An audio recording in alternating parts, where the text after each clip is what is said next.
Hello everyone and welcome to the Polytopia World Championship qualifiers.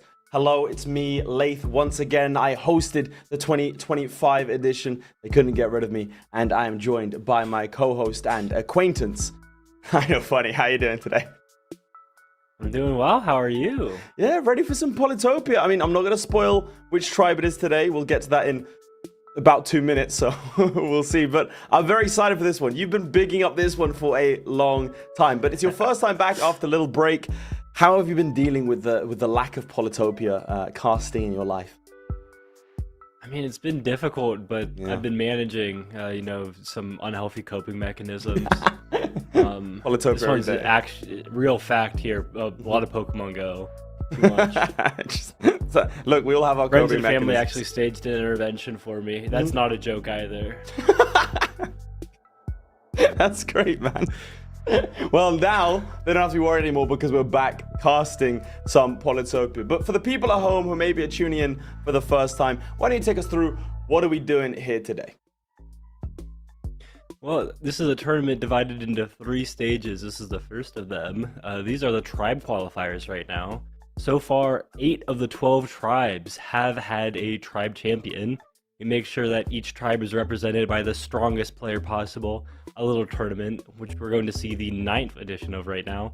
After all 12 of the tribes acquire that representative, they move on to the second stage, the face-offs, where 8 of those 12 players will advance to the finals and play for the World Championship title in Sweden. Yep, and that is live. Obviously, you and I did the hosting and casting of that, and it was a fantastic edition. You can get your tickets right now, but of course, 12 have to be whittled down to 8. But we do have only a few tribes left. These are the tribes in Polytopia, and very quickly going over, we have already had the confirmed tribal chiefs, champions, whatever you want to call them, representatives of the Kiku tribe, the Yadak tribe, the Vengir tribe, the Aimo tribe, Zabasi, Luxador, the Quetzali tribe, and last week we had the Jinji tribe. Taking a look at the bracket here, the defending champion, Liberator, who was tipped to be the favorite, kicked out in a 2-0 stomping by Mixu. A really, really interesting set of games that these were, but Mixu went all the way to get the representative title. Willibomb losing out on yet another final. Don't worry, we'll see him later on today. But did you catch these games? Oh, absolutely. How can I miss thoughts? them? This is must-watch Polytopia we're talking about. That's what I'm trying to say. So what did you think? Do you think Willibomb is losing steam? Do you think Mixu deserved to win that? It was like it was an intense clash. Like the way he was like swinging between games, it felt like in that third game he had some options. Like the first game was kind of locked out on. But like I mean really you just like if I'm talking about Willibomb's chances here, like how did Willibomb win that second game? A bunch of archers, yeah? This Archers is true. shooting everywhere. Well, you've been teasing and he it just, enough, like, I showed think. us- Why don't you command take of, us like, through these guys. the tribe? Yeah, no, this week is the archery tribe. HOODRICK starts off with archery, but they're also known just for their fantastic resources all around, going into the hunting branch forestry mathematics. That's something that's better than even some of the tribes like Zabasi, just for the fact that you can really optimize your market spots, since you're given the option to chop those forests, and really, you can dictate everything. That's one of the most difficult and most challenging parts about it, because the choices that you're making in the early game, on like turn 3 and stuff, are going to be things that you have to plan out till turn 8. Like, am I able to afford this? What's the optimal move for this? Am I going to grab this village or not?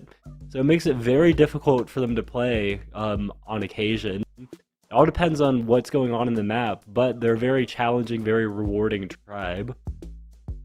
Well, let's have a look at our schedule for today, because you did mention Willibomb, who is currently fighting it out against the reigning world champion. I'm going to take you through this quarterfinal really quickly. Now, it's worth mentioning 1,000 people have been whittled down to the last remaining 5. There's only one more semi yet to be confirmed. But look at this star-studded lineup. Finals, being the representative of the HOODRICK tribe last year, and not only that, was in the finals in Stockholm, but was defeated by Ducks. T-Tattoo wholesomely brought his aunt along with him to the World Championship, unless he qualifies with another tribe, and we haven't seen him in any of the other qualifiers. We won't be seeing him this year. But look at what just happened right in front of us. Whoa. Look at that. Willibomb 2-0 against the defending World Championship, Arthur. So now we have a semi-final complement. 0 of them, you might think, were at the finals last year, but Slimming Boy has changed identities, changed names to li.lela, and is trying to go for that HOODRICK tribe instead. I think it was the Barda tribe that they facilitated. So now we have 2 confirmed semifinals. What are you thinking when you see these names? I'm very excited to see li.lela in action, to be honest. That's my personal preference. Willibomb may not, they may make another final, maybe not. But it's gotta start wearing on the soul, the amount of L's he's taken right at the finish line. I mean, Willibomb showed nothing but persistence. Like, the second semifinal is going to be like a match, like, again, must-watch Polytopia. I'm really excited to see either of them advance to the finals or face-offs. But I'm not going to discount the top half of the bracket. We have seen these players in previous tournaments. Usually, though, they've been making it through the quarterfinals and then not quite as consistently to the semis or tribe finals after. But make no mistake about Dux and Majak here. They're both like just very quality players, very consistently able to like, you know, enter these tournaments, like qualify, like make top cut out of thousands of players. Well, like we've said, we've got some 2 star-studded semi-finals. I have to ask every time, who do you think is going to take it from that list of 4? Man, this is difficult. Some of the players who I really want to give an edge to, I just haven't seen how they've been playing recently. It all depends on, you know, the day of for a tournament like this. I might give it to li.lela. Yeah? Okay, I'm going Dux.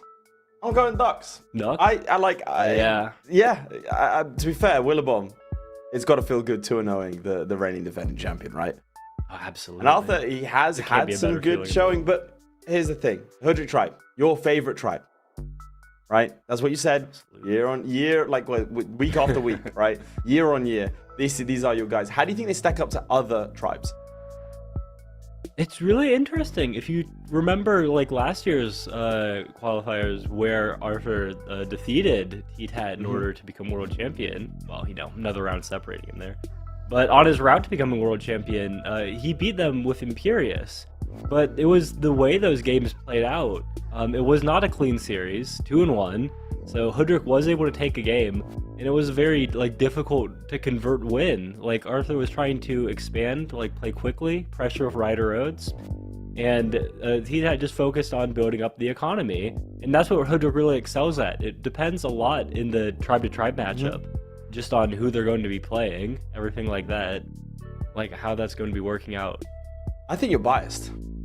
I think personally, that's what I think it boils down to. Yeah, I really do. Having said that, it does say a lot that Arthur did try and qualify with the HOODRICK tribe. Now, maybe he's trying to maximize his chances. Maybe he's seeing champions falling left, right, and center, and thinking to himself, maybe I don't leave it until the last qualifier, which is the Imperious tribe. Maybe he's sitting there going, hey, wait a second, these guys are getting kind of good. And it's great to see some new names on these lists. It's great to see some new champions.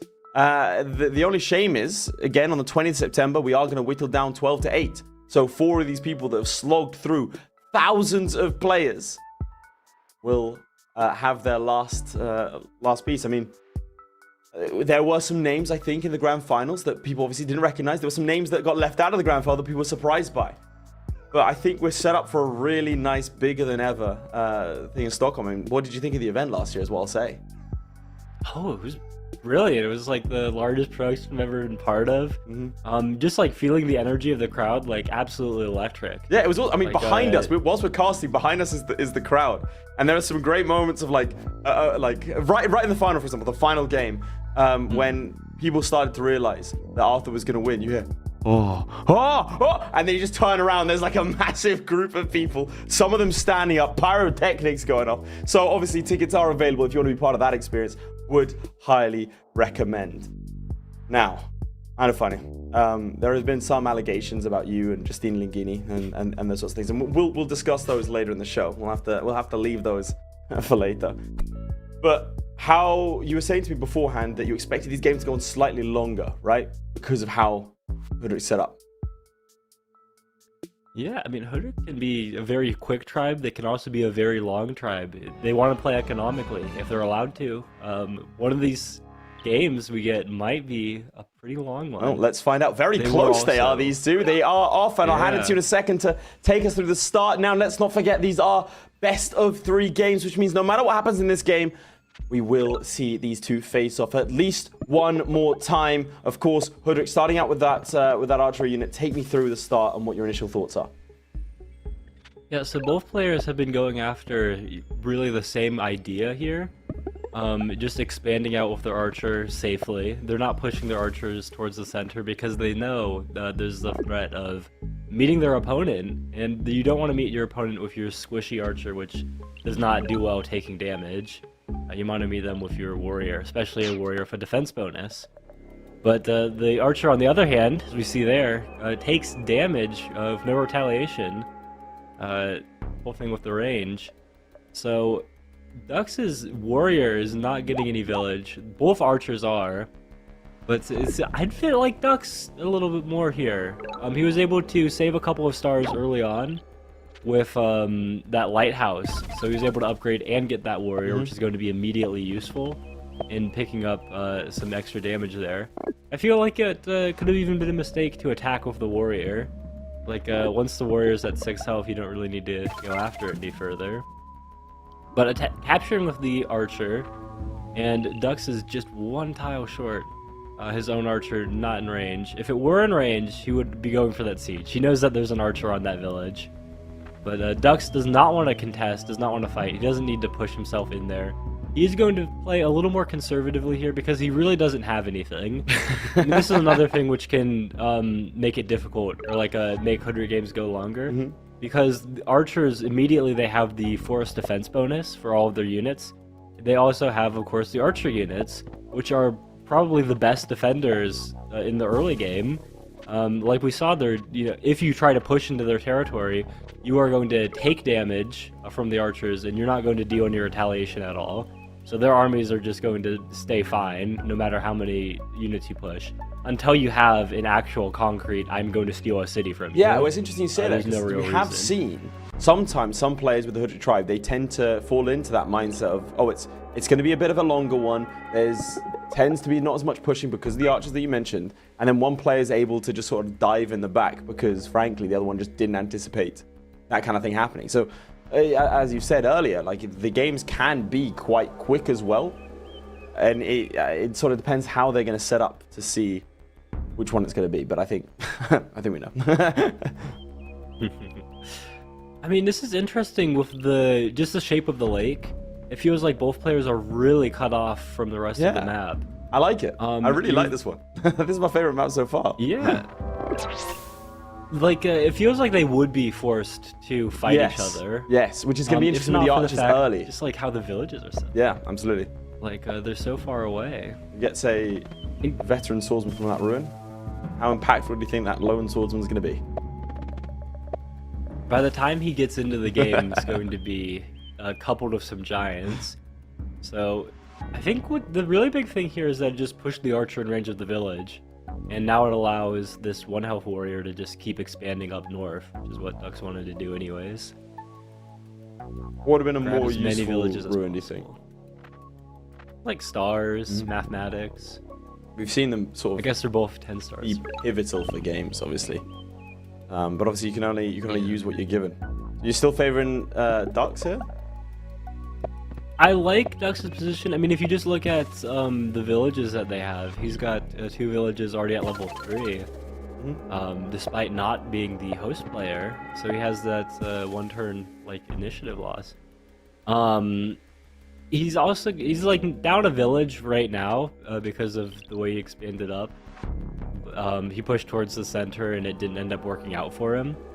But it was really no problem. He's going to make up for it with this village. And looking at, his late game potential, like, I mean, just look at the stars right now. He's down a village and you can't even tell on income. He's down 1 single star per turn. He's going to buy mathematics much more cheaply and then start pumping out giants before Majak here. Majak's in a position where, he's able to defend, but you don't really want to back foot.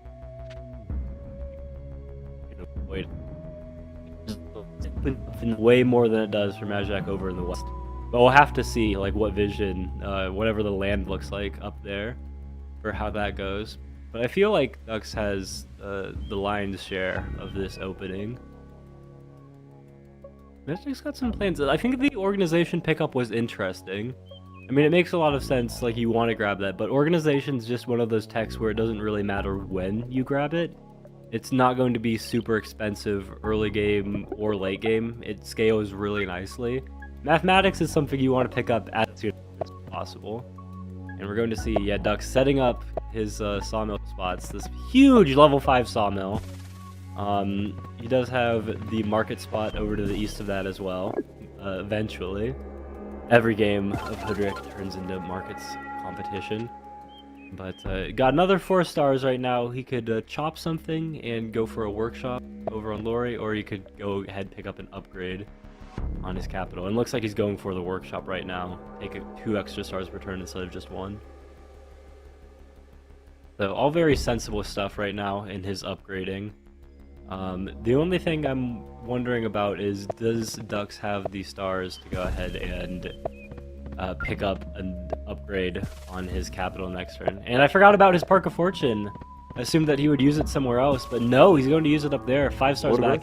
Get both upgrades. Border Growth, and now he's got 2 pretty solid market spots. Got a market spot the northwest of this sawmill, east of the one on Burley.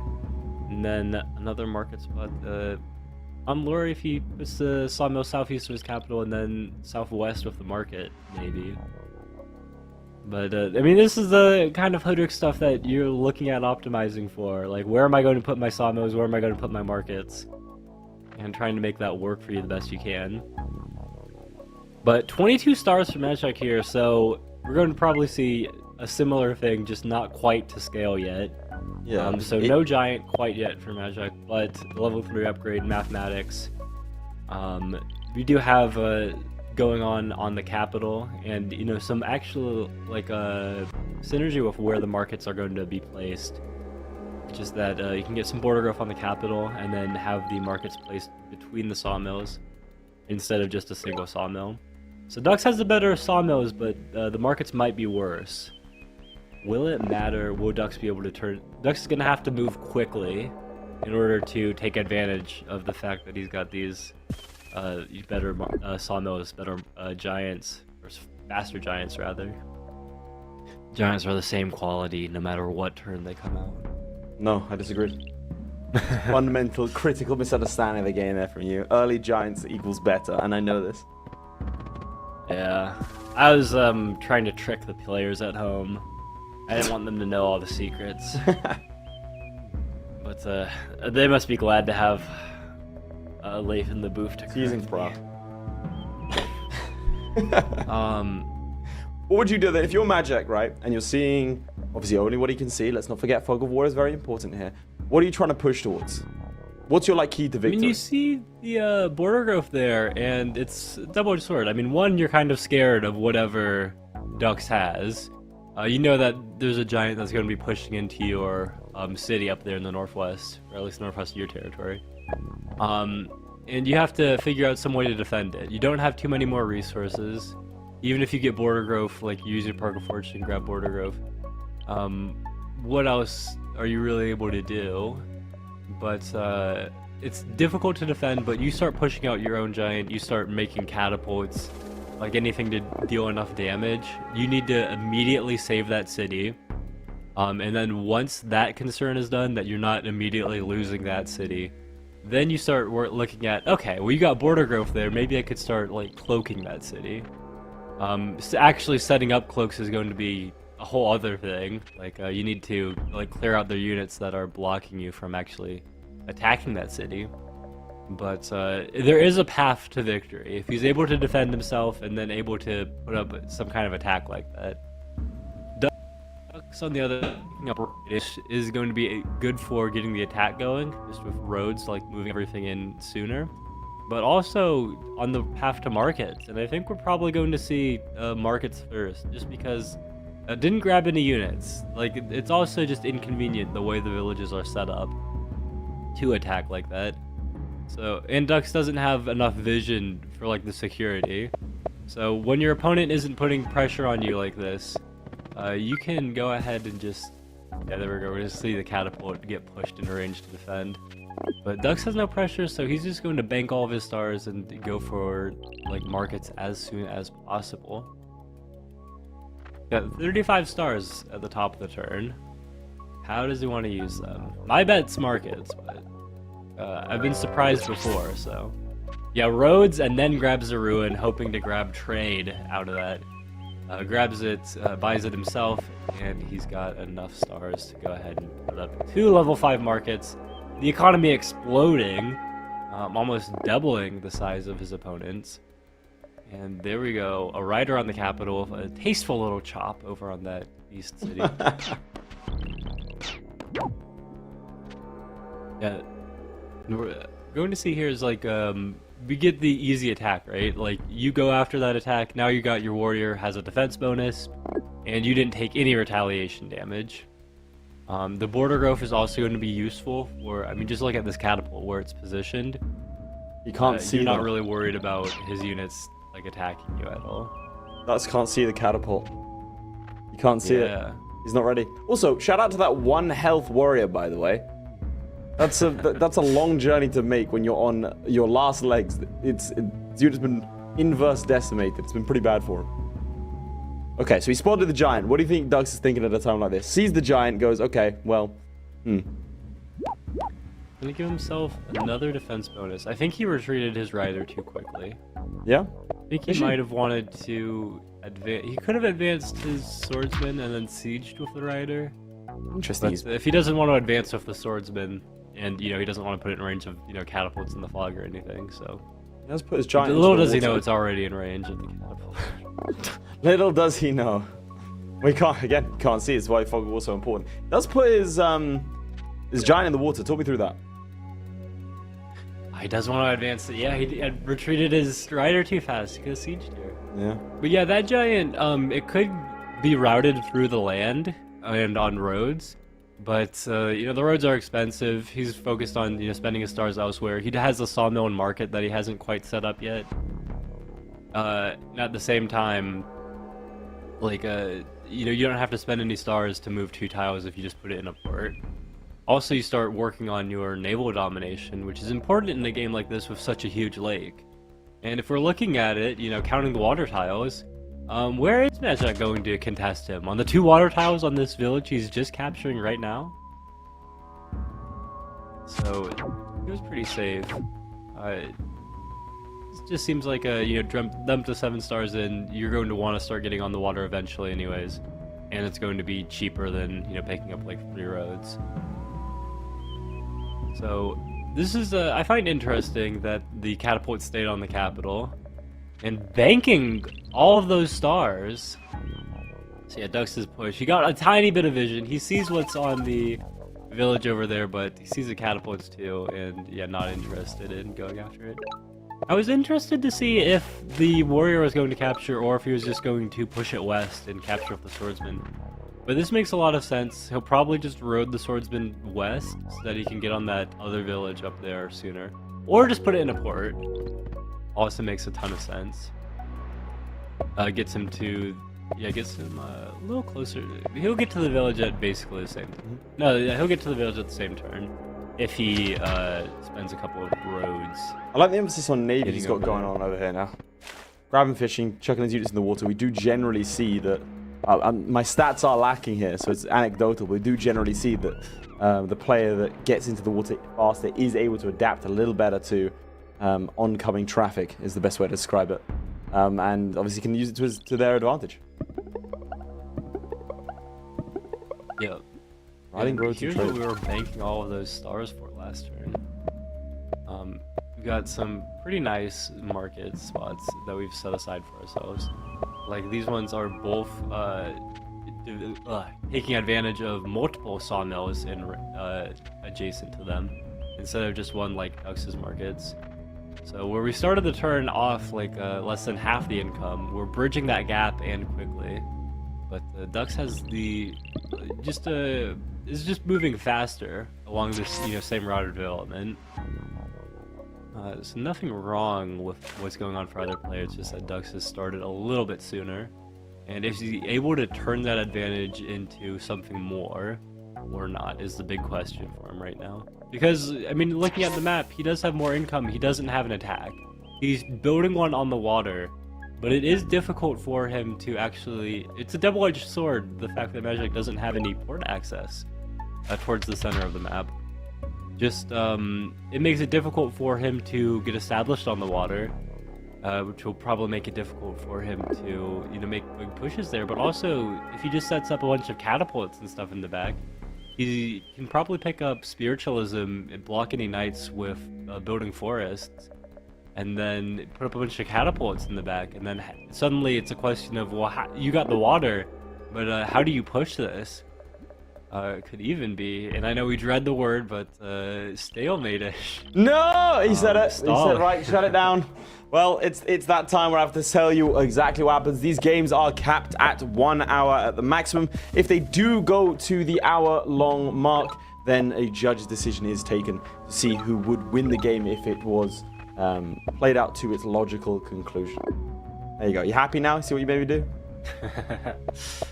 I'm not too worried about that because I don't see the game progressing towards that bit. I mean, it is, you know, a difficult way to push, like for a win for Ducks, but I think he can gain a massive advantage, and that might be all he needs. If he's able to take the villages in the west from the water, which he is, I mean, depending on how all of that works out, depending on how well established Majak can get with those villages over there before the Ducks' navy approaches. There are other routes of attacking too, like if Dux gets his own cloaks. Right now Majak's trying to push, and I'm not sure what we're going to see with this push here. I feel like it's going to force, I mean, we've already seen, you know, the first catapult from Dux over in the east, but a few more catapults doesn't seem like Dux is sweating too much about these giants getting pushed towards him. Especially with all of the population he has on his capital. We might even see Houdini ideas in the future. But neither player is really limited in terms of income anymore. Like the markets, you know, really cap some of the things. Like just being like lacking stars, lacking funds is a huge thing for deciding like who's going to win.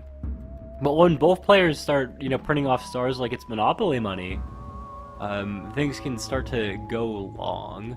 And looking at the incomes right now, 37 and 34 stars per turn from just 4 villages, either player. No Grand Bazaars yet, even. They are well breaking that income curve. And we're going to see border growth up here. Get a little better market spot up in the northwest. Not enough stars to get that quite yet, but I'm imagining we're going to see a level 3 sawmill and a market over there next turn. We saw that swordsman get upgraded to a scout, but that was just for the mobility. Might get re-enter the water and turn into a rammer before too long.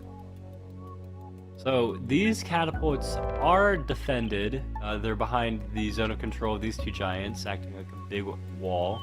I've heard it called a stop sign before. But they can't really advance too much more. And there we go, diplomacy. Yeah, Majak playing for exactly what expected. And this is why he was trying to gain that space with the giants. Push Ducks back with the catapults too. Don't give Ducks any space. Make it difficult for him to advance. Give your own cloak space to just start hitting that capital over and over. So there is an attack here, and he does have all the income that he really needs. Might get greedy, because so we know that Dux has vision on this Twee city over in the northwest. You would ordinarily, you might want to train a cloak there, but if your opponent knows about it, and you know your opponent knows about it, you can't skip it. You can't risk. Like, especially if they know that you know that they know about it. It turns out mind games real quick. Yeah. So 14 stars left. What do you want to do with them? Yeah, just a shield. Okay, the shield might be a giveaway too. You think? As soon as you see someone with strategy, and they've got, you know, the market set up like that, you know that diplomacy's not far off. And if you have a border growth capital like that, that's vulnerable to a cloak attack, then you start thinking some things like, they have a cloak on their capital, don't they? That Go ahead and... I hope that he is thinking that. I don't. Maybe it's because I'm an idiot. My brain wouldn't instantly clock that. I just be like, oh, there's a shield on the capital and you or on the city. You create a whole storyline that I really hope is true. I mean, Dux is someone. He knows. He's used this route before. Different tournament, different Polytopia tournament. The like live 2v2s. I was playing with a Viking against Dux. This is like the exact playbook he went for as HOODRICK. Get the markets up, then start spamming out the cloaks. So it's well within his like repertoire. Like, I'd be surprised if he sees a shield and doesn't think cloaks immediately. But he's not gonna have to think about it either, because this explorer is gonna go ahead and pick up that cloak on the capital. So if it was a mystery before, no longer. He's been elucidated. And I have got straight into this middle city. He's gonna go after a border growth there. I really want to see a border growth on that city. Steal like the one forest tile from your opponent. He could get like a nice like level 4 sawmill or a level 3 market up there too. I don't know how he wants to take this on. He's out of stars for right now, but we'll have to see next turn. This is one of the, I'm gonna say, most fun aspects of the game. Like, you don't have to be competitive to enjoy this. It just activates that, you know, section of like your brain, your little lizard brain. You just see the cities get upgraded, and then they get larger, and they produce like bigger numbers, and it's just satisfying. That's one of the nice things about HOODRICK. Like, you get the markets, you know, break that income curve, and then you just start optimizing for how am I going to upgrade my cities as best as possible. Like, you just start playing like, you know, different genre of game. Not that these players aren't playing competitively. Just a little bit of shade from one of the casters, that's fine. No, I said not that.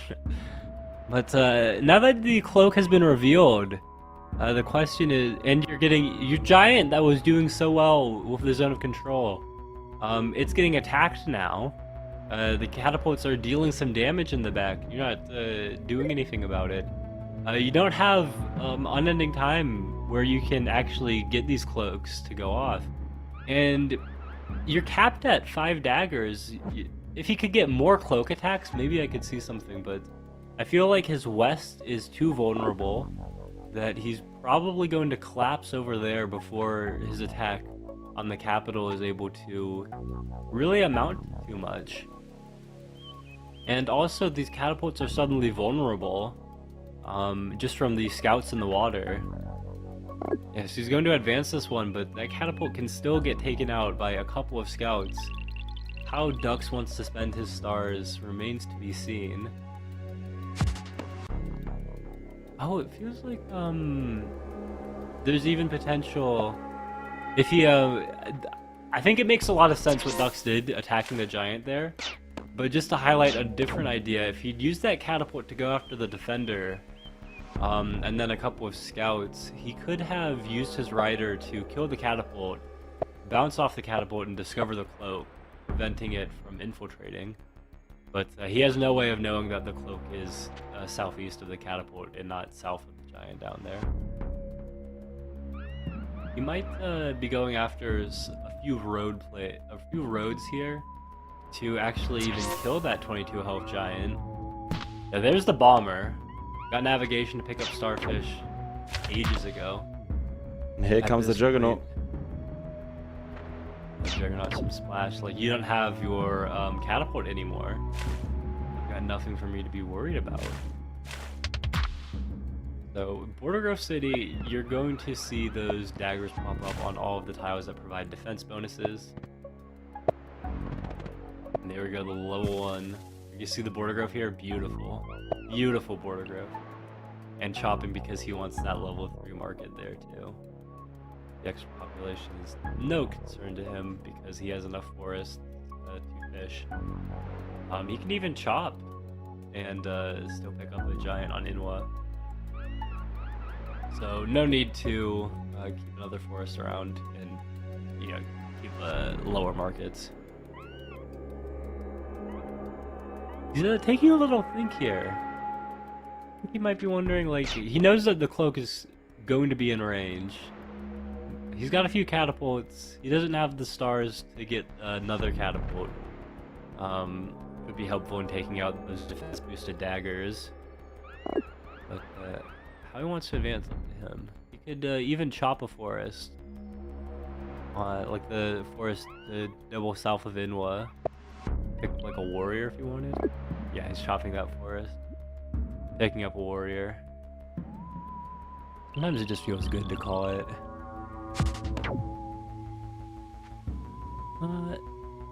Yeah, the cloak is going to infiltrate. Taking its time though. Something you might see as a little, I'm not sure, I call it a tactic. The little mind games on how you play the. You might want to delay something like that towards the end of the turn, if it's unexpected. Give your opponent less time to plan out. And the daggers are always unexpected just because of where they end up landing. It is algorithmically controlled, but there's no one on this planet who has the spawning algorithm for where daggers are placed memorized. Maybe Dux does though, but just seeing where the daggers are and planning out like the best way to take care of them is nice for his position. He's got the 3 giants in range of the daggers that he can use, and then the other 2 daggers can take out with catapults if he really wanted to. So no retaliation, just the 3 damage on the capital giant. What's your percentage chances at this point?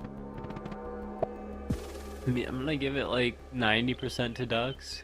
I still have that 10% that something could happen, but it seems like the strongest attack that I could figure out anyways. Yeah, he's gonna go into Chivalry next. Is Cloaks. Chivalry after Cloaks makes a lot of sense, but if you're looking at like what the barriers towards these Cloaks are, right? There are 2, the catapults and the giants. The problem is the giants are also going to be barriers for the knights that he's making right now. It's hard to see where he gets a strong enough attack to actually push through, especially if his west collapses and he starts, having to deal with bombers. There was one point I was talking about the possibility of he's gonna disband and chop everything to get another cloak and keep that chain alive. But how much is he getting out of it? I don't feel like too much, to be honest. Yeah, it doesn't. I don't think that these daggers and things are doing too much here. Oh, he's going to giant push forward. Okay. There's some style points for Dux here. I wonder how he wants to get this last population. He could pick up his killer monument here. It looks like he should be able to pick up another 4 kills. But yeah, he's just gonna use his Grand Bazaar. Push that giant forwards and take it out. And now he sees that little icon. He's got a rider way in the back that can he can get pushed forwards in range so that it's able to. Yeah, I think he has to by climbing here, but he's able to bounce his rider off of that dagger over in the south if he wants to. Just place down a couple roads and keep climbing. Yeah, how do you want to deal with this? Does he even care about potentially discovering the cloak?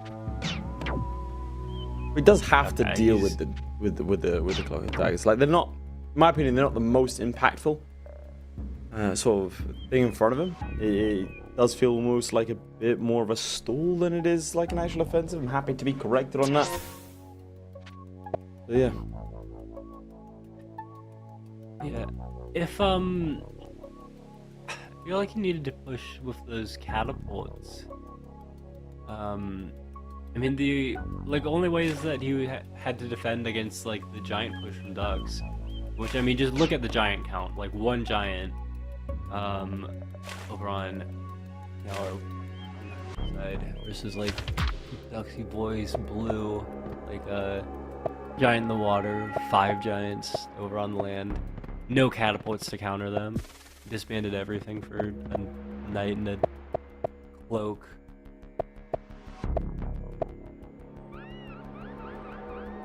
Got another 3 population. This one popped off. Another giant. They just advance another bomber. Make it really easy to deal with the daggers.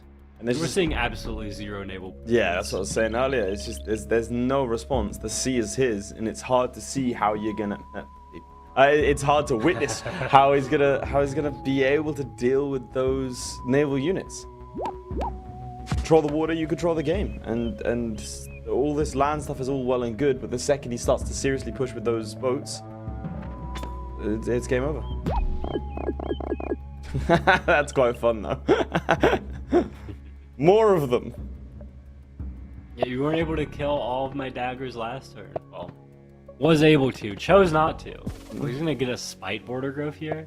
Yeah, steal the 1 forest from that city. Okay. You don't approve? I approve. But it's just like it's the kind of petty move where you look at it, and even if it's completely accurate, even if it's the right thing to do, you recognize that it's just got some like I'll say sassy energy to it. It does a little bit. At least he has a bit more of a naval presence now. Obviously, a giant over there. He's got something in the water at least. It's a collection of logs right now, but he has something. Yeah, he knows where he needs to advance. It's difficult. I mean, the big thing with the border growth there too is he's prevented the swordsman from taking advantage of the road west of that city. That swordsman could just road in and take out the rider or the raft. I think Ducks might have done it because the village was kind of terrible regardless. No saving it. Yeah. There we go. The bomber's just gonna take out 2.5 daggers. And then, yeah, Duck's going in with his own knights. He says, hey, all of your big beefy units, like all of your giants are vanishing very quickly, actually. I'm not really worried about... There it is. There. Ducks. Yeah, good with game. A victory, and one that felt like it was coming from a long way out. Again, I think it was the naval presence for me. What did you think? I think it was the Navy, and I think it was maybe even some of the plays that we saw over in the West. I think he was coming from a difficult position to try to advance, make progress on. Like doing what Ducks did just a couple of turns later. He had a slower time picking up his second village, and you can really see how that stuff compounds in like a Hoodrick on Hoodrick matchup like this. Like the markets are really important, and getting your markets up faster than your opponent is a huge thing. But seeing like that push to try to like make something of it, it didn't really work out too well. Like he's taking too much range damage. That's not really slowing down Ducks at all. That's the threat you were saying the entire time, isn't it? Like the Hoodrick, from its very essence, throughout its embedded culture, is one that you have to pick your battlefields carefully. Your opponents will obviously always have ranged units, and it does favor a bit of a careful plan. And again, if you've got bombers on the water, not really much you can do if you can't contest those. To what extent do you think the cloak and dagger strategy was the right choice to try and cause a little bit of chaos, or do you think it was a bit more of a distraction? It feels like it could have been the right strategy. I'm wondering if there was some kind of execution with it. I mean, the big thing is that he lost like all of his health on his giants, and as soon as those giants like vanished off the map, like there was nothing like blocking Ducks' own attack. Like when Ducks starts taking out your catapults, when you have nothing to like counter push and like further your own initiative. Because the giants being there just meant that the daggers really had no chance, and only having one city to attack with cloaks too just makes it really difficult when you're going up against ranged units that can just keep farming kills on these daggers over and over again, turn after turn. But maybe in combination of something else, it feels difficult for him to have contested on the water. Yes. But maybe if he'd put further more stars in there, worked on something on his west villages, he could have made something work. And to be fair, it is easy for me to sort of sound a little bit superior, having, with the benefit of hindsight, going, yes, here's what should have happened. So let's pivot it a little bit. Dux's gameplay. Did you see anything that maybe Dux could have gone a little bit better? Do you think maybe some positioning mistakes or a different strategy that he could have employed? Obviously, he won with his own, so let's not pretend that it wasn't a good one. But is there anything else that you saw that could have been improved upon, or something that could have changed? I think it was really clean. There's an advantage, I'll call it like a little invisible advantage, because there's the objective position, like how strong it is. But then there's also the advantage of like, is your position easy to play? One of the strong things about HOODRICK is that, you know kind of what your strategy is going to be, that you're going to want to go for, play defensive, like shell up in the early game, get those markets set up. And if your spawn is just allowing you to do something like that, then go ahead, take like that advantage and just go with it. The only thing I think he could have changed is if he goes into the water, if he wants his killer blow to be on land instead. But it feels like the water was just the appropriate play there. Like as soon as things start collapsing in the west, is when Majak decides to go ahead and like call it quits. Yeah, and again, even a giant in the west is just like you say, a little bit of a petty move to have that village there. But let's not forget, this is a best 2 of 3, so Majak does have the opportunity to bring one back. Let's see if he's able to do it in this game. Take me through the start. Yeah, so I think we might see this archer head straight towards the center of the map. It's a little more aggressive, but what you're always looking for are the resources. The resources are actually spawned in by the villages, so it's impossible for them to be more than 2 tiles away from anything. The higher concentration of resources, more likely you're going to find a village. And yeah, he's heading straight towards the single animal that he sees that's in a useful direction. I'm not going to go ahead head towards the edge of the map where villages can't spawn. But the question is what he wants to do with this warrior. The archer's going to go east. It could go north as well if he wants to play it a little more conservatively, but if he doesn't know where Dux is, Dux being in the north, north is no safer than east for the archer. So he's got a lot to decide. Yeah, he's going to push east. He does find the village. Now what does he want to do with this warrior? Go north or south? And he chooses south. And this makes sense. If you see, 2 forests versus 2 field tiles, they're equally likely to actually have a village. Forests are part of the terrain and not resources, not spawned in by anything. But the forests are just more useful if there is a village. And fortunately, he's going to find a village here. Unfortunately, unable to pick up another unit, and Dux goes ahead and grabs it with the archer. I think this still works out in favor of Majak anyways. Because Dux doesn't have time to actually capture the village. He might have time though to capture and keep the village. He can't defend this. He is able to capture on the next turn, as long as he doesn't attack here, but why would he? We'll say both these players tend to take their time, which obviously with HOODRICK is a good thing. You need to be very meticulous in nature, but as compared with what we've seen from players like Willibomb or Arthur previously, it's going to be interesting to see how this sort of clash of styles comes up. Oh, absolutely. What's he want to do? Yeah, he is going to take an explorer here, and ooh, perfect direction for getting vision on Dux. Not going to grab the south lighthouse though, and that's not what you want to see. He's got a few more villages back behind him.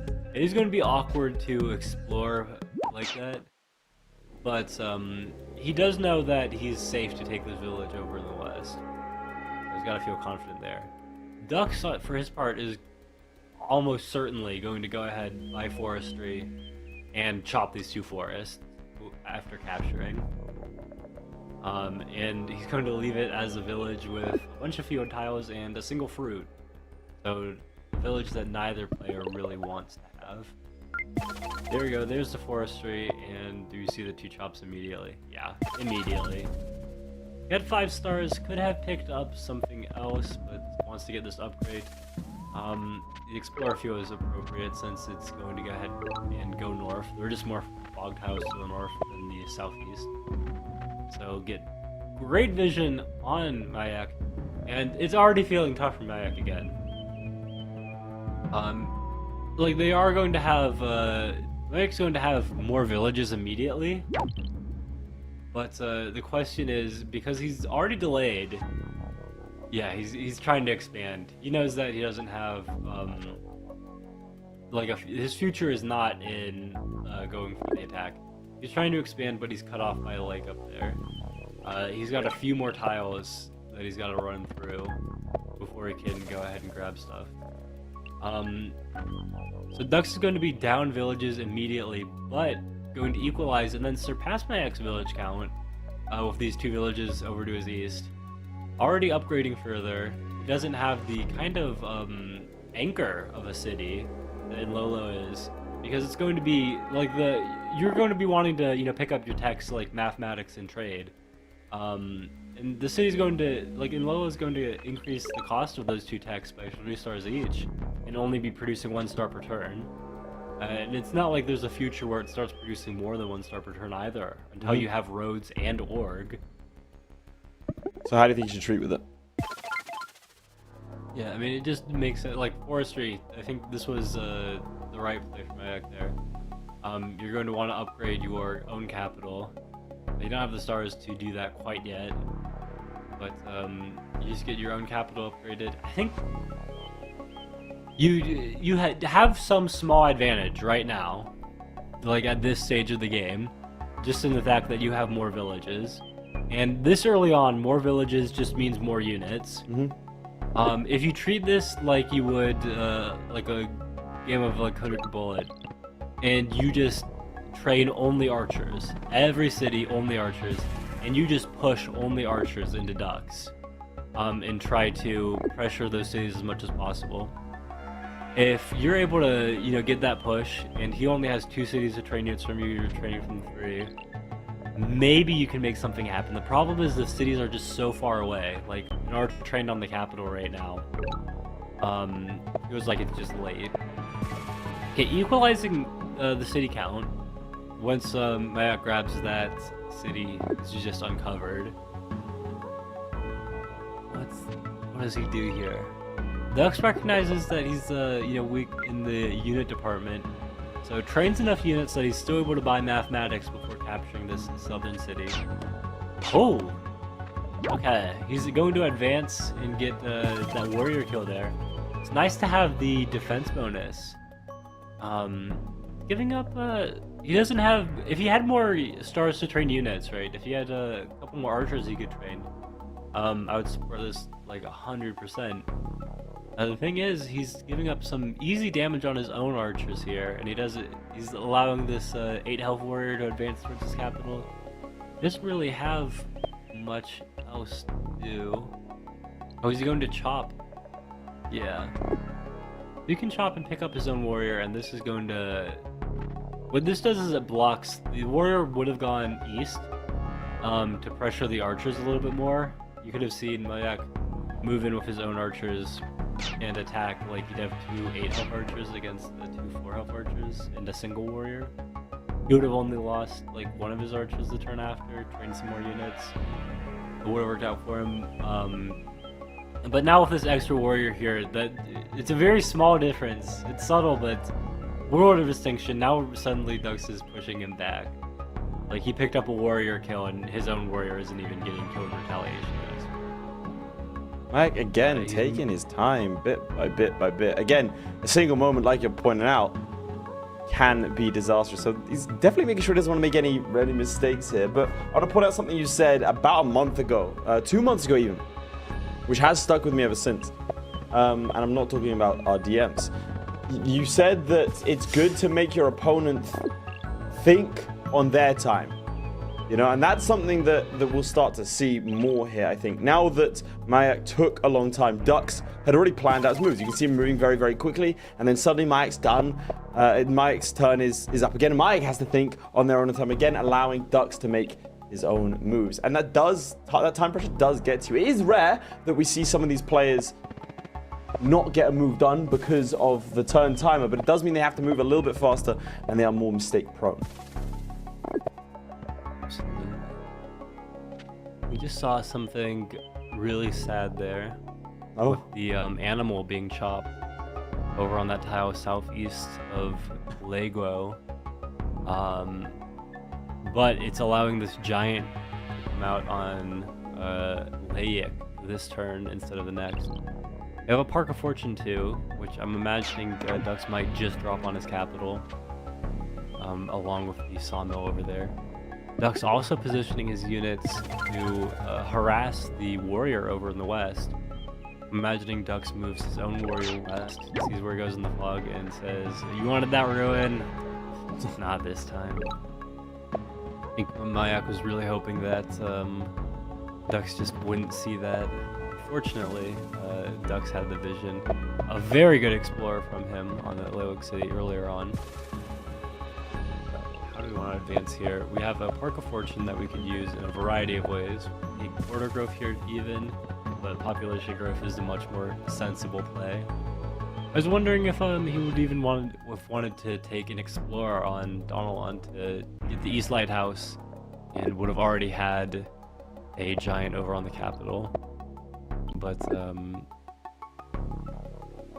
where do we want to use that Park of Fortune, Ducks? Because if you're not using it on your capital, yeah, there we go. I think Ducks' decision not to get the explorer and instead of dedicate his Park of Fortune to that makes sense though. Just for the fact that he had fog to his southeast, so the explorer would not have gone in a straight shot, and there's a very good chance that he would have been losing that extra star per turn on a fairly low city count map like this, where he doesn't have the best market setup. so what's your percentage on this one then, at this point? Turn 9, what are we looking at? Already 75 for Ducks, maybe even more. I've seen the things get spun around here, but what we're looking at is both players have 4 cities. Again, it's HOODRICK, it's difficult to push, but getting space is important in battles of ranged units. Like, if you are forcing your opponent to defend, and they're not able to train units like Ducks can train catapults on like any of his cities, right?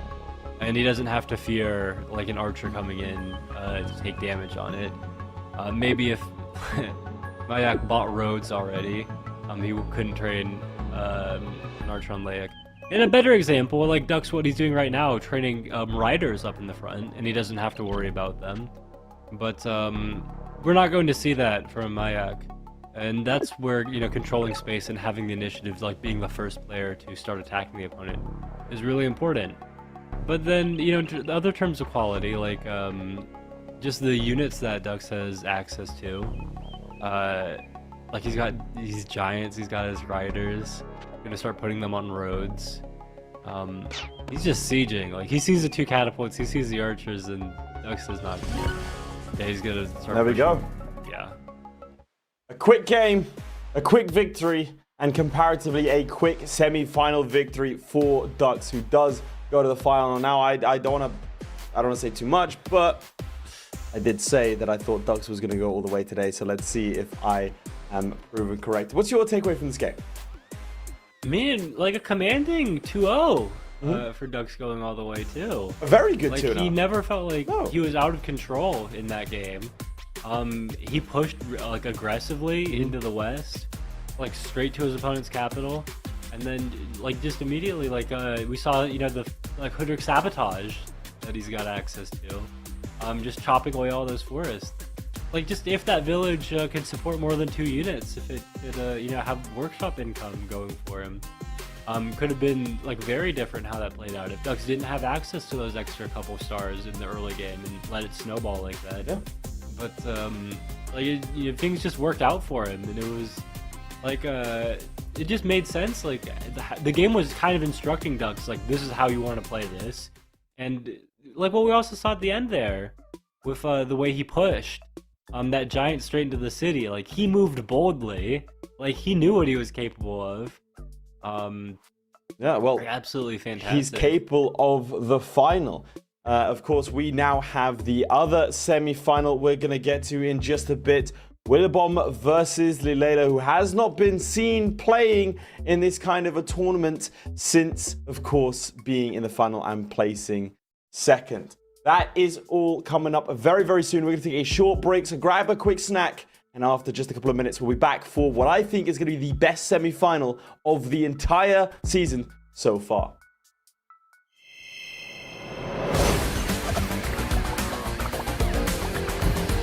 Whoa! Okay, we have to talk about it. He claims his crown like playing swimming wood.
Hello everyone and welcome back. We just had Ducks enter into the final in a dominant 2-0 fashion, but that's not what we're talking about right now. We have Willibomb versus li.lela. li.lela being the second placed player last year. Willibomb having got into several of these qualifying finals. This could be the highest level of Polytopia that we've seen thus far. It should be a fantastic game between two incredible players.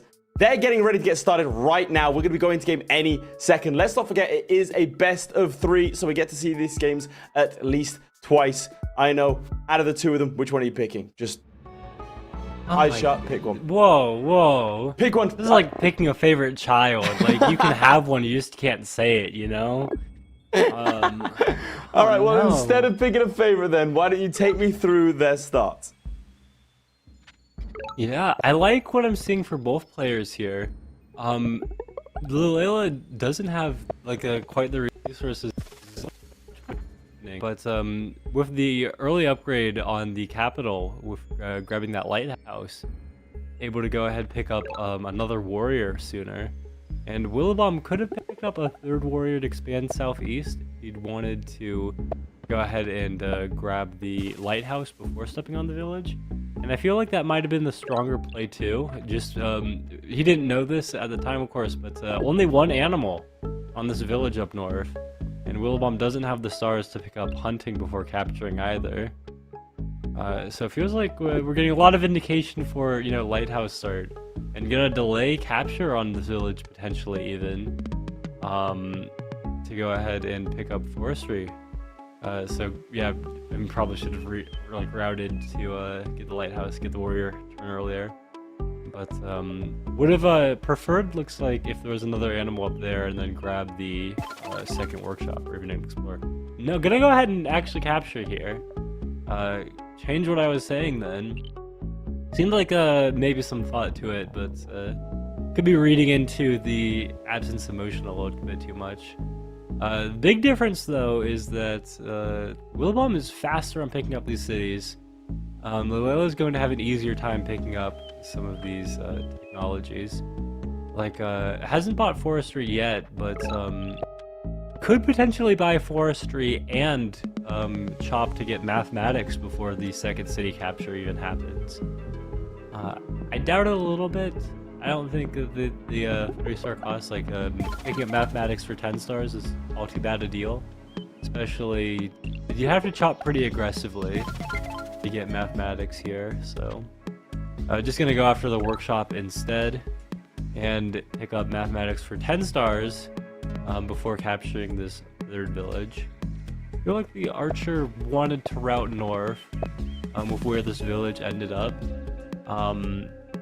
Because the warrior where it is, like in the middle of this archer-warrior sandwich, the warrior in the south wants to go further southwest. The archer wants to head north to a village there. This warrior wants to get the village west of the archer right now. Or at least that gives all of his units something to do.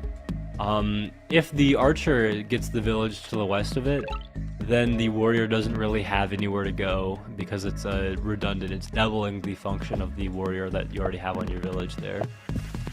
So, the fishing before this explorer, I think that made it maybe even a little worse. But maybe I was speaking too much. There's another village further west, and a ruin, and one south. So I think the archer is perfectly fine grabbing the village west of it right now. It's much more efficient for the archer anyways. We're going to see another unit picked up from li.lela down in the south. Give me the percentages then. Turn 5. I'm bullying you into it. I know. Look, percentages. You said. Eek. Look, based on the start. That's how it is. Let's see. It's really interesting. I want to see more about this middle because there's it's just interesting that there's water in between the two players here. I want to see more about what the lake is shaping up to be like. And then late game market stuff. It seems really even right now. It could go to either player. I do favor li.lela's start a little bit more. It's just much more economic. But then see something like that happens, a star ruin, and suddenly Willibomb has 23 stars to work with. And he's got stars for mathematics before city capture. I don't think he'll buy mathematics right now. He just has to buy it before next turn. And he just needs to use the Star Ruin to like get his Wego City up to level 2, get his capital up to level 3. It was looking, I'll say, tricky with how he was starting, just for the fact that you know, it was difficult to upgrade his cities past level 1 with the lack of animals they had. But I mean, obviously he's found a way.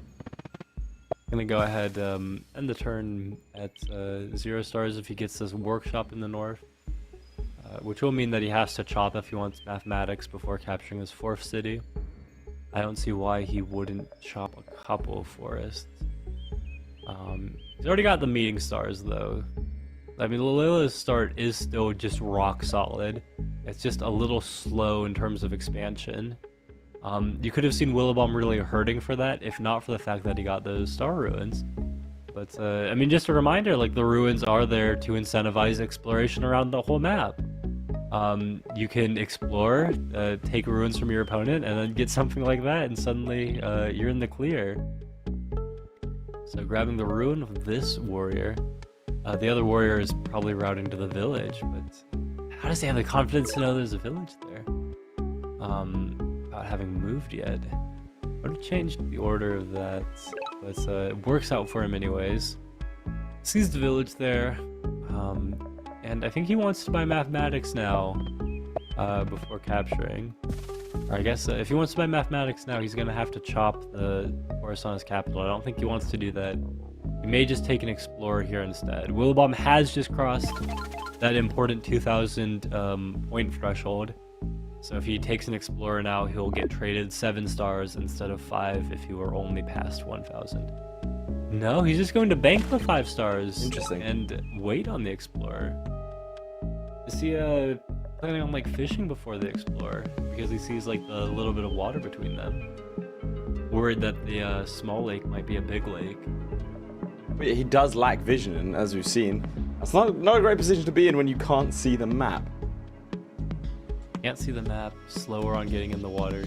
Does have his own ruin. Yeah, Willibomb sees, you know, the usual, like, warrior spam economic HOODRICK opening, and taking a little bit of a pause.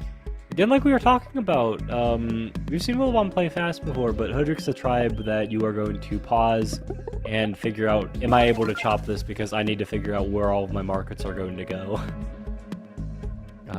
Chopping that one forest because he wants to know where the markets need to be. And gonna grab those 7 stars with this Explorer Ruin and the North Lighthouse. So, Willibomb, even if he wasn't doing careful score counting, should know that the Ruin gave an Explorer. Another Explorer! Yeah, wants to see if it's safe to step on this village, and he gets that confirmation. The archer from the capital, I should also point that out. Like, li.lela chopped in order to afford that, or maybe I'm misremembering. I think I'm misremembering the chop. But just playing aggressively to ensure that it grabs that village over there. Now it's a question. I think Willibomb wants to go ahead and pick up an explorer here. Yeah, the only question I had about it was not really if Willibomb gets an explorer, but if he gets the explorer on that city, or if he waits to grab the explorer on his village up north. But interesting for the way they were starting out. Both players are going to be at 6 cities in a couple of turns, but it's going to be Willibomb who has mathematics over on li.lela here. The 6 stars can go ahead, pick up Workshop or Explore on this village, or pick up a few more units. I mean, if you are Willibomb, you have to be at least a little worried about the accumulation of archers going on around here. I think archer spam is unfairly... I don't know if derided is the right Derided. word, Mocked incessantly, I think, is a good one for that. You know, put down. But it's just effective. It is. Like even at this like high level, it's not like, I mean, it is a strategy where you take advantage of your opponent making mistakes. Well, that's a good and, thing, especially improperly like defending themselves. we haven't. That is what you're going to need to do in a 1v1 like this. And again, for anyone who thinks that Archer Spam, oh, it's not a high level player. It's the HOODRICK tribe, man. Come on. What do you expect? Well, after the Explorer ruin that li.lela just got, if li.lela was lacking vision, there's also the Explorer over on this east city. It seems unlikely, but the one tile that li.lela doesn't have vision on is where that archer is, in the fog. Wow! Okay, stepping off to just kick Willibomb off that village. I like it. We're going to see, there's this archer that's awkwardly positioned for Willibomb now. How are you going to use that archer? I think the warrior moves east, the archer on the city can move northeast. Then you can take out one of the archers, and importantly, li.lela has not placed either of his own archers on a forest, because he knows they're vulnerable, and does not want to give up that forest defense bonus, without at least getting some retaliation first. But yeah, Willibomb is already feeling the pressure of these early archers. On the water, but not really able to exert much control there yet. It could turn into something, grab some scouts. And a quick little vision check there too. We see that li.lela definitely has vision on of course the North Lighthouse, but also the tile northeast of that city. So, yeah, how do you want to advance for your li.lela? Difficult. Just step back on the village, advance towards the ruin. Take your easy attacks on the warrior there. No retaliation. Grab your own village and just you delayed your own city from 2 turns, and Willibomb's city potentially forever. Ideally. Well, I think honestly, when it comes to the point of those cities, I think we'll know who's winning. You know what I mean? Yeah. This is exactly what I was saying about archer spam. I think Willibomb got a little bit greedy. Was not expecting looks at the presence of some water blocking them off in the middle of the map. The archers shoot straight through that. They do not care. Ooh. Okay. I really like what I'm seeing here. Aggressive. Not going after the ruin at all. Decides that's too passive. We really want to take advantage of the activity of our archers here. So pushing in even further. And a population growth. We don't want to steal from our soon-to-be 6th city up there. We have a Park of Fortune, but we have yet to decide how to use it. There's so many attractive options for this Park of Fortune too. It could be another giant on Don Relo. With you got the sawmill set up southeast of that. I think you also want border growth on that city anyways. So you might delay that a little bit. You could just get stars in the south, which is a safe option, but not all that inspiring. Feels like you've got better uses of it. Especially if you're li.lela, yeah, you want to use it there. Yeah, and the border growth. You're gonna steal from your 6th city up there.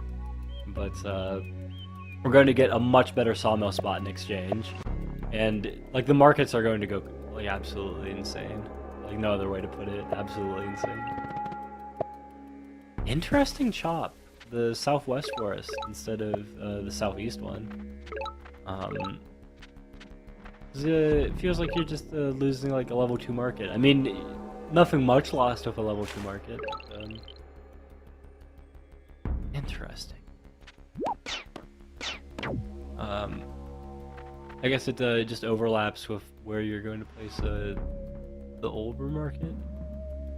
We'll have to see how those markets develop. But yeah, we want to see as many archers as possible get pushed out. The giants start moving, and just being up a city against Willibomb early on.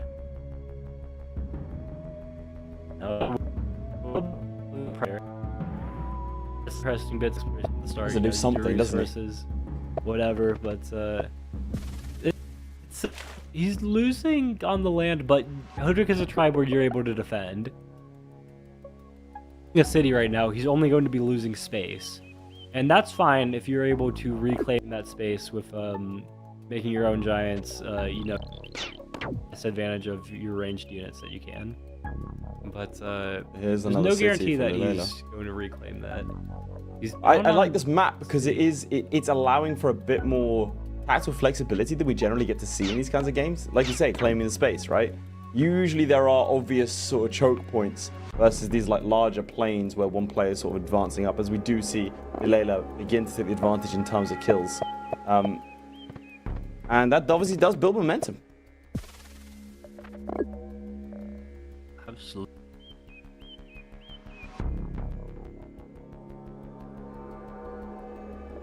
Let's see, I think there could be something good in this ruin. I've got a feeling. I've got a really good feeling about this ruin for I talked to, you know, my friends and family about it. Sorry, what did you talk to your friends and families about? I talked to my friends and family about, like, you know, the beauty of a Polytopia map. And, you know, just the way that, like, it's shaped and, like, the kinds of plays it allows for. They start looking at me funny. Yeah, so say they immediately got confused, you know. But hey, they need to know, and so do all of you at home. This was during the intervention, I imagine. But probably the worst time for you to bring it up. As we do start to see Willibomb advance a couple of troops here into the mass of archers. It's going to be interesting to see how he's going to deal with that. I mean, that is a deadly stack over there. I'm not sure that he has the ability to contest that. I'd rather see him. Personally, I think there's going to be more for him on the sea than there is. Obviously, he can't concede much land because every step those archers take, it's another step that you can't move into. And it would just allow li.lela just to keep pushing up bit by bit and then eventually get those sieges. Yeah, I think, so the massive archers was great when Willibomb was, you know, a little light on the unit count. But the situation has changed a little bit. Started getting rioters, which are the natural archer punishers, and starts actually training some more units. The rioters are also a natural part of Willibomb's development because he wants to get his markets. He set up his market spots however many turns ago. If he gets roads as well as the Salmonis capital, that's his first giant. He can turn that Park of Fortune into getting a second giant as well. The markets come down, and it's his whole game plan right there. But that's going to take a lot of stars, and li.lela is right now forcing him to use his stars instead to try to counter this push that he has going. And he needs to figure out something fast, because we talked about, you know, you can defend with HOODRICK. That's a little abstract. You know, concretely, what are you going to do to defend this position as HOODRICK? You need to, like, get a couple catapults up in the north, and that's like a whole turn's income, basically, for Willibomb. Speaking of income, these two giants, like, the markets aren't player, but li.lela is the player who has these level 5 cities, who's been making tons of workshops.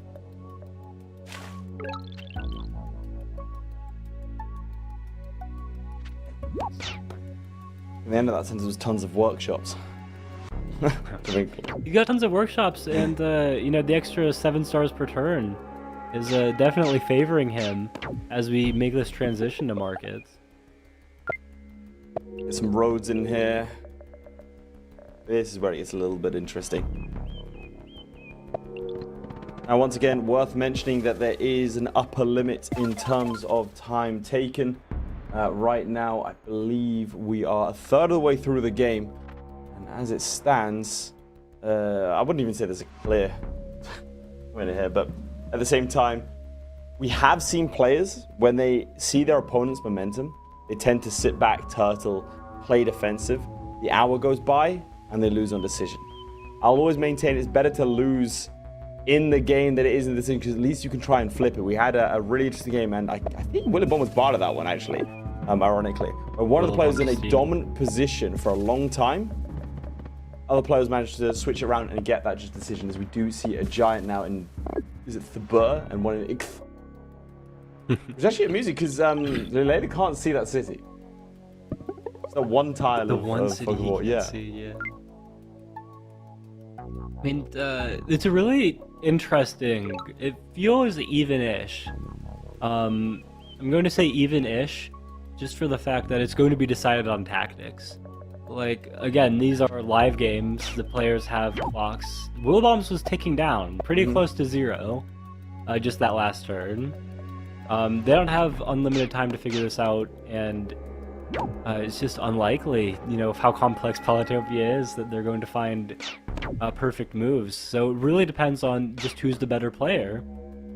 And this is going to be a game that's decided on who's able to find out the better thing in the moment, who's going to be able to play faster. There's some classic Lakes advice for anyone out there, like let's say beginner intermediate advice, that also applies at this advanced level. It never leaves you. When you're playing on lakes, if you're able to win on land, win on land. If you have to win on water, win on water. Which is, the water is great, it's fantastic, but if they've already taken out all of your cities on land and they haven't wasted any stars by investing going into the water, and you're not able to pressure them on the water, then you just don't have the stars to counter the push that they're going to be putting. HOODRICK's an interesting tribe, like we've talked about, pretty defensive, economic, anything like that. But Willibomb hasn't been putting pressure on with the water yet. He's hoping to get to a point where he can get his market set up and then start pressuring on the water. But what if everything just collapses for him before he's able to get to that point? And that's the question that li.lela is asking right now. And it feels like li.lela is backing up the threat. Yeah, and to back up is to invite pressure, so I'll have to see. I'm liking a bit more of the action now, though. A little better back and forth. It is getting the better of the exchanges at present.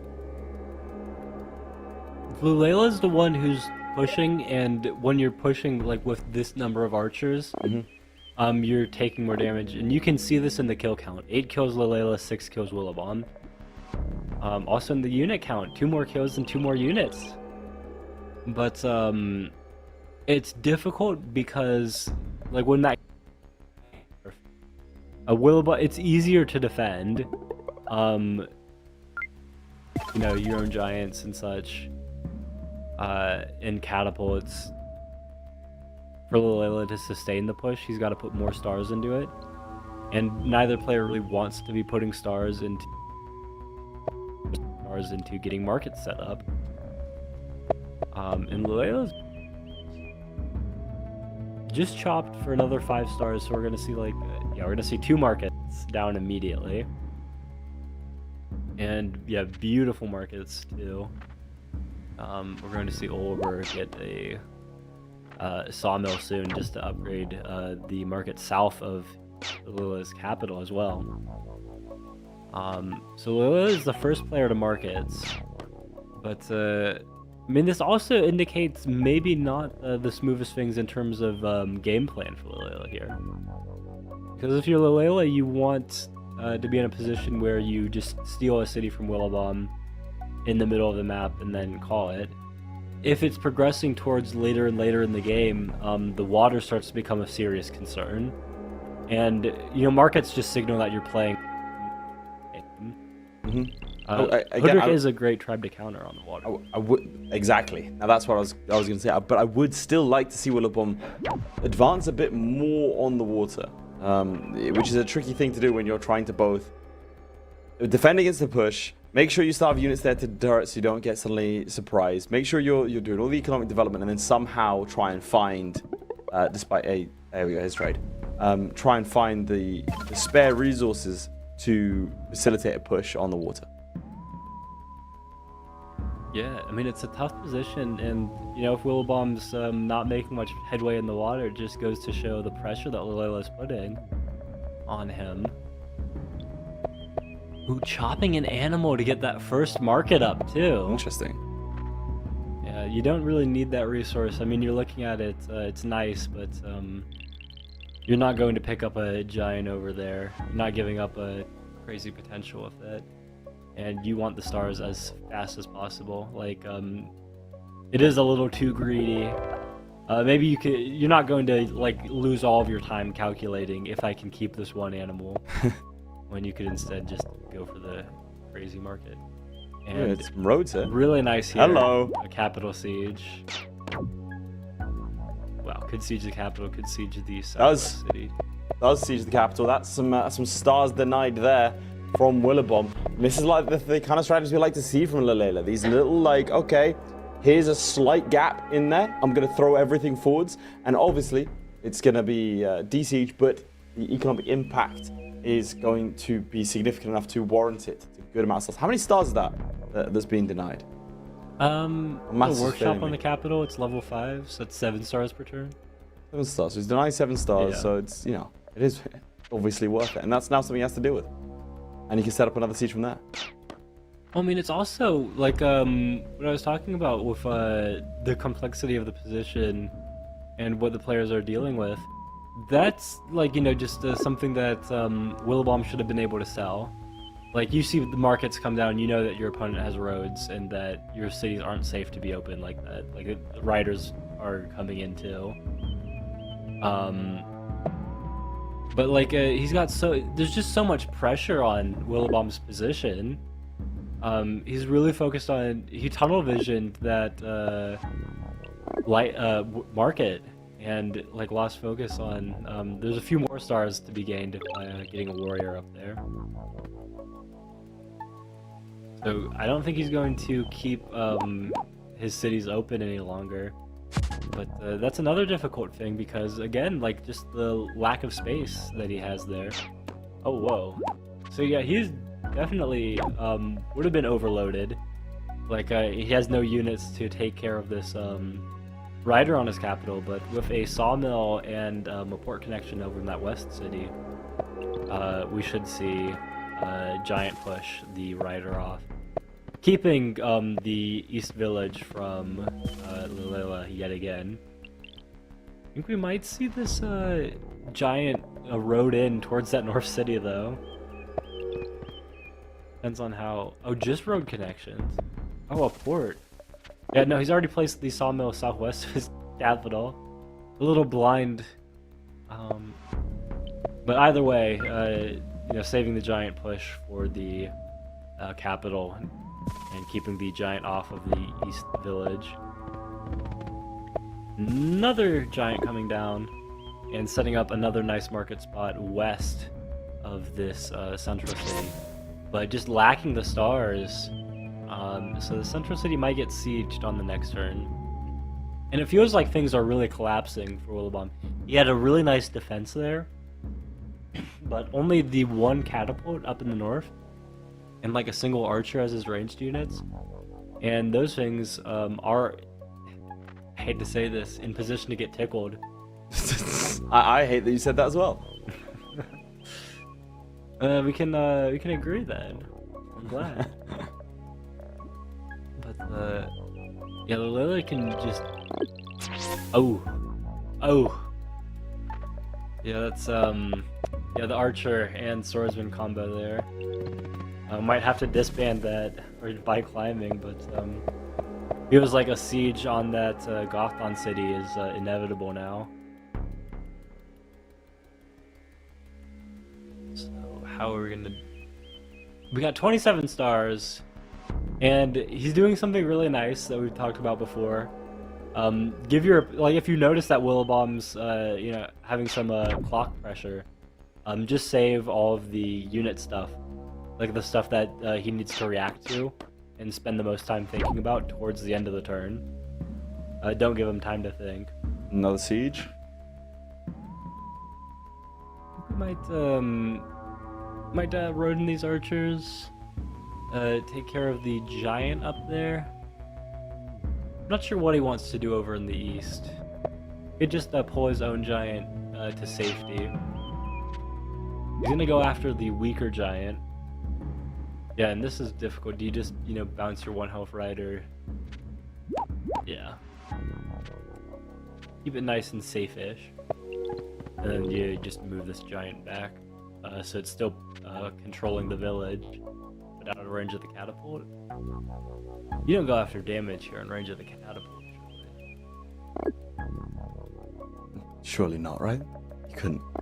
You wouldn't. He could, He'll. but like I hope he doesn't. Yeah, the beautiful market set up by li.lela over on the capital. And like, how long ago was this stuff planned for? Ridiculous.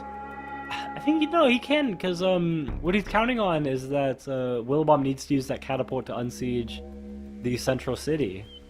If his rider that was sieging had 1 fewer health, was at 7 health, then the veteran rider would have been enough to finish it. But as it is, the catapult can't attack the giant. It has to If he's clocked all that, that's an incredible play. And I think you're right. I think it is intentional, because look at the time Willibomb's taking to try and like divvy up. And yep, they.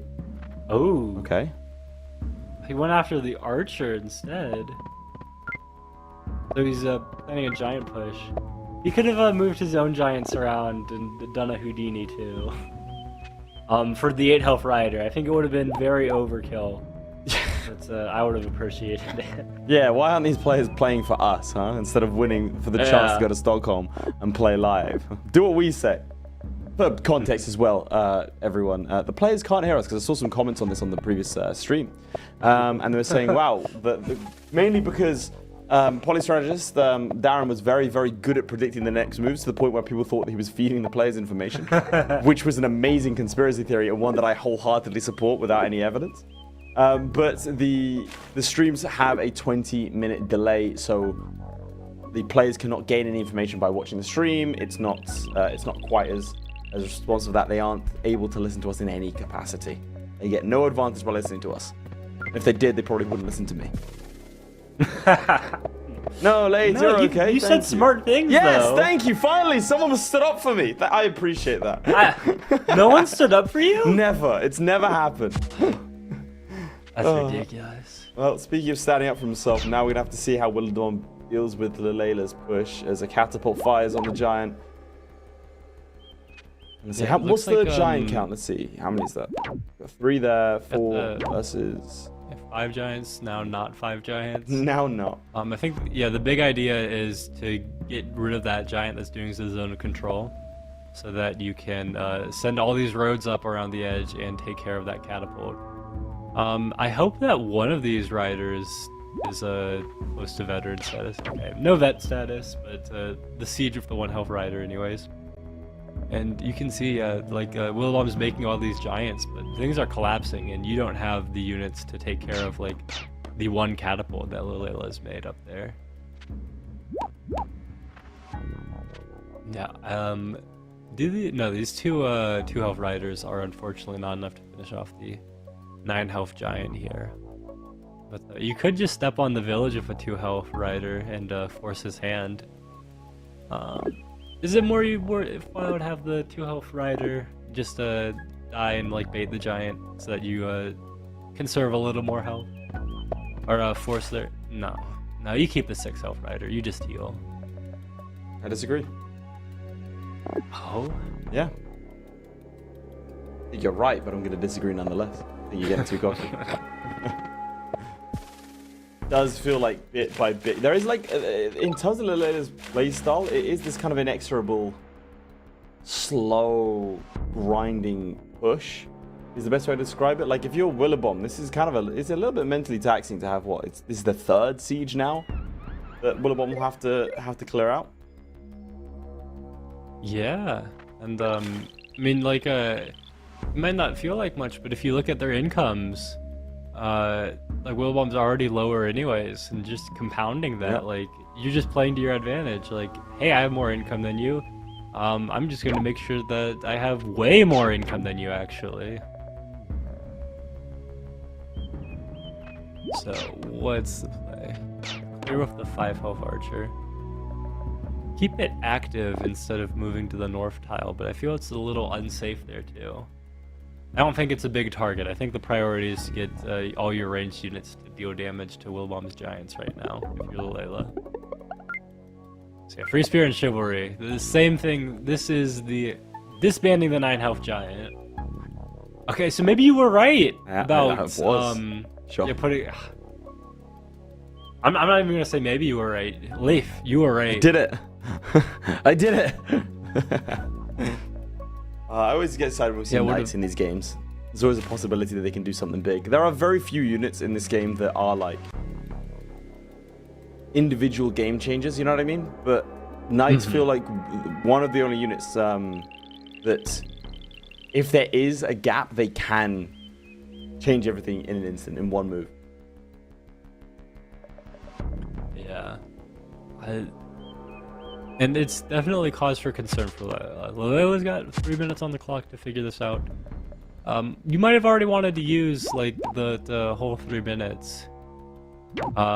Just figuring out, the optimal ways to get these attacks, but now you have to figure that out while also not giving up any massive chains. Can't clump your units together anymore like you may have wanted to. Just the wall of archers against a giant. And yeah, this is a climbing just to get this siege. Wow. Okay, that's nice. That's good stuff. That might be the beginning of the end here. And also, yeah, just delaying that veteran, give him less time to think about how he wants to deal with that.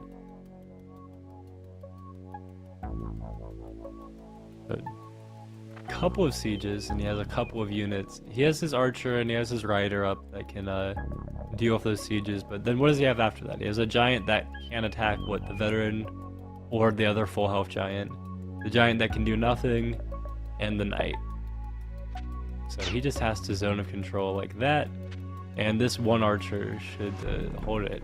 Except, look at the water. Willibomb can get a couple of scouts and use those to deal with the archer. The knight could slide in and pick up a kill on the catapult on the city. Not that that will end li.lela's game or anything, but would be a good trade. Yeah. All we have to do is move this raft a couple of tiles, and block this raft from reaching. But it is possible that we see a knight killing that catapult in the center. I keep harping on that, because I guess I'm really just looking for what can the knight do.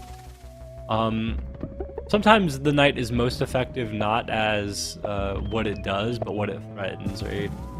You're not getting the knight because he's just gonna double block it. So, getting rid of the raft, the scout ideas, or the attack. The attack in the middle has been shut down. But just having the knight around, and preventing li.lela from moving his units however he'd like to, sometimes that's enough. But yeah, this push towards the water and just. I talked about Willibomb as my example of a classy player, however long ago. Classy player. Yeah, class. But this, I'm just looking at this and I'm like, what else do I say? This is outclassed, right? Yeah, I don't think you can say anything else. Oh, nice. Hello. It is a good 3-unit chain up there. Let's see now. And yeah, advancing your own giant. Actually, for the first time, taking the leading kills is Willibomb. Wow. Let's see, the turn gap get bridged up. Will this remain by the end of turn 18? Yeah, I'm looking at the arc of this game, the way he was able to turn that push in the center of all those archers that he was training early on. And turning that one village that the giants just stepped on now into a battleground, having the vision to see that you can prevent Willibomb from grabbing that you can just advance a few more archers and to develop the position into what we get here. It's a thing of beauty. So we have a few concerns. I think maybe overspent on the knights. That knight in the north probably could have been a catapult, since we are expecting a giant siege in the central city on the next turn.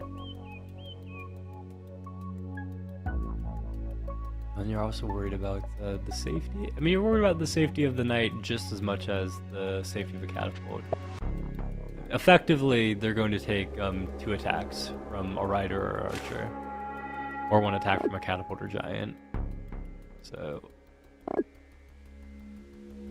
basically the same, you know.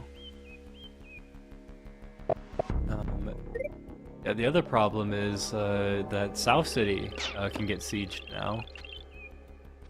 And yeah, that's a cheeky with the archer.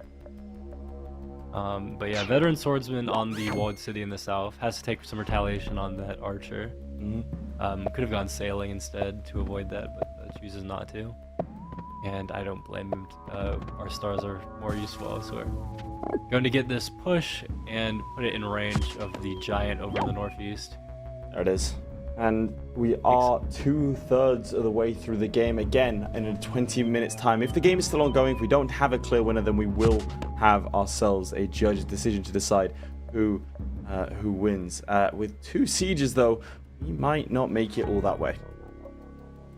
Yeah, if we don't see a winner in the next 20 minutes, I'll eat cardboard. Okay, writing that down.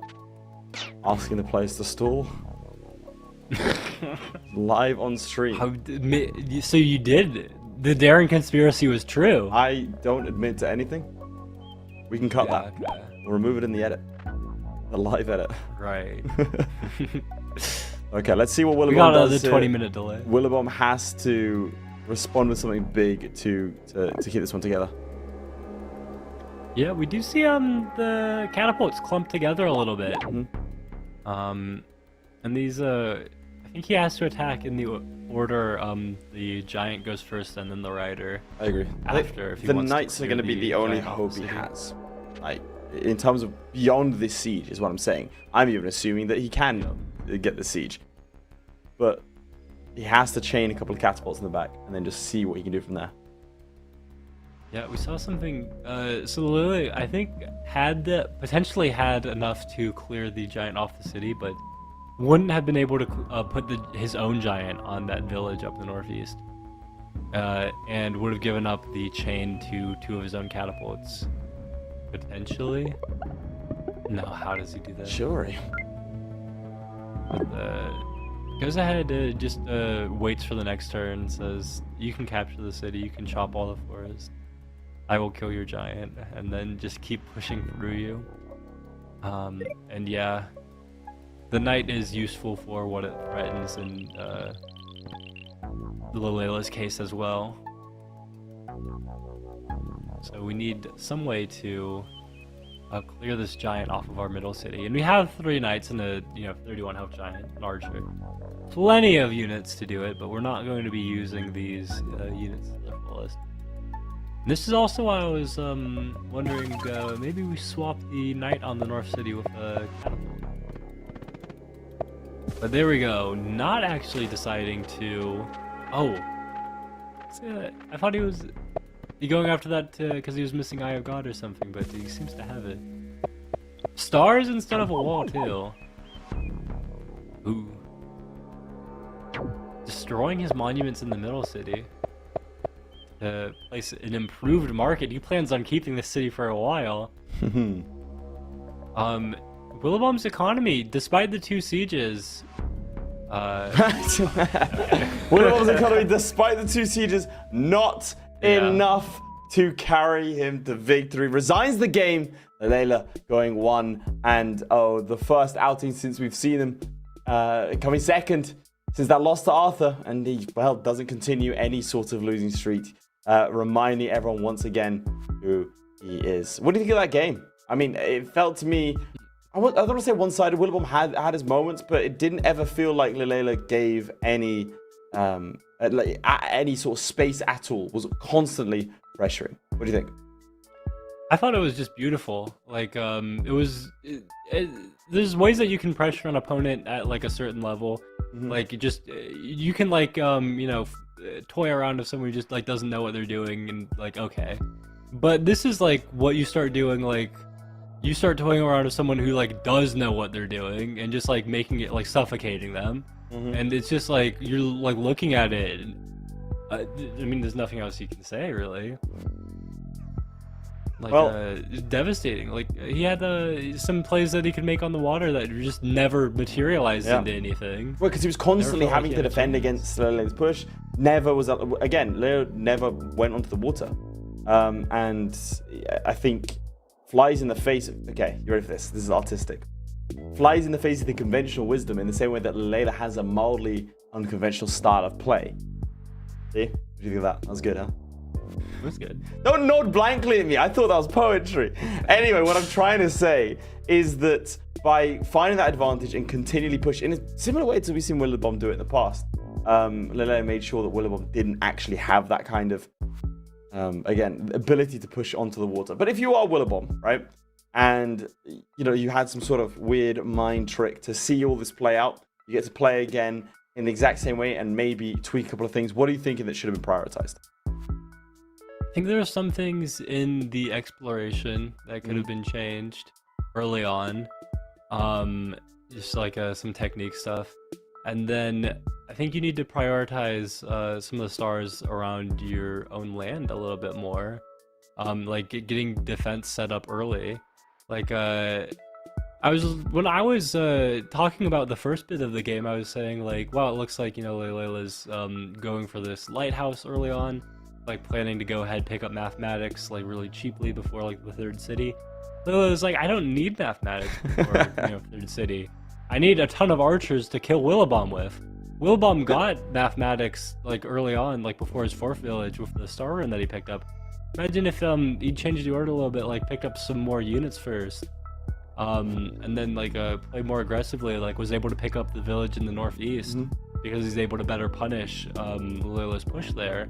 Like he just grabs that village and then like starts setting up his markets. They had like very nice market setups, but if he's able to defend on land better, then suddenly that threat of the water isn't like as empty as it turned out to be in like Exactly. the game that we actually got.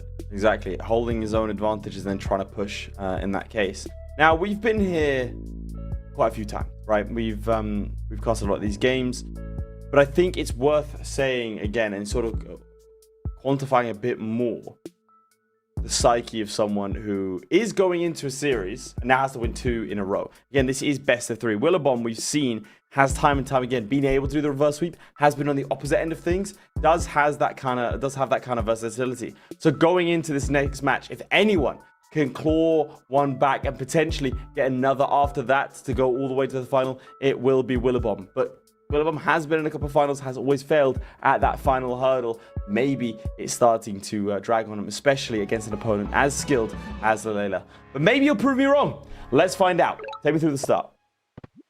Wow, going straight for the lighthouse. Interesting. On occasion, I know players will go ahead and they're just choosing to like play differently than each other here. Like li.lela's gonna go ahead and get the lighthouse a little bit later and start exploring. Like very similar starts for both players, but just different choices in terms of technique and how we want to accomplish the same idea. So li.lela's going to expand out a little more quickly. I think we might see forestry before the capture of this second city. Forestry before second city capture is like guaranteed in Willibomb's case because delayed his second city capture a little bit later. Both players spamming out warriors. But yeah, it's a question of, do we want a workshop, do we want an explorer, do we want forestry before this capture? It seems like forestry makes sense. Yeah. But I know it's possible. I know like players will frequently do this in their series. As soon as they finish a game against an opponent, especially a difficult loss, they will go ahead and open up the replay and see what their opponent did in the opening, and then try to incorporate some of those ideas into the next game. It is interesting and seeing li.lela go for the lighthouse in the last game, like he did, and then seeing Willibomb go straight for the lighthouse this game. I'm wondering what he was doing in between games, if he was getting himself ready for this like that. But li.lela takes a nice explorer, gets the East Lighthouse, and now has like 5 stars in, 5 stars out on the upgrade with a animal and zombie. So should see that capital upgrade on the next turn. Willibomb does not have forestry yet, but might go forestry and mathematics before even getting the second city. Some of the advantages of the like very economic, like hyper economic opening that he's gone for. But he's going for organization instead. So I think he's going to pick up forestry and then upgrade his 2 cities. But no mathematics early on. And again, like we talked about last game, early mathematics is not automatic game win or anything. It just means that you saved like 3 stars. Maybe you can squeeze out an extra archer, but like, you know, 4 turns later. li.lela going for these archers too. Because he knows that the Willibomb is not over in the east corner at least. So this archer on the south city, he's wondering where Willibomb's capital is, where he's most likely to be contesting him for villages. This archer will be useful later on. Oh. Willibomb knows exactly what's going on now. Wonderful explorer for Willibomb. Yeah. Yeah, for Willibomb, do you take a second explorer here too? Is my question. Picked up a lot of different techs. I mean, they're pretty similar in where they are in terms of development, except Willibomb's up a city right now, and has organization over li.lela. Another explorer or not? Another explorer is very, very greedy, and with, you know, such the economic tribe like HOODRICK, where you're trying to pick up so many tier 3 techs and every star counts. It's hard to justify, but undeniable that the vision would have been nice for Willibomb there. We're gonna go ahead. I think he has to play more conservatively now. Back it up and get like a warrior around that city if he wants to advance for vision. li.lela might population ruin. Okay. So was already looking fair and solid for li.lela's start, but I think you can justify like taking 2 explorers here, just for the fact that you see the lighthouse that Willibomb grabbed. You know that he's over in the west. You know, the vision with archers is just so necessary. And he's just crossed that 2,000 point threshold. So go ahead and pick up all of the stars that you can from meeting him. So surely we get the west, yeah. It just helps the lumber huts, the sawmills like start popping off. And we also need to get to that city upgraded so that we can train another archer. So as soon as we get 1 sawmill, we can get 2 giants actually, because we just need 3 population on the capital for the 1, and then another 3 population on Donic. Gets with the Park of Fortune, get 2 giants right away. We only have the, I should say we don't quite have enough population or enough stars to get mathematics and the 2 sawmills, or even the 1 sawmill. But on turn 8 we should see 2 giants come out. Unless we want to, we could chop to get the first sawmill. I think we should. Like the, yeah, the lumber, yeah, south of the Donic and north of the capital. There we go. The market spots, I think there was some delay. Oh, okay. This is pretty solid. Deciding not to get the Park of Fortune over on Donic for the giant there, because that's a giant next turn, when instead we want to get... We can get a giant there in a couple of turns, just with like organization and the resources that we already have. Maybe even, yeah, we can skip organization and go straight into roads, and we're fine. And we want roads anyways for our markets, unless this gets us another population spot for spamming archers, which is the name of the game. So yeah, Willibomb's already on the back foot and defending, but with that population ruin, he's able to counter the one li.lela got earlier with his own giant now. Does not have mathematics though. Does not have the No, it stars doesn't. yet for mathematics. Would you rather hop in as li.lela or Willibomb in this case? li.lela. Mhm. No chance I would do otherwise. Because li.lela has mathematics and the initiative. Like, li.lela's already the one who's pushing. Getting like another giant and then like some markets up soon. Willibomb, I shouldn't make it sound hopeless for Willibomb. It's still way too early for like, you know, some crazy advantage to have been accrued even. I do like the fact that li.lela has mathematics up on Willibomb, but Willibomb has better access to more villages later down the line. So fairly even as far as, you know, being down mathematics can go. And again, it is HOODRICK, so defending a position like this, like I don't know if there's a tribe I'd say is better suited to countering something. I mean, just the number of archers is tricky. You might be wanting to go into like riders already if you're Willibomb. You're like worried about just losing your, like not even to the giant yet, but just losing your Gulick City to the archers. Already getting one population shy of that giant. I hope we're going to see some roads into on the way to markets to get that giant over there. Yeah, we're able to kick a little off this ruin, but we're not able to do that and kill the warrior that's gotten annoyingly close to our capital. A little too much vision for him. So how do we want to advance things here? I think that's the question he's asking Some himself with a advice. minute and a half on the clock. Yeah. You need a... I think the most like standard thing you could do here is you just have to take them off the ruin, step on yourself to force your archers to not target your own. Move your giant east so that you're protecting your archer from their warrior, unless he wants to build a bridge. And then pick up some damage, and then a couple. You could probably get an archer in the east city too. Yeah. It's a very smart plays from Willibomb.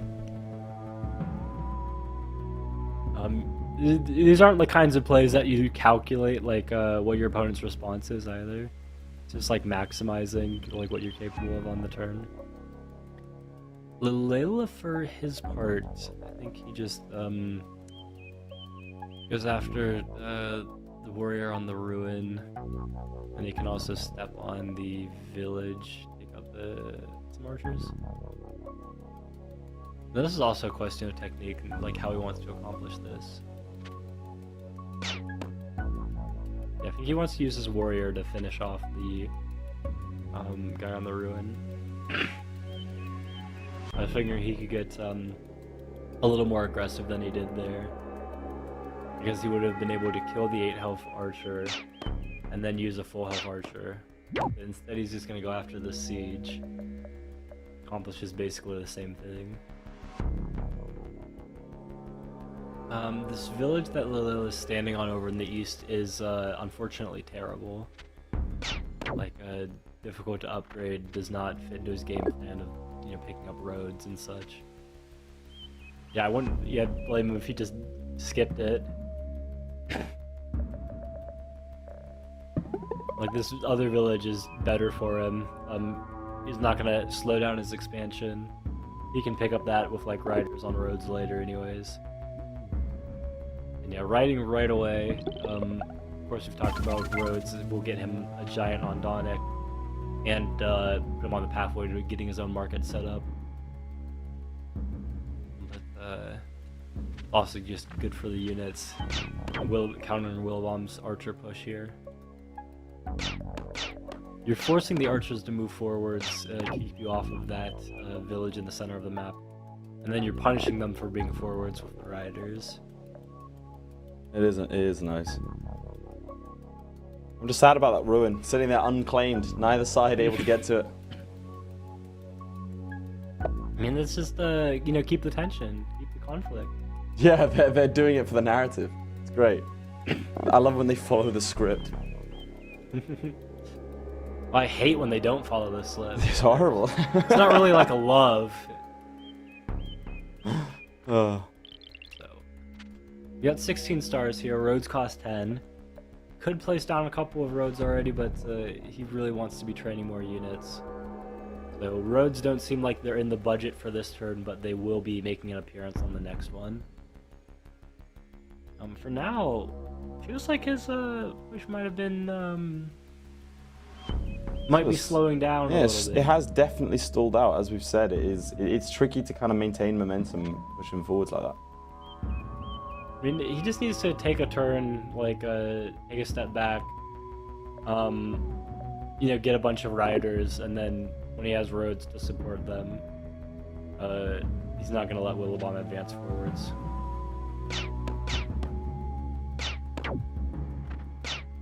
Keeping his archers in range of the warrior is, I'm trying not to make this sound like I disagree with it, because I do agree with the play. But what I'm saying is it's a decision.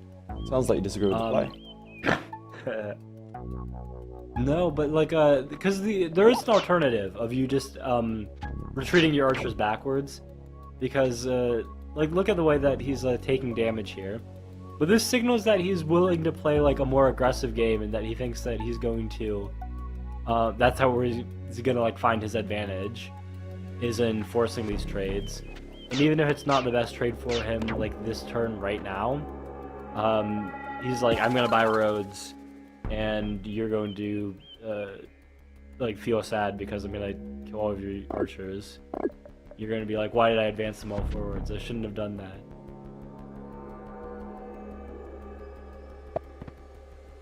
Alright, li.lela. The Willibomb has mathematics and big border growth. I think Willibomb might have sensed that there was some danger of losing that city in the middle. So nothing really lost in stealing those resources. In fact, they're going to li.lela otherwise. Yeah. I mean, Willibomb does have the 5 cities to li.lela's 3. There is that one obviously to the east that li.lela could pick up, but it is. You don't really want to be. It's not a time when you want to be sending excess troops away, is it? Do it very carefully. Yeah. I mean, I've been making a big deal about picking up roads and everything like that. Like, it feels like we're seeing the 6 cities that li.lela's going to be working with soon. Yeah, like, you know, just put the giant down there. Make your attentions very obvious. We got 8 stars left. We could advance some more with some more roads, but probably just want some more units right now, like a warrior in the front and a couple riders in the back. And it's just a question of how do we want to use the archers that we have right now. We could go after the warrior in the west and then finish off the 2 health, or maybe. There's a few ways that you can advance this. The problem is, yeah, you don't want that Donic city to be population cap, or like you don't want to be blocking from training another unit there. I stand a catapult. Wow, that's bold in the face of all these archers. I really like it. He's known for it. He's known for the bold plays. And again, it won him last, it won him his knockouts. It's working. Don't forget.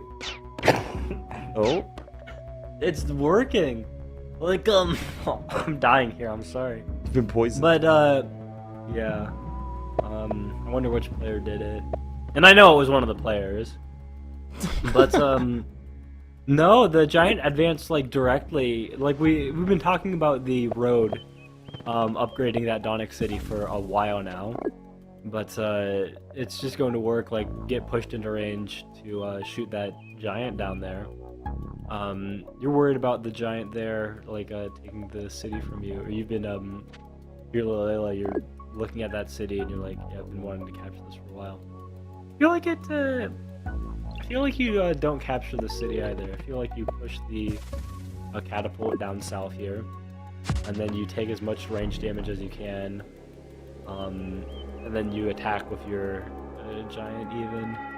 Just like trade him down without capturing. The city's not that great anyways. And it's hard to say like how you go about keeping the city.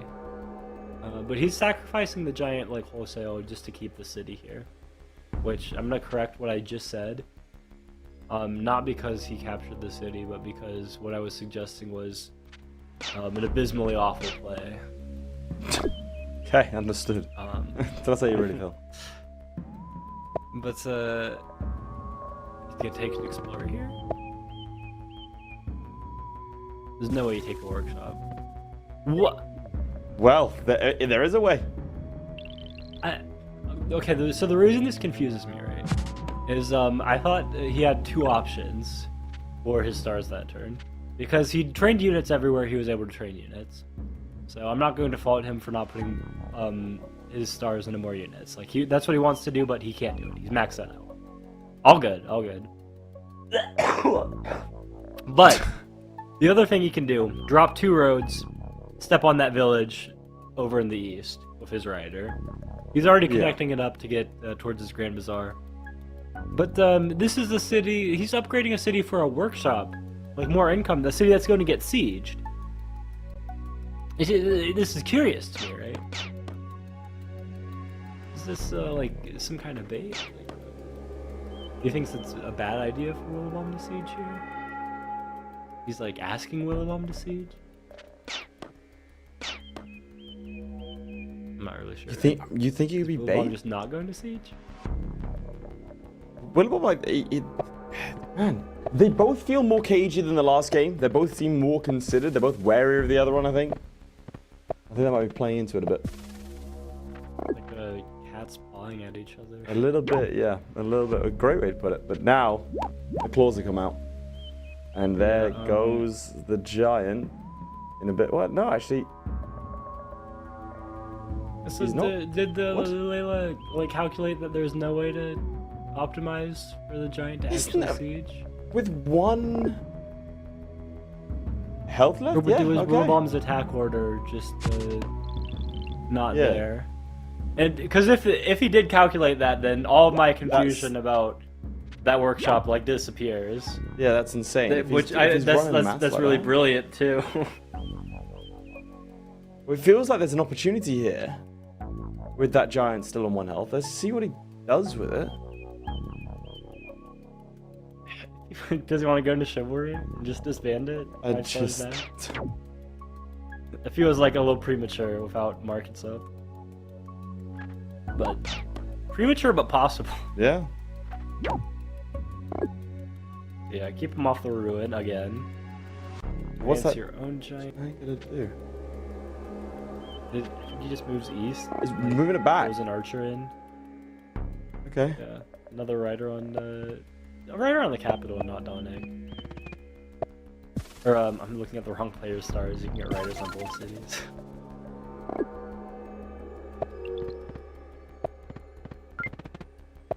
Ooh, Nice. Grab a giant there. that killer money. Okay. Right. Oh, let's... but no unit on Donic. It's really weird, isn't it? He's saving that population spot for catapult then. My only guess. I really enjoy watching li.lela Doesn't he- because we just kind of have to figure out what he's doing as we go. Whereas like there's sort of like a not pretty ton, but there's a general idea of how these games go. And again, let's not many words about it. It's not like I'm an expert, but over the weeks I've come to get a sense of familiarity with it, and li.lela does shake that a bit. Yeah. Well, I saw a take about this during the last World Champion cycle, actually from Majak, who we saw playing earlier, who said that li.lela is the most talented Polytopia player. Oh. Because li.lela was able to achieve like all of these things that, you know, however many Polytopia players don't. Without having access to all of the resources and community. He did it by himself. And this was a little tragic story about to embark on, but after last Worlds, I got to like take a little taxi out of there and like have a conversation with li.lela, just about how like the tournament went and everything. And he was, very chill, like nothing about. I think he was like, if you saw him, like how he was behaving in the interviews or anything at that tournament, nothing surprising there. But so what he said was that like he just didn't really believe like he was going to win. Like he was like, this is a game I play for fun. Like I'm world champion. No, I don't believe it. I'm just playing for fun. He didn't believe he could actually win until he won that second game against Arthur. Like after he beat Meister and he's like, but I'm not gonna beat Arthur. He wins that second game, and as soon as he wins that second game, he's like, I can do it. There's a chance. I can win. And then he lost. And he's like, I don't know if I'm gonna come back next year though. But here he is, so I'm very glad to see him. There you go. Still playing. One of the most interesting, just as a, someone who enjoys watching Polytopia, let's call it the sport of Polytopia. I think we can get away with that, yeah. Yeah, one of the, just most interesting, entertaining players by far. Absolutely. So very glad to have him for the community. He's going to have to be pretty good to win this one against Willibomb. Again, the ever-present Willibomb picks up Rhodes. Let's see, where's the plan? Because earlier you said you'd rather be playing in li.lela's shoes. How does that stack up now? So both players are at similar city counts like right now, right?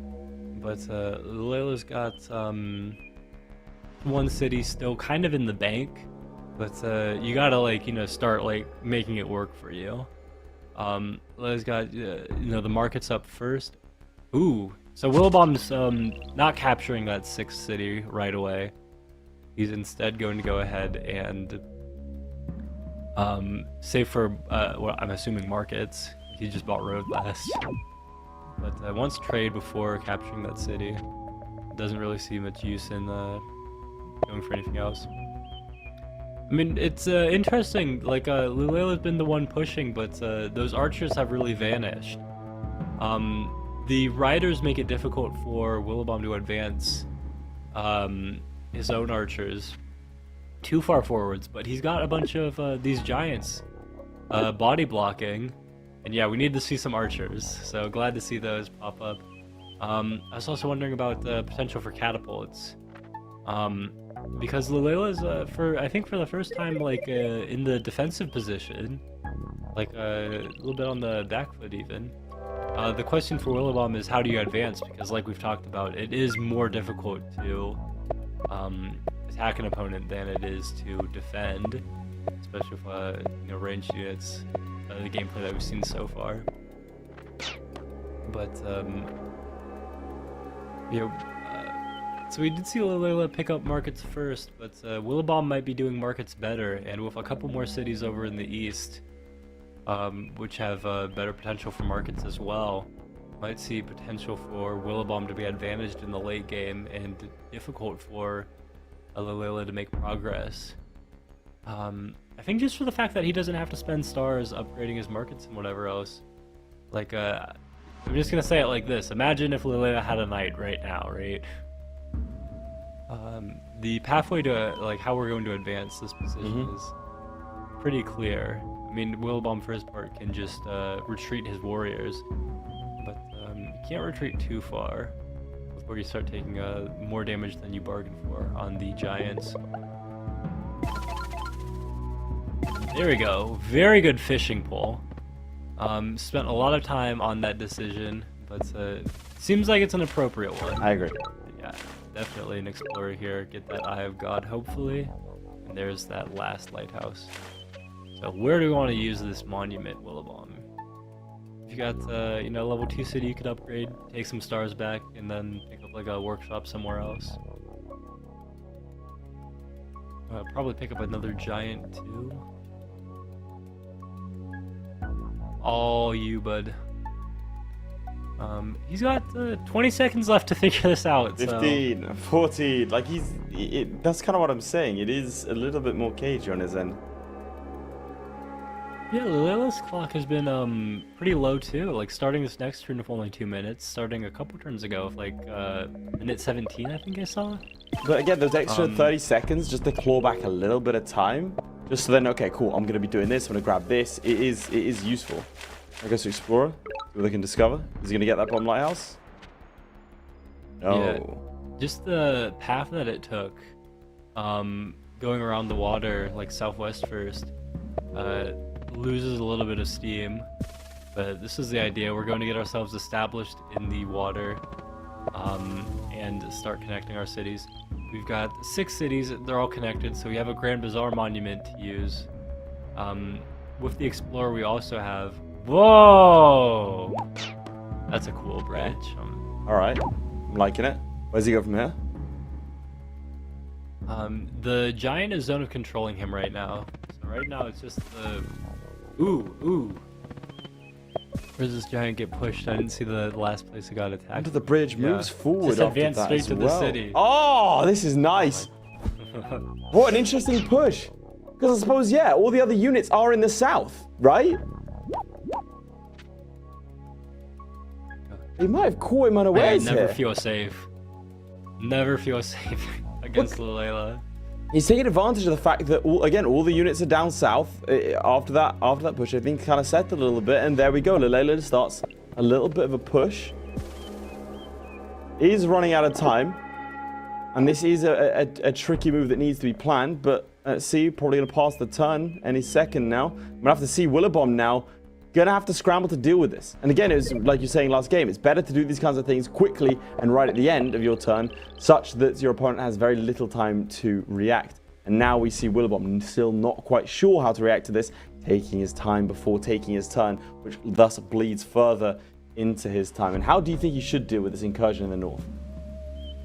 I mean, you've just been reminded that bridges exist, so you can go ahead and bridge your own giants.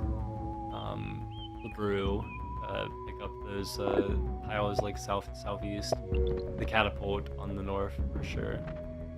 You might not even need to get the bridge down if you have the catapult, the giant in the back. Yeah, you're just gonna pull your giant out of range of their 2 giants in the catapult and just defend. But even if li.lela is not gaining the village, he's gaining that valuable space. And we've seen like how HOODRICK matches can be with if you gain space to trade units on your own city and like move freely, how quickly that can just turn to your favor. So li.lela's got some solid space over in that western portion there.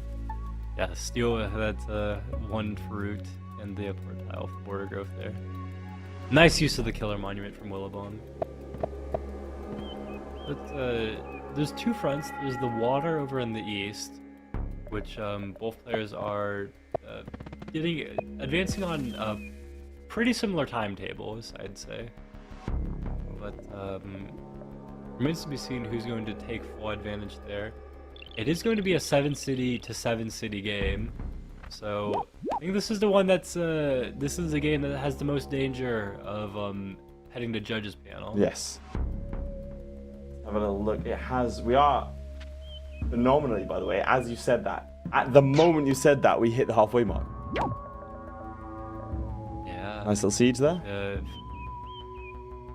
Feels like we're very close to the mid game. I mean, look at the economies. Like after the siege, 43 stars to 44.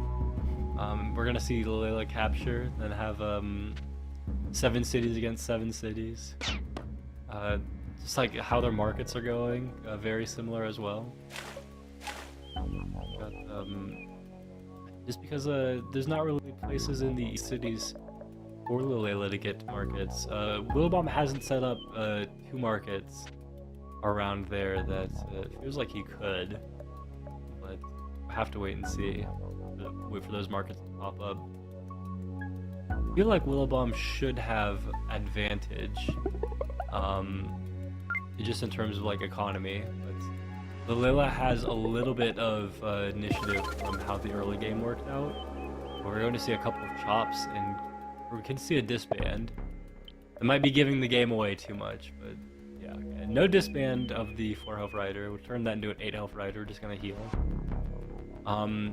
You want this knight to be a surprise. So yeah, that's the tile that it's most likely Willibomb doesn't have vision on. Unfortunately for li.lela, Willibomb does see that knight, will be able to react. We have had that chain there of the 2 catapults for the warrior for I don't know how many turns. But Willibomb's going to have to adjust, move that warrior to some less comfortable position, at the very least. And, I mean, probably just move both warriors, too. He has a nice forest blocking everything right now. So, not the worst by any means, but, he's going to have to, move to places he doesn't really like. This is really nice, though. It feels like an oversight on li.lela's part. Advanced way too much over into the west and allowed this giant to just road in, dealing with a pitiful zone of control from a single warrior. Again, you have to take risks. That is one of them. Looks like it's not panned out for him. Yeah, advancing that warrior up. Breaking up the catapult chain, but also denying yourself the ability to train on Ulf. How valuable that is remains to be seen. How does li.lela defend this? Is there a way? You've got the catapult in range, but that's a pretty close to full health giant there. Got some stars. You have to use the knight. And then there's a scout with everything here. Finish it off. You can road in. You just have to pull your one giant back a little bit. Yeah, and then road in this other archer.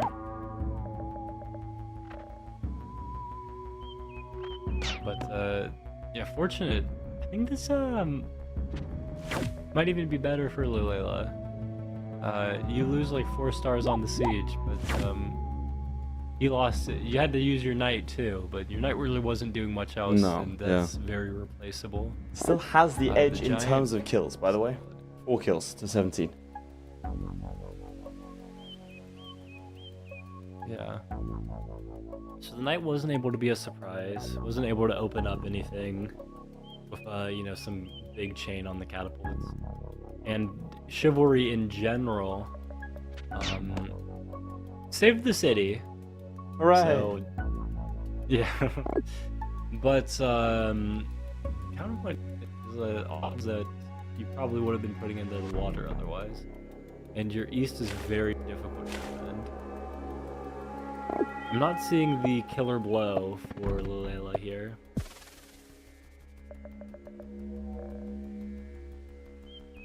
Now we're gonna finish this one off. And the reason I'm talking about like trying to find a killer blow anyways is just that Willibomb has markets yet to be set up over in the west and already like has an economic advantage. I feel like the longer this game goes on, the more important it's going to be that we have these villages over in the south. Yeah, I completely agree. It does feel like Willibomb can, I want to say the word stall, but he can, he doesn't need to push any of the action just yet. He can kind of let it out and slowly have an advantage come through.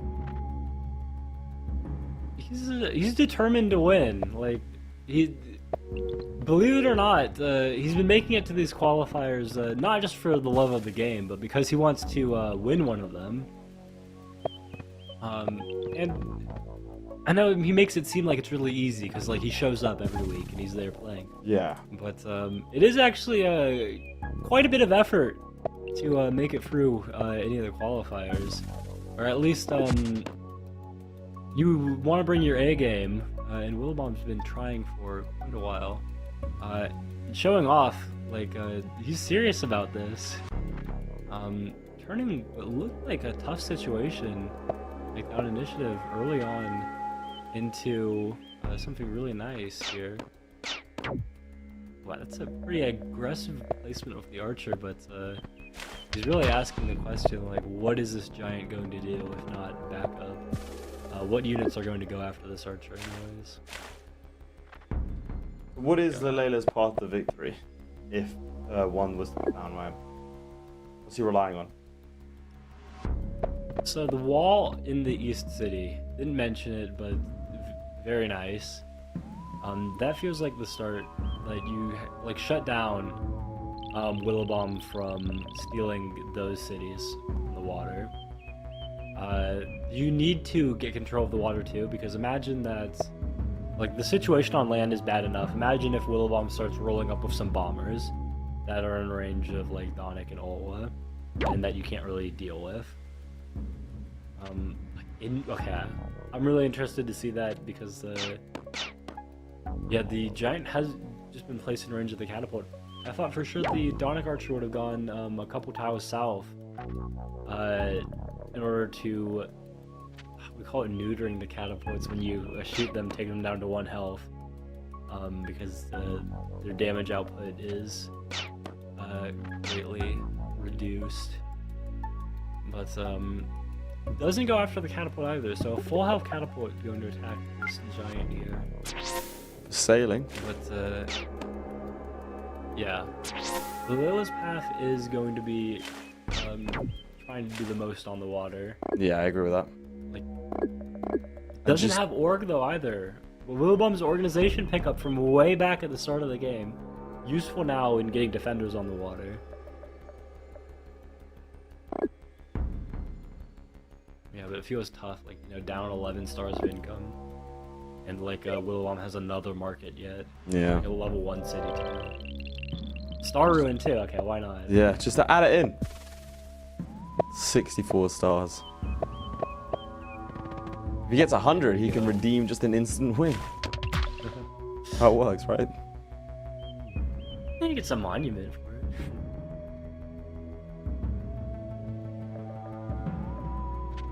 Yeah, this catapult in the east is nice, otherwise it would be a really nice juggernaut splash into the walled city here. I mean, he could still go for it too.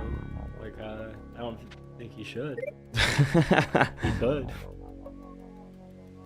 So we're gonna see a repeat actually of the giant that can just slide straight into the city. Willibomb wants to get another road there in the middle.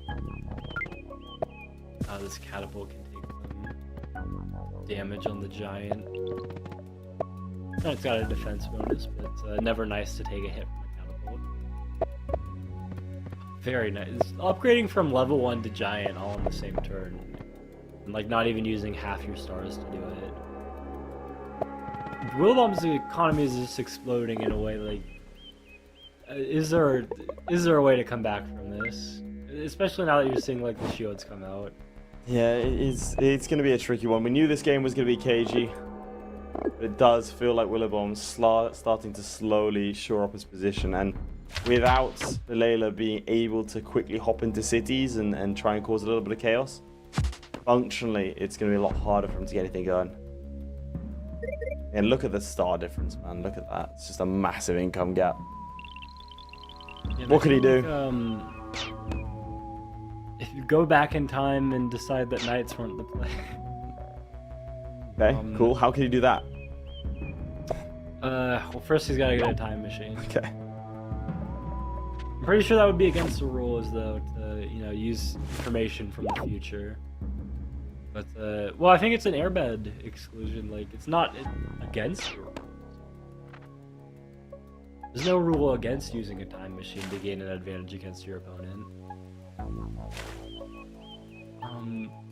I have to apologize to you, actually. I think I've mentioned airbud rulings to you more than anyone else in my life at this point. Look, we're gonna have to discuss it. All right, it's live on air, it's not the time or place, but it's been noted. It's been taken up with the relevant authorities. Relevant, of course. Yeah, we're escalating it. I'm sorry. Eek. Eek I is exactly that. what li.lela's thinking, I think, at this point. Yeah, the warriors are nice, but you got 46 stars here. Are you able to go straight into strategy? Pick up like a walled defender. Start putting some shields into the water. The knights haven't accomplished too much yet, but still dumping some stars into them. Yeah, they're an ace They in the hole. are nice. I mean, we saw like just what, a turn or something ago, or whenever the knights came out, like 30-something turns ago. Willibomb just have to react and start moving the catapults around. So they're still, you know, spacing out the units, making it inconvenient for Willibomb to advance willy-nilly however he'd like. He'd like to advance Willibomb though, but they're not. I don't see them picking up a chain with just a sheer number of diamonds, and like no way for li.lela to deal with them. Do you like the advancement of these catapults? Like li.lela looks like the idea is to advance on land, make a breakthrough over there. Saved up a bunch of stars before the end of the last turn. Still not going to start the next turn. Like Willibomb's income though, even if the 21 stars banked, which but probably the shields in the future, possible. He's got sailing from Willibomb. Some bombers might be coming in soon, and I think the bombers might also spell curtains for li.lela in this game. Seems very likely that we're going to be moving into game 3 now. But if I give it to anyone to win a position like this, I give it to li.lela. Still, I appreciate your admiration for the cause, but look at the difference in stars. Look at the difference in unit count, in pretty much every measurable statistic. It's going to take more than li.lela playing well. It's going to take Willibomb playing badly. You think Willibomb has it in him to play badly? I think no. Yeah. So not badly enough to lose this one, maybe. Yeah, it'll be very tricky. I mean, stranger things have happened. We have a final 15 minutes now, so li.lela not only needs to not lose, they need to do enough in 15 minutes to turn the tide of a judge's decision. Because that's what we're looking at this point, right? There's a massive army amassing, but I don't see that he can do li.lela enough. will resign, or it will make it to judge's decision. Yeah. li.lela is not winning in 15 minutes unless Willibomb blunders some massive chain straight to his capital. Yeah, and that's give up some chain here. Not a chain worth like celebrating, but a chain. with the archer rider knight combo, does this even kill? No. It does not kill. Otherwise would have picked up the catapult too. Shame. But picks up some damage.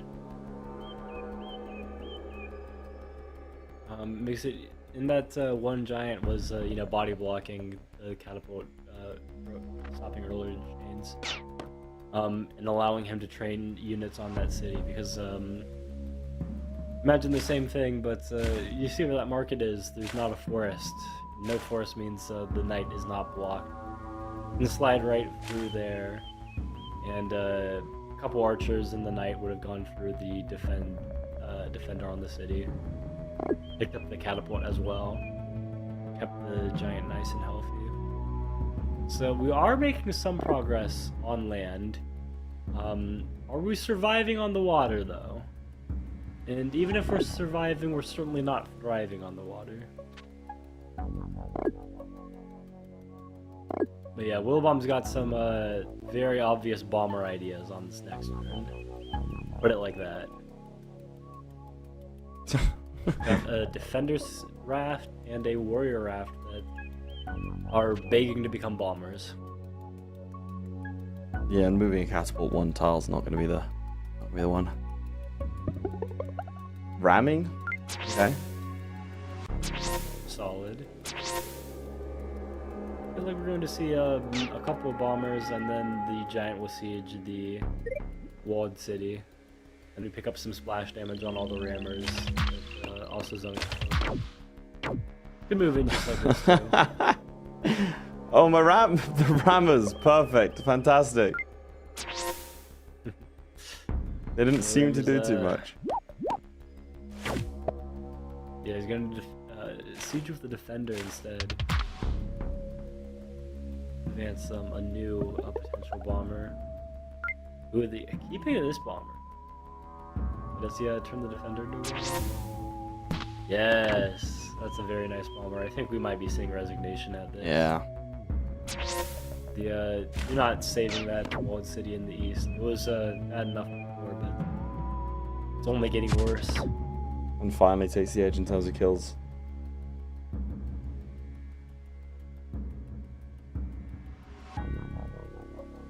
I mean, I think at this point, Willibomb should just run forwards. There's nothing to stop you. Just do it. I feel like he's got the income he can do anything. He can do whatever he wants. Yeah, look at it. You probably lose most of his units and come back. Yeah, I think all he really, let's say, wants to do is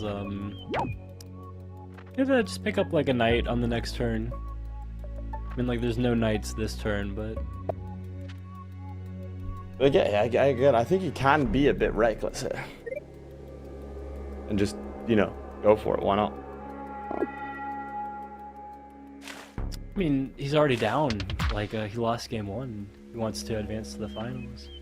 No, I know, but what I'm trying to point out is that look at the income disparity, look at the amount of kill disparity, look at the unit disparity. I mean, the only thing defending Ulwa is there's an archer with 1 health. I think at this point, maybe li.lela's hoping that Willibomb disconnects. Yeah, the DDoS strategy. Yeah, the DDoS strat. The hired hitman strategy. We'll see if it pulls off here. Yeah. I think he's done a good job advancing anyways. Ooh, hello. Just for the fact that... That's very nice. That is a nice chain. Like, this is the kind of thing you're trying to avoid, but... Take it back, you shouldn't be reckless. What a terrible idea. Don't be reckless. Why would you listen to that? Don't be reckless around knights, basically. No, I am being very but hyperbolic here, but you understand my meaning. Oh, for sure. I think we saw like the version of that like Willibomb's capable of is like the way he advanced his giants over in the west. Like, there's a catapult there, like there's 2 other giants, and Willibomb is still advancing his own. He sees a lot of potential too. I'll say potential for trouble. That he can start like taking care of li.lela's final defenders, these last 2 giants over here at least. So gets his own bomber, and it is a very nice bomber going to finish off this juggernaut. But the city's still lost. Were we able to pick up the last forest there?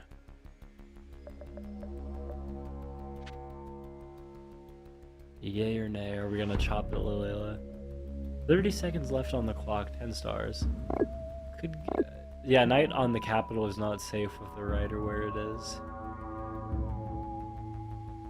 It says get a couple archers. There's 4 stars left. It was an important kill to pick up on the 1 defender that he chained through with the 2 knights, because otherwise you'd have a defender roading in to siege your city there.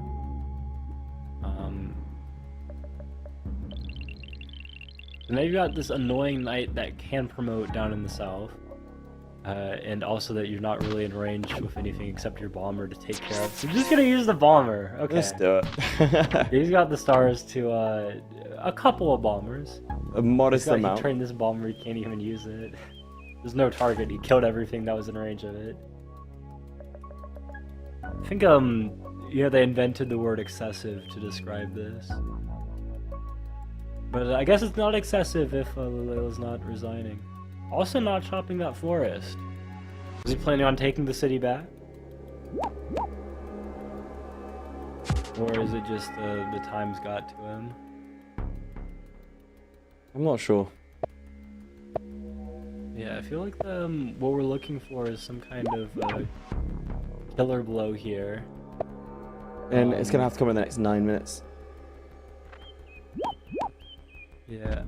I just mean how we're going to turn no siege. Oh no, he's gonna siege with the giant, of course. Yeah, there we go. There we go, yeah. Willibomb does make it 1-1. We have said before several times that he is a mentality monster. Doesn't matter how many times he gets knocked back down into the dirt, he steps straight back up, and here we go, 1-1. One game away from the final. What do you think of that game? Because at the start of the game, you were saying that li.lela, much better position. Adamant that li.lela was in a much better position. What did Willibomb do that made you think, actually, well, that resulted in this result? I feel like he just played like a more solid game. It was kind of more like, what was li.lela's game lacking? li.lela put a lot into like pressuring Willibomb, Yes, and trying to get like some advantage there. And at the same time, like we were seeing things like, you know, picking up a workshop instead of grabbing, you know, a fifth city. So we're like missing out on, you know, some city upgrades and such, and expansion over into the east. And I think that was really necessary for li.lela like late game. And like we were just like missing out on stars like that. I feel like the knights also didn't really amount to anything, and it's kind of like the overarching thing of way too much emphasis on trying to get an attack over on the land when it's like it didn't end up panning out, didn't end up working. We needed a different strategy. Like Willibomb was able to play like just really solid the entire game and no problems. Yeah, and that's sometimes that is all you need to do. Play solid and hope your opponent makes mistakes, which obviously easier said than done. It's interestingly you mentioned the pressure aspect. Bear in mind that obviously that pressure did help li.lela in that first one, and Willibomb is a very versatile player and is able to adapt to various strategies thrown at him. So it's going to be interesting to see what happens in this final iteration. But between the three players that remain, Dux, Willibomb, and li.lela, any one of them really could take the entire thing. I don't know. If you had to pick, having seen all the three players play at this point, which one do you think is going to take it to the final? Obviously, assuming whoever you say wins this one and so on.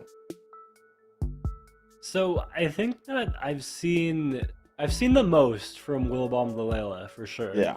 In their two games, as opposed to the two games that Dux played. Those are, you know, he was in control the whole time, but very quick too. Wasn't challenged. These I've seen, you know, more depth from the players, like how they're going to be playing HOODRICK, and especially like on today, how they're going to play HOODRICK today. I feel like Willibomb's shown like that he's you know, the solid player. Like he's going to go for, you know, like you know, really just solid like improving choices the whole time. Whereas li.lela's got you know, that aggressive style, like pushing in a little more unconventional way. I know, which is more entertaining, which is more exciting in that way. It makes us a little bit biased. Well, speaking of entertainment, we did say that this one was going to be the highest level so far. I think it's lived up to it, but we have only one game left. The winner of this one goes to the final to be within touching distance of being the representative of the HOODRICK tribe. Take it away. What do you think this start looks like to you? So, doubling down on the conservative and economic approach from like both sides here. The lighthouse is a couple tiles away, so it's going to be the archer that goes and grabs it, picks up the workshop a turn early with that warrior. And yeah, Willibomb has to decide what is he going to do. In that first game, it seemed like the lighthouse was the way to go, but the village he had was also a tile closer to that lighthouse. This game, it doesn't seem like there's all that many attractive options for a third warrior for Willibomb. So it makes a lot of sense to go on the village, and he's rewarded with 2 animals on his village this time, instead of the one that we saw in the very first game. So another workshop for sure here, before he even steps on that central village.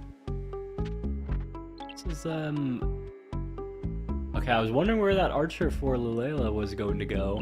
If it was going to head south down around the outside. But not gonna have to worry about that. Go ahead and send it straight into the middle. It's an interestingly shaped lake.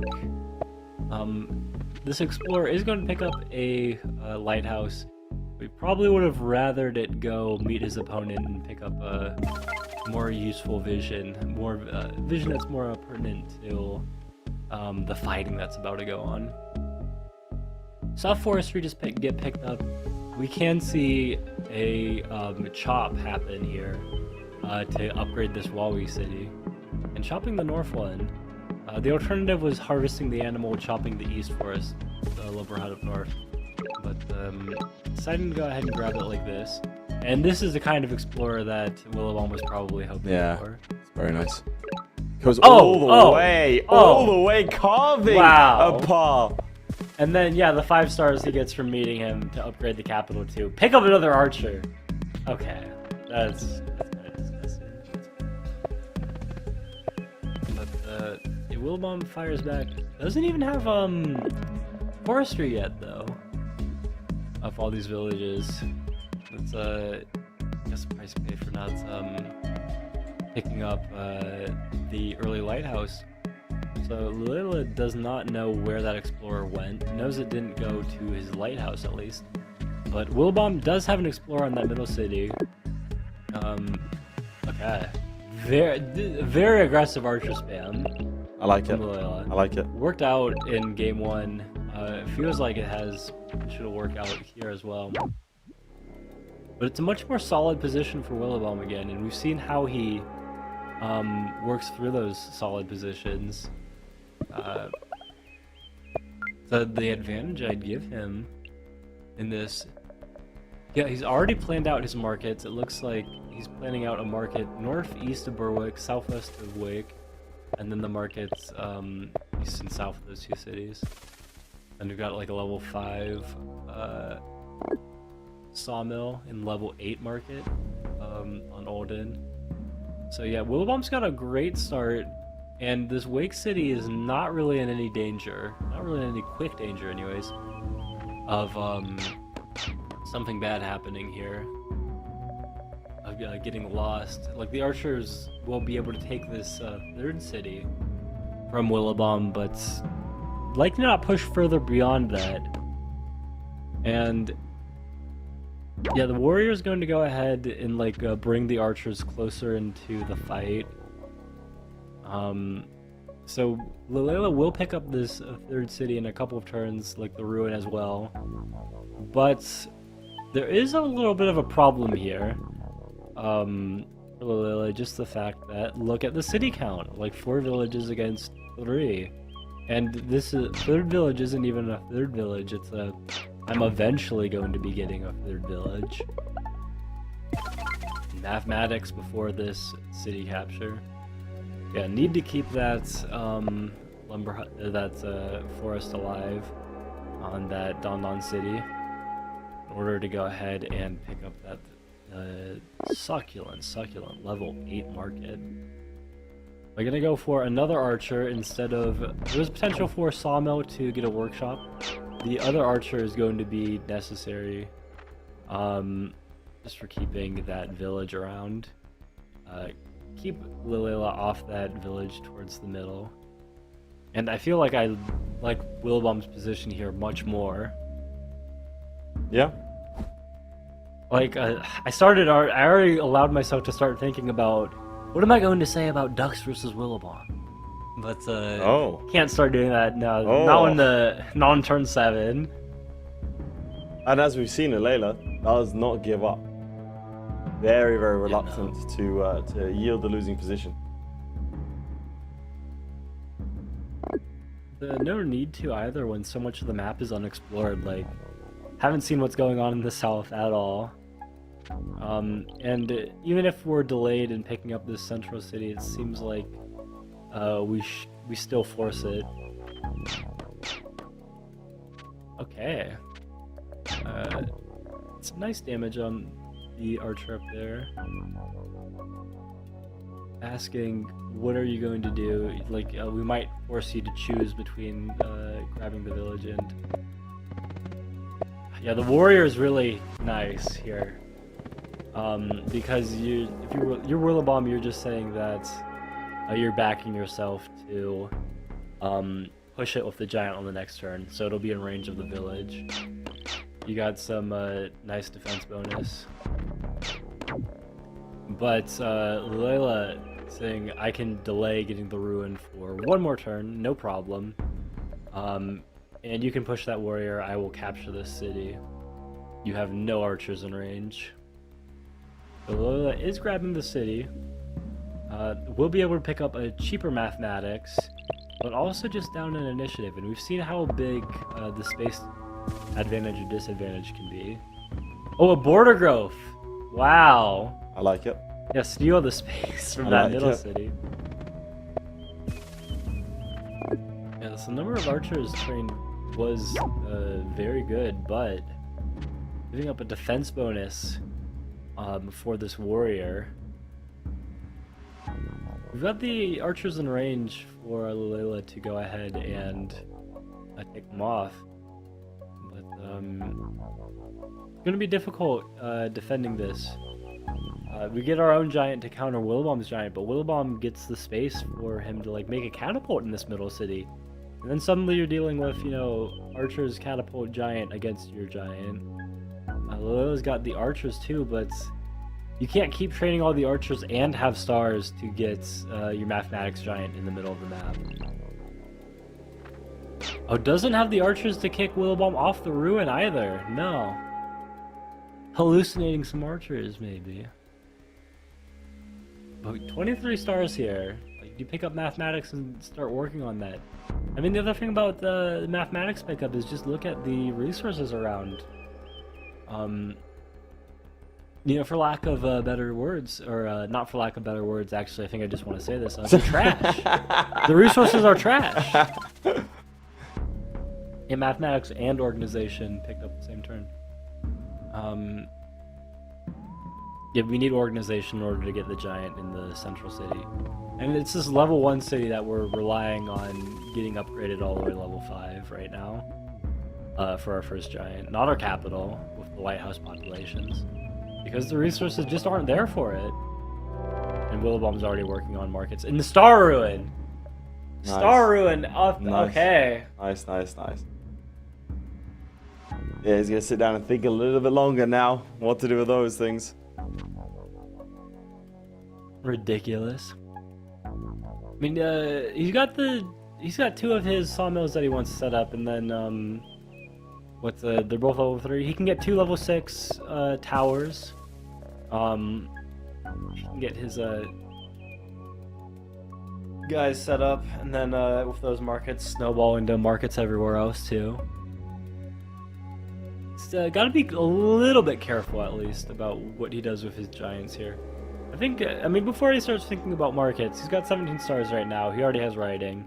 I'll pick up a couple riders, advance your giants. He wants to shoot your giants, you attack them with riders on roads. And then, you know, let's say 2, and if it's really bad, like 3 turns. But he's backing up. He's not keeping his foot on the gas, so to speak. But I think he's still in a fine position. But yeah, this is I think this is better for li.lela to just be dealing with less pressure. I think Willibomb got overly spooked. He assumed that there were more archers in the fog than there really were. And I also think that, you know, if he had, an explorer that went over to the east, and he saw that, you know, this was like a phantom threat, that there weren't really all of these archers in the fog, that he wouldn't be backing up right now. But he's backing up his giants and playing pretty conservatively to get his market set up as quickly as possible. This is also a good strategy. Like, you know, get your, like, if you've got better markets than your opponent, and you're gonna get them set up more quickly, like, go for it. Like, who am I to tell him otherwise? The caster. So a nice Oh. border growth here too. You can tell him otherwise. Oh yeah, I'm not a commentator, I can do whatever I want. Exactly. Wait. Feels so powerful all of a sudden. Yeah, there's a lot we can do. We can shape the people's opinions. There was about a good 50 people that had one opinion. You said that, they think the other thing. It's pretty fantastic. Like, for example, who would you be rather playing as? A Willibomb. Exactly. Or a couple of people looking at li.lela's thing and thinking, no, maybe it's that. No, actually, yes, I agree with the caster. Yes. I find I can be very persuasive from time to time. And watch this. I think Willibomb, he's going to chop the forest southwest of his capital and west of that Orlan city. I agree. And get a second level 6 market. No, a rider. Whatever. Man, you really gambled. Not that last time. persuasive. So what does li.lela have to do to turn this one around?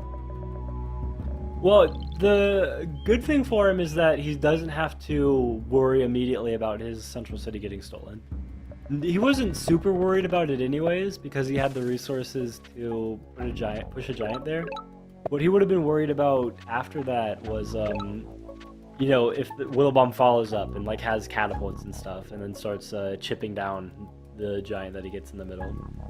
He would chip down with the archers, but he doesn't have to worry about any of like those immediate tactical concerns. He's in a game with Willibomb, like Willibomb said, truce, let me set up my eco.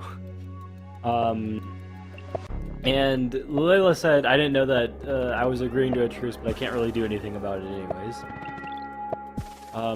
So they're both just setting up like markets right now. And the bad thing for li.lela in that is that Willibomb already has rioting and roads and trade and put down the first market. Whereas li.lela doesn't even have rioting. Yeah. So in this market battle, I mean, that's like the option that Willibomb gave him because like he's gonna push against the multiple giants that Willibomb has. No.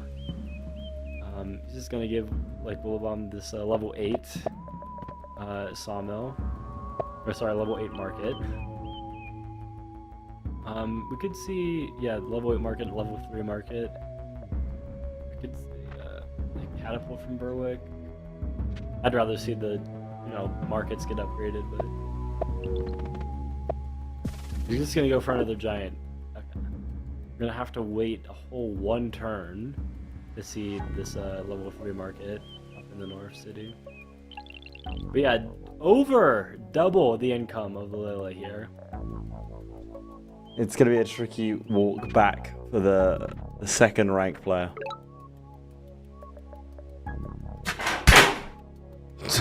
Is he in your house?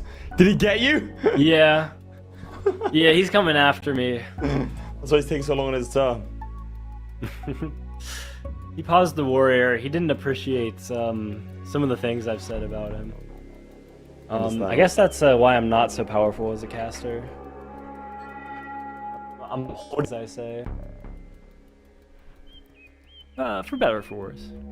I think mostly for better. I try to say things that are right usually. Yeah. But his murder attempt didn't actually work on me, so it should be okay. I like this play from him, picking up fishing. Like we've seen control of the water turn into game wins before. And the tricky thing is with the income Willibomb has, getting sailing everything, all those techs is not too much of an obstacle. And also, HOODRICK, these cities are giant factories, and those juggernauts getting pushed into the water is the path to getting established there, even if he's needs to do it later.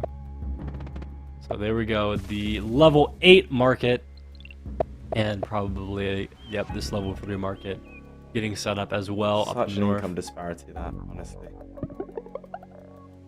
I love, before he picked up fishing, that 4-5-4-5 score he had for just a brief second.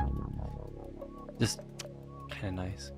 Also, he's making it evident that, it was a little silly for me, maybe even, to suggest chopping that forest down there. He's going to use it to pick up another giant right away. Would have been delayed a turn, but I could have grabbed it with port connection in the south. Picks up a turn earlier by using that lumber hut.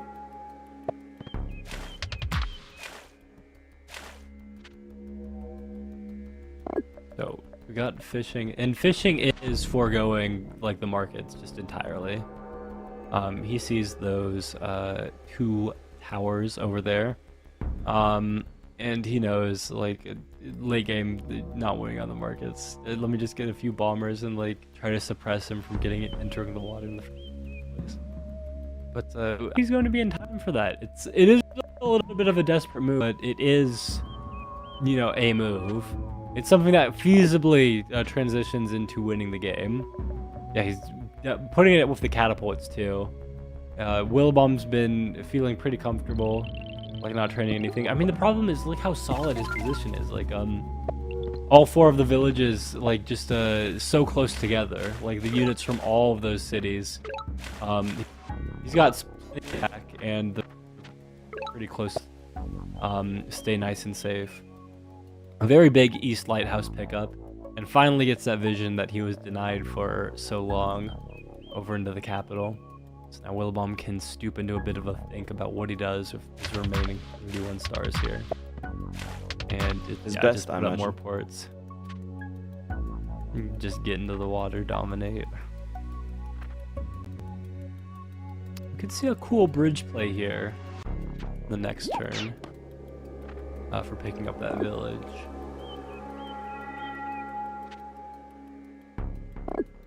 However he wants to do it.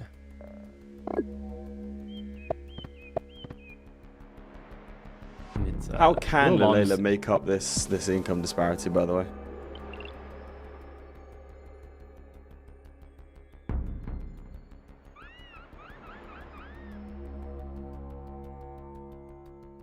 Like he's pondering Difficult. really hard. Sorry, that was just such a long pause for me to go. Hey, how can he make his how can he make up the income difference? 10 seconds of silence before going difficult is amazing. I've been trying to conceal, you know, internet connectivity issues, but Oh, I know. no longer. It wasn't actually a 10-second thing. No, I think it was. I think you just didn't know how to answer it, and now you're trying to disguise that. Now, sailing, he's on the water. Is that going to help him? I think he needs to like turn these rafts into, you know, actual units. Yeah. That much I hope we can agree on. Then there's the question of like where the star is going to be, like what units is he going to get. And usually if you're in the water first, you like to get bombers because the bombers are very effective at when someone puts it into the water, just take all of them out. They can do that, you know, even in the tight space conditions, just with the splash damage. So it's important that both players get on the water quick. But are the bombers going to be in time to deal with like 4 juggernauts now, and soon to be a 5th one here too? A lot of force coming his way, organization as well. And then organization, we're like, as soon as you see organization, you start thinking shields and the superior naval units. But yeah, 54 stars to 19. This feels like a little bit of a repeat of some of the ideas we saw in the last game.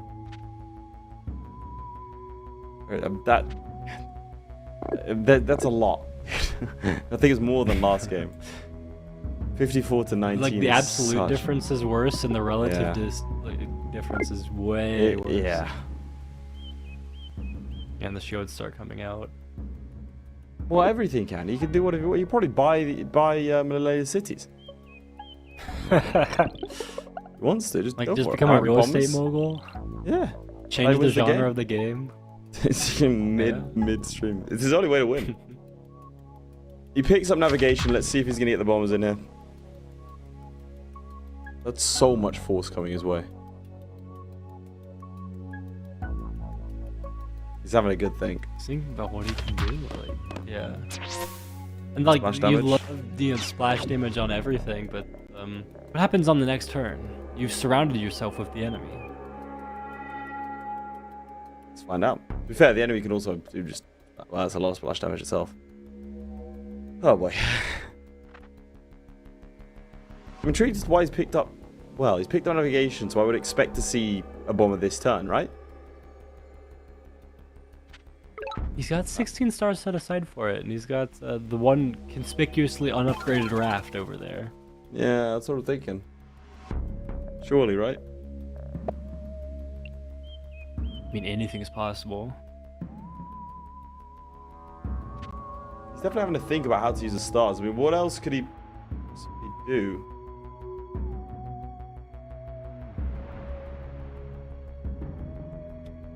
Now we're all thinking.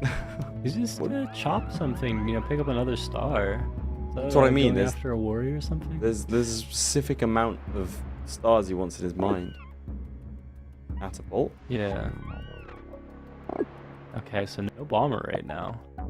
Okay, interesting. Got the starfish, but no need for bomber immediately, I guess. Dude, a bit more income there. Chopping them with the. Squeeze up.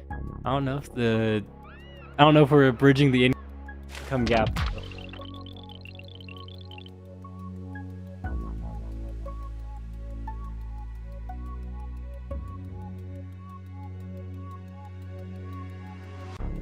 Alright, what do you think Willibomb does here to do your whole killing blow There's the thing? I think. bridge. Yep, there it is.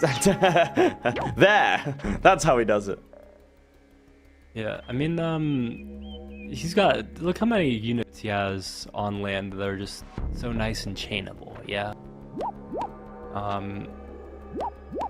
He's got a bunch of these, like, you know, riders, which are, you know, great support units. But, it's like, you know, just take them out.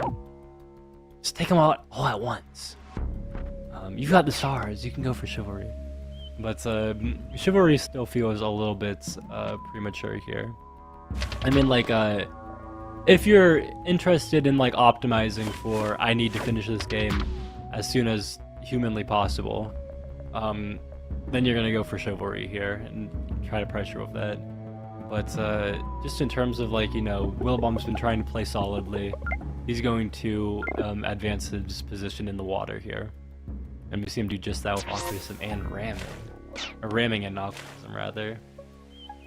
He's got the defenders like set up to enter the water, and he just spams out these defense boosted rammers, clears out all the li.lela's units in the water, and then can start taking on the city in the south, the city in the southeast, and then position some bombers to take out that central city.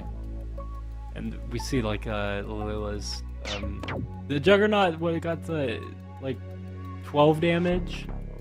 Between like all the splash it did to those Juggernauts, and then some more on some other units, and it's vanished, it's gone.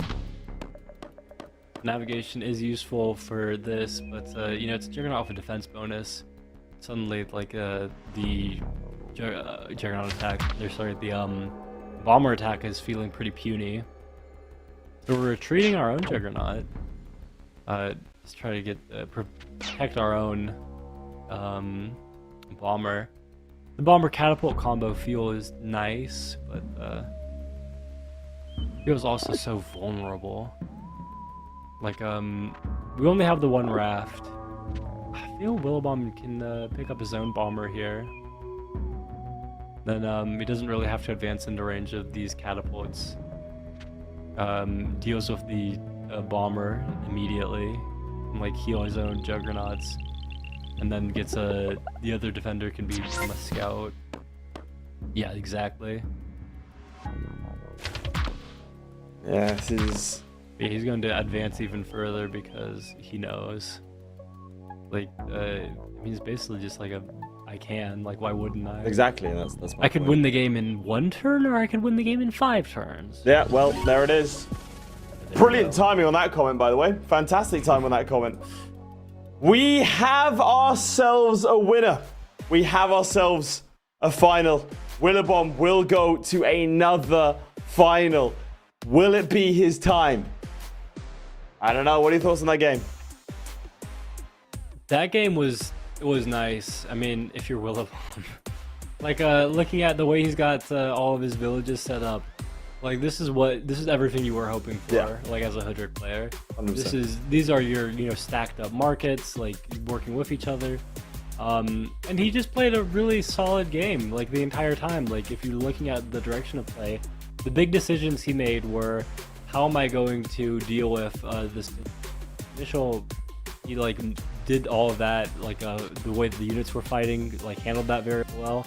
And then he just pulled back and set up his markets, and he let his markets play the game for him, basically. Like he knew what he needed to do to win, and he did it. Yeah, I feel like he grew into strategy. Like, obviously, round 1 didn't really work as well as he hoped, but 2 and 3 were his to lose, really. And again, it's that adaptability that I'm talking about. Now, that one went 3, but let's not forget that Ducks did defeat Majak 2-0. Ducks also defeated the reigning defending champion of HOODRICK. So we have a phenomenal final for you here. We have Ducks versus Willibomb very, very shortly. Let's not forget, like I said, again, we have someone who's just defeated the number 2 guy and someone who defeated the HOODRICK champion from last year. It's going to be a phenomenal, phenomenal final. We're going to take a very, very short break. So like I said before, get a drink, get some snacks, call over some friends, some family members, bring your pets to watch as well. You're not going to want to miss this final. We'll be back in a sec.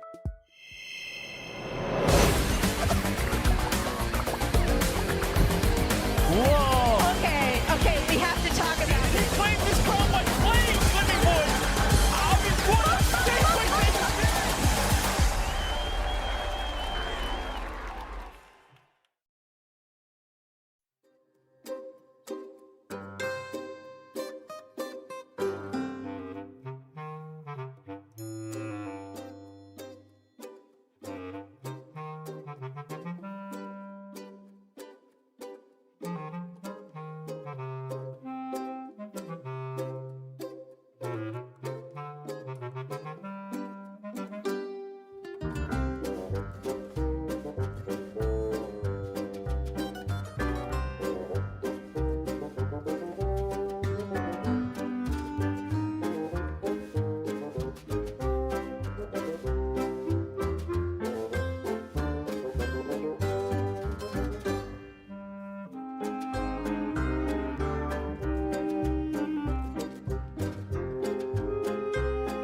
Whoa!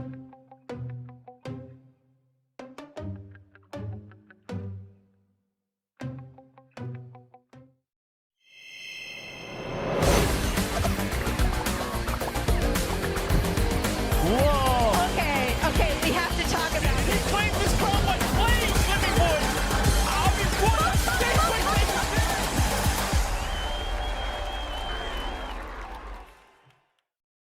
Welcome back. If you are just joining us, you've turned up at the perfect moment. We are just about to start the finals to see who is going to be representing the HOODRICK tribe. It's been a very high quality day. Why don't you take me through what you thought of the matches thus far? Doug's had a very clean start to everything today. I mean, in the very first round, the quarterfinals, he had the one game against the former HOODRICK champion last year, T-Tat, where he was able to go 2-1. But then in the semifinals, just very clean, very fast games where he was just in control the entire time. Whereas Willibomb had a wilder ride against li.lela, who qualified, made to second place at last year's World Championships. Was able to also defeat the current world champion Arthur before. So they've got some very impressive accomplishments throughout this bracket so far. It's going to be really exciting to see how they're going to take each other on. It's going to be a good one. Very controlling players. And let's not forget T-Tat, obviously, who Ducks knocked out, being the HOODRICK champion. But explain to me, and for those people joining us for the first time, the HOODRICK tribe, what makes them special? HOODRICK's a very special tribe. They start off with archery. I think they're most similar to Omaji in the respect of how quickly they can be aggressive like that. But archery is also very defensive with the force defense bonus it provides. So it gives very unique interactions in the mirror matches that we're playing here today. But the big thing about them is just how economic they are. Like, they have the best resources of probably any tribe in the game. I don't think anyone would argue otherwise. And the most versatility in planning out your markets in those late game economies. So you're going to see like crazy market spots for most players left to their own devices, and especially in the HOODRICK on HOODRICK matchup, you're not going to let your opponent get markets better than yours. Well, it's going to be a really interesting final. Now, I've been running up some stats. You see this? This is some data. Willibomb is no stranger to not just the qualifiers, but the finals themselves. So he lost in the semi-final in the for the Kiki tribe, lost in the quarterfinal for the Vengia tribe, lost in the final for the Imo tribe, the final for the Zabasi tribe, the quarterfinal for the Luster tribe, losing to Arthur, and the final last week for the Imo tribe. This is a man who has been desperate, but has fallen short at the final hurdle every single time. Today, can he finally do it? He's running out of chances. He has been a staple. Can Willibomb make it all the way to being a tribal representative? Let's see. But first, he has to take on Ducks. This is, of course, a best of 3 matchup. Why don't you tell me about their start? Ducks is going straight towards the center of the map. He's going for the most aggressive exploration that he can. He sees, yeah, there's a village in my back pocket by the lighthouse. But I'm not really interested in that. I can grab that at any time. I'm more interested in grabbing the villages that I will be contending with my opponent for in the future. I think what we're also going to see is that the archer continues pushing south, ignores the village it just found.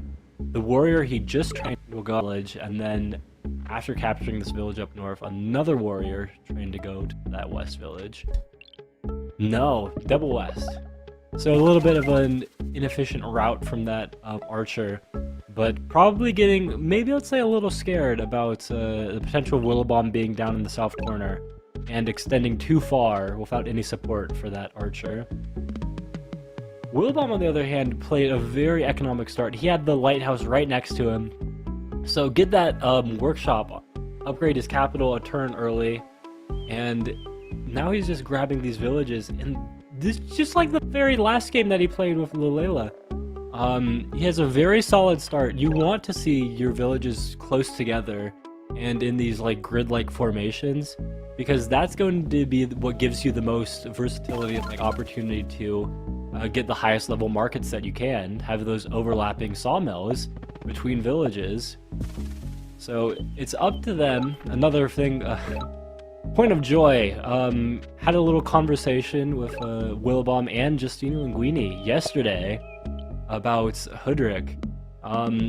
Echoing some of the things you said about Willibomb wanting to, like, just desperately just wanting to, let me qualify with a tribe. Like, I've been here enough times. HOODRICK is a nice tribe. It's a competitive tribe. But I think the words Justini used were his worst nightmare. Because if you qualify with HOODRICK, that means that you have to practice HOODRICK. And you'll get to this point at turn 5 where you're planning out your market spots. And it's just mentally taxing. I don't think there's a better way to describe it than that. Having said that, when you say mentally taxing, doesn't that also mean that Willibomb is suited to this? Again, let's not forget, 75% of the qualifiers, he's made it to at least the quarterfinals. You know, 5 out of 8 of them, he has, like, these are ridiculous stats. Well, in almost half of the Polytopia things that we've casted, he's been in the finals. That's a ridiculous stat. It's like that classic piece of advice, right? Never be good at something you don't want to do. He's got the resilience. He's shown, like, you know, the skills that you need in order to play HOODRICK well. Like, the consistency in his play, being able to, like, you know, deal with the mental attacks, like, just, like, constantly, like, figuring this kind of stuff out. Just being a very solid player. Those are all the, you know, qualities that you want just in general, but, like, specifically in a HOODRICK player. So I think he would make a fantastic representative. But I think I'm saying too much about his case. And also, I kind of don't want him to win. Because, like, that would mean that the rest of the tournaments just wouldn't have him, and I'd feel that absence, you know? I don't know how I would cope. It's very selfishly, like, we want him in until the final one, is what you're saying. Well, he did knock Arthur out of this one. That's he also fine. got knocked out by Arthur in the Luxador one, so he got his revenge this time around. He's faced off against pretty much everyone here. You know, he's played against... He's the final boss of Polytopia right now, because to qualify for a tribe, you have to beat Willibomb. There's no other choice. You have to. He is there. He is ever present. So, speaking of that, how do you rate his start versus Dux? Who would you rather hop in as? I would like Willbomb's start. He had the, I think, superior exploration, and you can tell that his economy, like the more economic opening with straight for the lighthouse, is working out for him. He's up mathematics against Dux here. His income is greater. He's got more stars banked right now. He's standing on a ruin. I was wondering if he was considering going for a rider right away and training that on either the Swiwi city or the Burwillow city, because that's going to be the only way to keep this archer from Dux off the village here. But Duck's going to be able to pick up this village, and what a village it is. 3 animals, 5 forests. It is a question of how long he's able to keep that. Yeah, the mountain a little unfortunate for that explorer too. But it is going to be a defensive liability for Dux real soon. But this was Willibomb's plan, looks like. Just push his archer into range and keep him off. So rider unnecessary here. Also gets him the first giant. On the downside, gonna trade a lot of stars over to Dux. But I don't think you really mind that when you keep a village like that. It's difficult what Dux does. He gets 9 stars. He's got mathematics now. Start working on it. He's been planning out his own market spots too, you can tell, but they do look to be just inferior. So difficult for Dux, but he's got some things going for him, like he can push into the water from that Uli city. Could take some border growth on Olwyn. He already placed his sawmill there. So unless he gets his Park of Fortune right now, I'm not seeing how that happens. But he would love border growth there, you know, take some water tiles, some bridge spots from Willibomb, you know, take an animal from him too. Yeah, he could get border growth right here. Yeah, that's gonna be the first step. And I think he's got yeah, he's got the population to get this giant on his capital like this. And does he use the Park of Fortune to border growth down here? I hope he does. Beautiful, beautiful. I mean, this is why Dux is qualified as much as he has, and made it to the grand finals this time too. Like, Yeah, I mean, he's been... had to give up the city, but like Dux is also someone else that has been ever present. Obviously, we're talking about Willibomb because, well, frankly, he's been in almost every single qualifier. But Dux has been no stranger. This is his first time in the final, but he has had 3 quarterfinal appearances as well and 1 semifinal. That one being to Mixer, who went on to win. So Dux, let's not forget, Dux is very much ever present as well. yeah, I believe he also played against Yeti Peaks, who went on to become the IMO champion. Did indeed. It's So, again, not both an of these embarrassing loss players. at all. Well, the really interesting thing is, we see players like, for example, obviously the first one was Livin McLovin, right? Which means we're not going to see him the rest of the time. You know, Justine Linguini, someone else that tried to qualify quite a few times. Meisterlampe. So as the weeks go on, we get more and more of these names coming in, which kind of makes it even more contrasted with the names that we know. But yeah. Go on, give me the percentage. Turn 10. Give me the percentages that you're feeling right now. Oh, I'm gonna give it 70 in Willibomb already, maybe 65. Interesting. Now maybe I shouldn't tote that much, but definitely I'm feeling in favor of Willibomb here. If you're looking at you know, where they are, like in terms of like what techs they're grabbing, Willibomb's already got roads. He's got 18 stars. I think he's planning on chopping a few more and picking up trade before capturing this village. Yeah, chopped one more forest right there, and he's got trade right now. 5,000 points compared to the 38, 35 for Dux. Both players making really good use of time. Dux is playing faster, of course. You've noticed the time he's got banked there. But I feel like Willibomb's not only like moving faster on his route, not only does he have more cities, he's also got just the superior market spots. Like what the map was giving him, he's making better use of it. Not that Dux has done poorly with his own market spots. You can see the one southeast of his capital and south of Ollie. Very solid, but just not quite as good. And he's going to be getting them later too. Or rather, he's going to get them first after that star ruin. Just one chop, and Dux places down the first market. Dux is, I think he's, I'm going to call him even a HOODRICK player. Like, he's played the other tribes, but like, you know, HOODRICK's where the heart is. And 2 level 7 markets up for Willibomb. So striking back and striking hard. Just gonna end the turn of a workshop here. Does he advance his archers any, I wonder? And is he just aiming at getting his giant into the game, like routing it through the water? It looks like it. If he was going for land, he would have pushed south, but he seems to be a-okay, just pushing through the water. So Dux gets the first markets and then sets up these next couple. He started going for the second giant right away. You can get a second giant on his capital. You can also get second giant on that Ola city. Does he want the third market on Ollie right now? He's set aside 5 stars. He could go after the giant or... yeah, giant and warrior here instead of the market. He's going to keep his archer nice and safe tucked away. So these archers from Willibomb are... I'll call them pesky. But nothing more than that. Nuisance. Yeah, and this is, you know, some classic technique. You see the giants and you're scared about the giants, but the giant is only a problem if it's still alive to capture your city. Until that point, it's a harmless little puppy dog. can walk towards you, but it can't do anything. It's not taking out any of your units. You take out all the units that support the giants, though, and they've got nowhere to go. You regularly fight. This is what I meant about.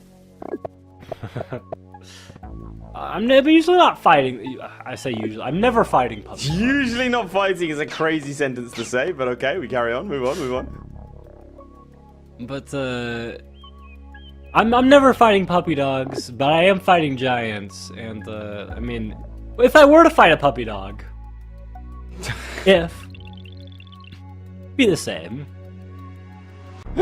He's gone after the unit supporting the giant, or at least you know, the warrior that had been there.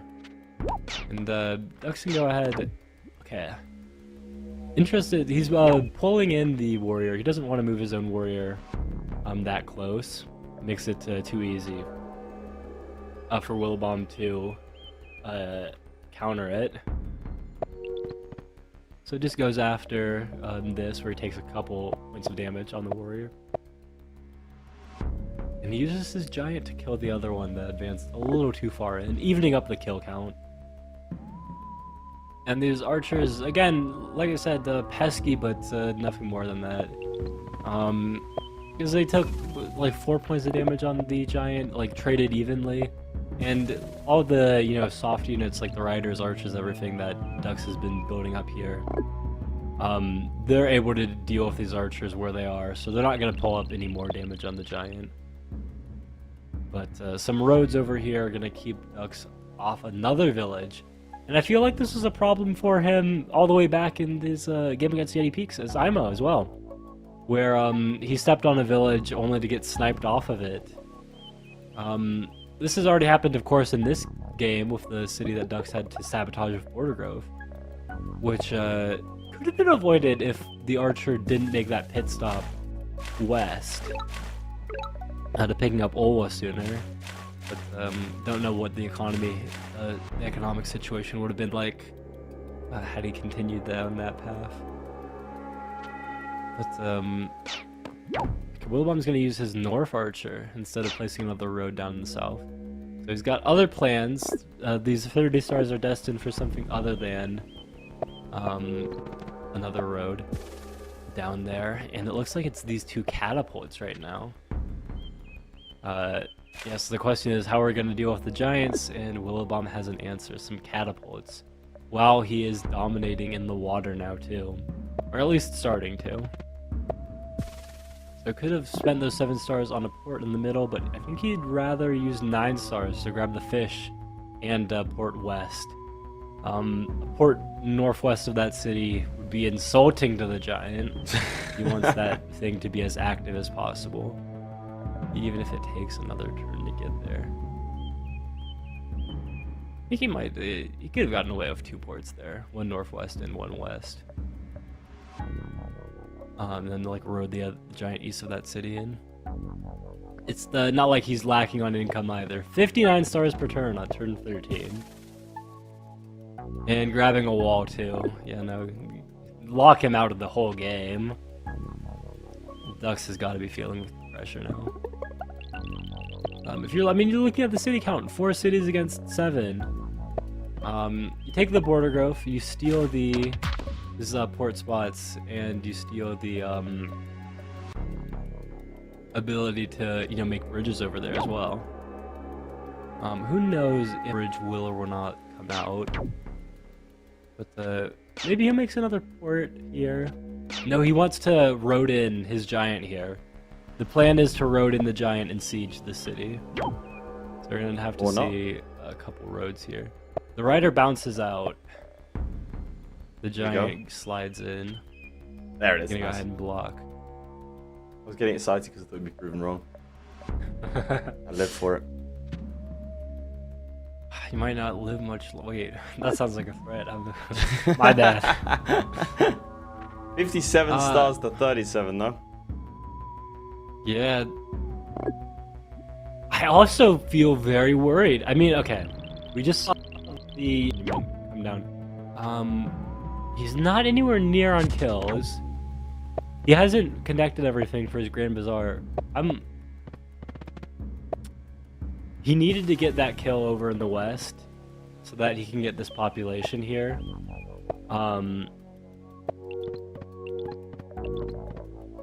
Yeah, a couple populations short. Or no, he wouldn't. I think he could have skipped getting population like that, and then just worked with ports, and then dropped his Grand Bazaar. I think he missed a Houdini there. I think he's still fine. Like,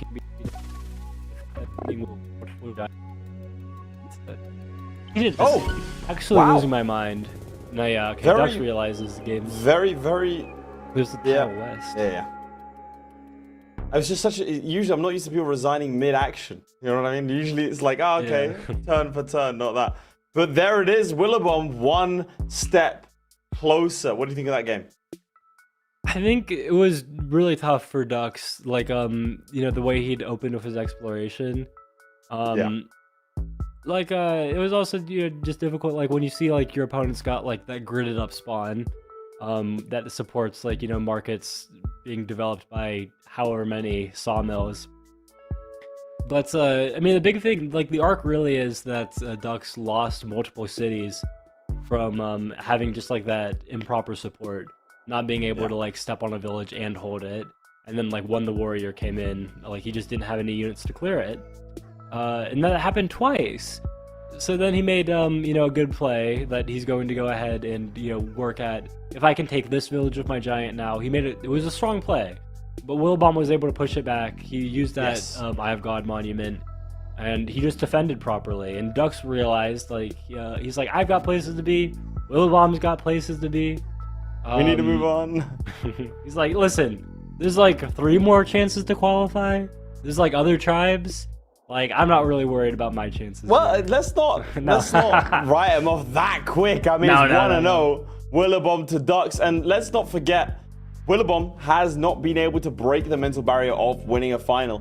Having said that, when it was the Zabasi tribe qualifiers, these two did actually play against each other in the quarterfinals, and it was Willibomb that was on top. I believe it was 2-0 in that game. So Willibomb has to be feeling pretty good. He's 1-0 up against an opponent that he has beaten before. So it's now time to see what Dux can do. Again, Dux has been in quarterfinals, in semifinals. Another fun fact, by the way, that I that I found is that in every single qualifier, bar the Luxador one when he lost against Arthur, the player that Willibomb lost to would end up winning the entire qualifier, becoming tribal champions. When I said he was the final boss, it didn't matter if they met him in the quarterfinal, the semifinal, or obviously the final. If you beat Willibomb, you get to be the tribal champion, which I think is, again, an insane stat. He has also a ritual, which is after every game he likes to eat like jelly. So we'll see if that comes to play into it. It is interesting. People have their own little superstitions. So once he's gotten that down, we will start our next game. But kind of mental, isn't it? That no matter where they meet him, if you beat Willibomb in the qualifiers, you go all the way through. So what do you think that does to Willibomb's mental? I mean, you know the guy. I think, like, well, on the one hand, you feel good about that, right? Yeah. Like, you know, I only lost to the best. But on the other hand, who's he going to be playing in the face-offs? This is true. This is true. Everyone he's already lost to. But they've always been, like, close games. He's not really, like, it was rare for him to get 2-0'd. And, again, I think he's going to do it. I really think he's going to do it.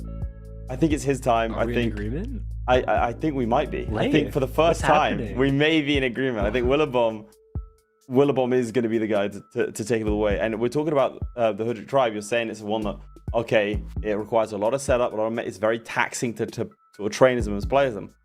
There's a man that comes week after week after week and puts in a shift against the very best and is the gatekeeper. So we'll have to see. But talk to me about Dux. You think he has the capability to come back to a 2-1?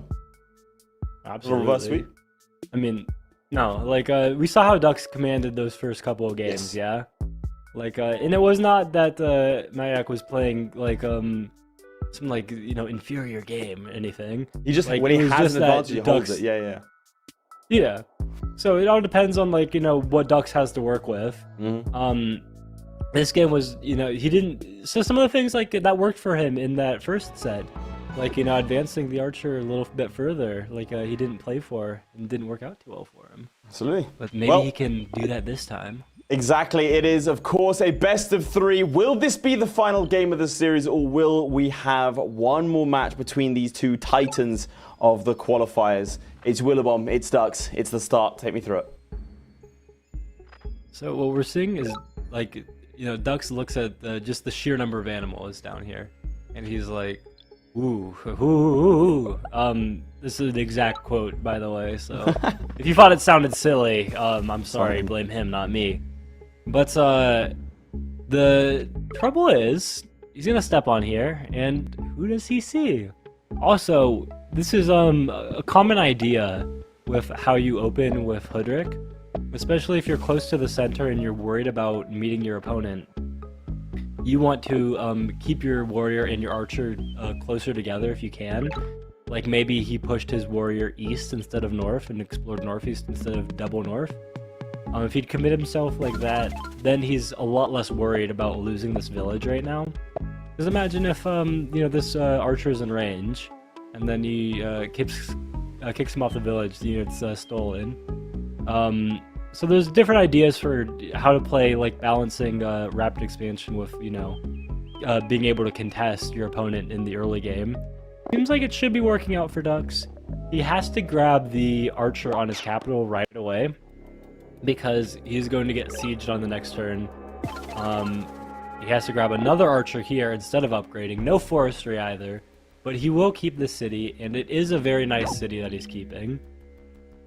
So Willibomb doing a little bit of dash dancing, sending his warrior north to grab some more vision of the fog before getting the siege, instead of just going straight for it. And just working on his exploration towards the east. Dux feels nice in this position. It's difficult for Willibomb to really pressure him. This village is a little by itself, a little isolated. But the capital is really the only place that can supply pressure. And if you just have, the archers to go ahead and do exactly this, knock him off, you're feeling alright. What you might not be feeling the best about, though, is it's difficult for you. Like, you don't even want to train a warrior there. I mean, not only for the fact that it's difficult for the stars, and that you want to be investing all of your stars into forestry that you were lacking because you had to defend that village in the first place, but also just for the fact that you train a warrior and then he shoots it with 2 archers, you have a 1 health warrior. Congratulations. And that's going to be like the kind of what goes on maybe the rest of the game if Dux doesn't do something about it, where he has this kind of lame duck village that's not really achieving much for him. But I think right now he's opening up a chance for himself. He was a star short of picking up forestry before this capture, so gonna go ahead and just capture the city instead. And isn't able to chop, but he has a choice between an archer on the capital.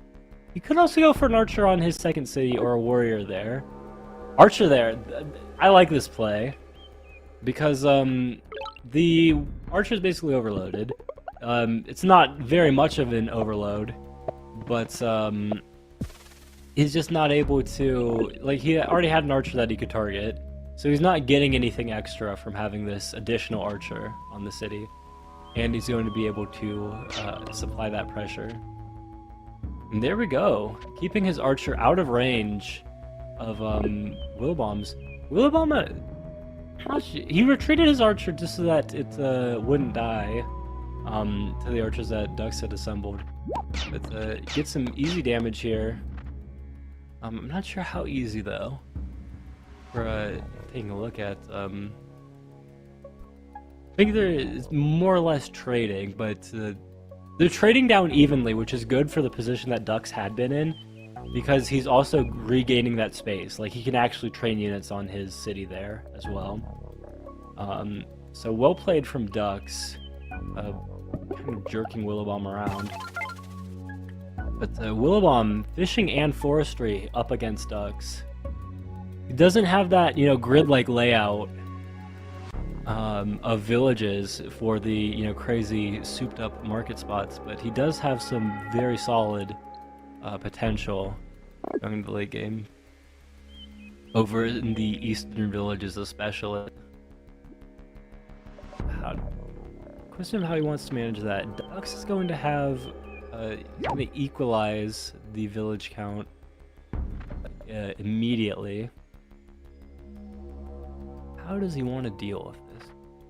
He's got another village in his back line. This is something I also see in Dux's games. He's much more likely to leave those cities in his back line while he manages things up in the front. And he's done it very effectively against players at this level. I think there's, I mean, just generally like stuff the community learns from Dux. He's got the very solid games. I'm gonna stop glazing, sorry about that. But he's going to have 6 cities soon, and he's got pretty decent markets all around. They seem like a little bit of a pain working to optimize them, but that's what he signed up for. And I'm fortunate to just be watching his mind at work instead of planning out the markets myself. Willibomb, for his part, little lower leveled cities, and he's got this, you know, defense boosted warrior, and the veteran archer is a big swing.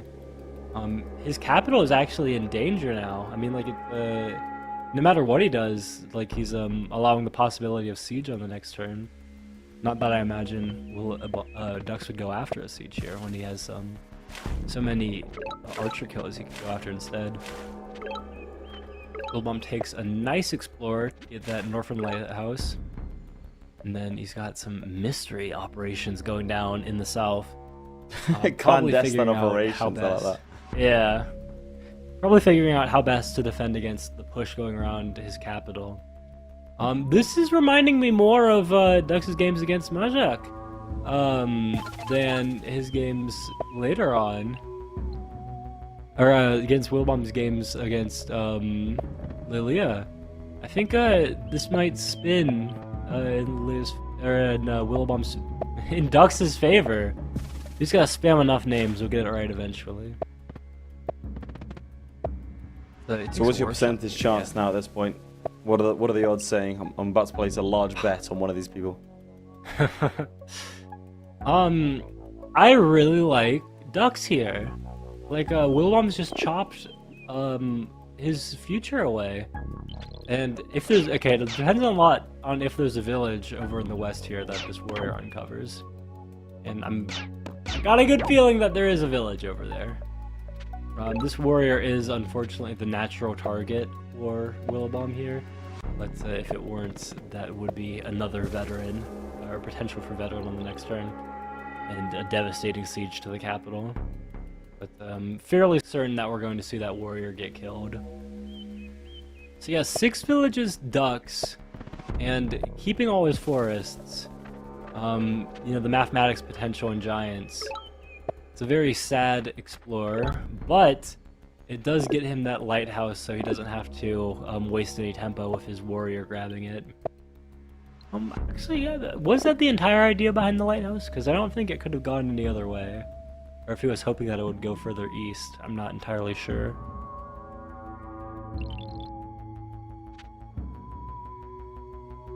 It does feel like a slightly slower pace of game from Willibomb than we've previously seen. I think he recognizes the position he's in, obviously. He's trying to think his way out of it. Yeah, ooh, he's going after that lighthouse in the south. He thinks that an Eye of God and Giant is his ticket out of this. Hard to disagree make with no him. mistake. Yeah, bad position that he's got himself into. Yeah. Like, his capital is under threat, and there are multiple cities pushing against it. It's difficult to defend.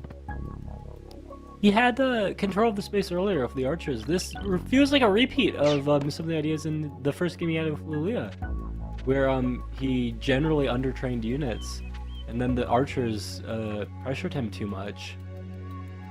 Maybe he got seeing too echoes close, of you know? that. Maybe the mentality's starting to crumble. He's thinking that the pressure's building.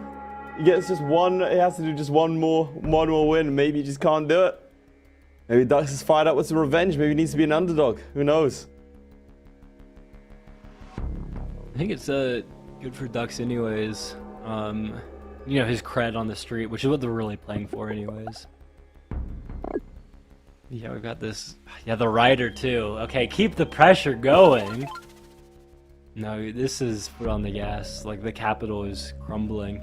Like, because the problem I see here is that there is a path where Willibomb goes ahead and picks up the Eye of God, grabs his giant on the capital. The question is, what's the follow-up? Because he's got a giant that's surrounded by archers. Just then Duck starts picking up his giants with everything with mathematics. He's set himself up better for the late game. Sailing pre-capture. Okay, sailing pre-capture is only for this explorer because he is putting his, you know, about like all the eggs in one basket. All of his eggs are in this Eye of God basket right now.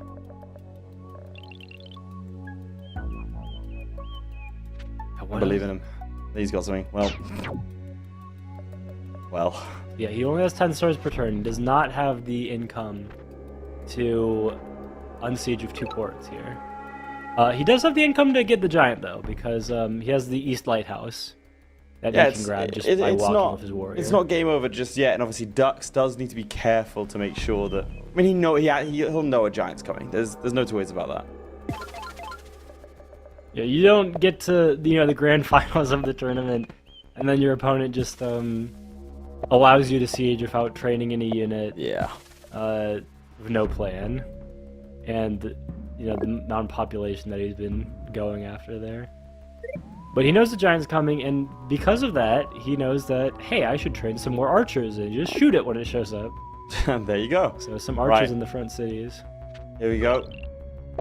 So that East Lighthouse, and he does have the stars. He can gamble here first. If this gets the West Lighthouse, he doesn't have to get the expensive No, it port. won't. Oh, will it? No, not quite. Yeah, not quite. Even if it went west, 1 tile short of that lighthouse. Yeah. So he has to use every single star he has to get this first giant here. The other problem with not getting the Eye of God there is that he doesn't really have another opportunity to do so.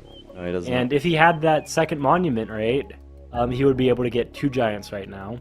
Whereas with only 1 giant, it feels like the archers chip it down, and then we re-enter that same problem. Just 2 turns later. With, Yeah. And I think he's going to see that now. He's going to run the maths in his head. This could be a short one. I do think this is going to go to a game 3. Yep, there we go. Willibomb resigns. Yep. It's 1-1. Ducks claws back. Another one. The Jello did not save him. Oh, Willibomb. Buddy. Anyway, take us through that game. What do you think? I mean, it's tragic. I think it was a really interesting game. Like the way it didn't feel like at the start that Ducks had the potential to push like that. It felt like very difficult. Like Willibomb was the one putting pressure on him. Willibomb got the siege over on that west village. Yep. Willibomb was the one who was able to control space. But just the way his villages were laid out, like required Willibomb to make some extra efforts, training units around there and keeping control of that space. Because as soon as he's getting like teamed up on like 2 cities and all the units there against the 1 capital that he's got, he just didn't have anything, and like the water is not giving him the access to like the tiles that he needs to defend in the back. Yeah, and he did everything he could. He got his he got the explorer out there. It was just a couple tiles short, and what more can he do? In that sort of a scenario. But again, 3 finals he's lost in. I don't think he's going to be interested in adding in a 4th. So it's going to come down to this. And I think that in this mentality game, this is going to be a big hurdle for him. He was up 1, handily won that first one. Let's be perfectly honest with ourselves. And with a bit of a thrashing like that, maybe it's going to come back to bite him. And again, all momentum now with Ducks. Ah, it's a little bit tense. This has probably been my favorite day of qualifiers. I think you're right. The HOODRICK tribe. Yeah, I'm converted. You got another one. Honestly, what a fantastic set of games throughout the day, and culminating in what could be an upset. if Dux pulls it out, because I mean, let's be honest, he was an underdog in our eyes. He was an underdog in I think in most people's eyes. And Willibomb maybe denied. Chances running out. We have 3 more tribes after this. And of course, if you are interested at home, if you think, obviously I could have gotten that. What's Willibomb doing? Why could he resign? He could have done this thing, that thing, this thing. If you are simply that good, or just fancy it for a laugh, again, li.lela was completely unknown and came in second and went all the way to the grand final. You can, of course, sign up for the next qualifiers. We've had thousands of people, and it's been a really great experience. And obviously, you don't have to participate if you don't want to. You can also watch from either the live streams or even get tickets to the event itself. The tribal face-offs themselves are on the 20th of September, and then in October, we're going to have the live event where we are whittled down to just one final champion. It's a fantastic event, and I hope to see you all there. And of course, we've got ourselves a little bit of merch each time. This is my very fond, it's very comfortable, very fond of this this t-shirt. It's my to make sure, because I got accused of stolen valor, you know, when it came to Polytopia. I don't know about this. I know they called me a casual, but I have these, I have the shirt to prove it. No, everyone's really lovely in the community. So we've seen Willibomb, but again, I'll ask this question to you because you know him. Like, it's like a quasi interview. What tribe was his like go-to? Because he's been going for every single one. We know that he just wanted to get in, but if he had to, if he could just get slotted in, we go, congratulations, mate. Here's a gifted position. What would you pick?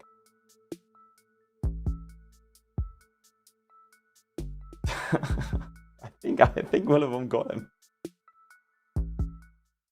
I think he's gone. Right, well, this is, of course, the bracket in front of us. Let's quickly remind ourselves of this journey. Have had the world champion in Arthur felled by Willibomb, which, of course, he got his revenge. Because previously it was the Luxador tribe qualifiers that he was defeated by Arthur in. And again, an interesting stat that is, it is interesting that every single time, hello, he got you, did he? Every single time Willibomb has lost to someone, bar that one Luxador qualifier, that person has gone on to win the entire thing. It does show how good he is, but maybe not good enough. He's going to have to prove it to himself and to us one final time if he wants to be the HOODRICK champion. It's Dux, it's Willibomb, it's a best of 3. Who can clinch it? Yeah, I feel like this game, we saw in the previous 2 of the series, it's really going to come down to which player gets the start that works with how they're playing more. If we see that kind of like grid spawn that goes really well into markets that Willibomb's been doing really well with, versus if we see them like linking up really quickly. But it looks like the map's gonna throw a wrench into that, actually, that whole paradigm, because we're getting a different kind of spawn, one with a little lake separation between the 2 of them. So this might be a different kind of game, and also have potential to go run long. But it's turn 3. I'm not gonna say if the game's gonna run long or not. We've seen games like this before in the qualifiers not run.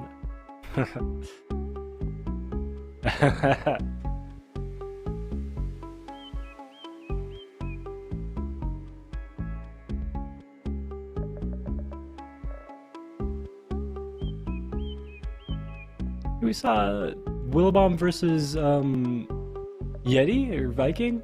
I think it was against Yeti in IMO, where there was a little strip of land between them in the middle. Ended up playing out pretty quickly. But interesting here, it looks like Willibomb's idea is to go for forestry before capturing either of these cities. So he's delayed his expansion a little bit, but he's going to be playing the game with forestry. And I'm imagining that that's going to come with some chops to get some earlier upgrades as well. You don't sacrifice expansion without offering a little bit more to the economy pile. So I've said it every time, but for the final time, what do you think is the better start? If you had to hop into someone, who would it be? It's interesting. some of the ways I've seen both players play. It depends on how the game starts to progress. Like some of the moves that both the players are going to make here. Like Willibomb's going to spend a lot of time right now, immediately, figuring out just how he's going to get these city upgrades, and like planning for his markets. He's got a fair grid to set up, but he's going to decide now to get this explorer. It is going to run exactly the right way and get vision. Does it get all the lighthouse too? It's going to get the lighthouse too. He's going to see the lighthouse. He's going to see what Dux is working with here. And because of that explorer going the way it did, I think I like Willibomb's start a little bit more. So a little Even bit though of an edge to Willibomb in this case. And I'll be honest, after that last one, I think he deserves a little bit of a reprieve, given the RNG. Of course, it is part of the game, but what we found is it generally does even out all in the end. Willibomb now looking to make a bit of a splash. It is the interesting thing about HOODRICK is that you do kind of have to, more than other tribes, think, 10, 20 turns ahead. I'm not that far.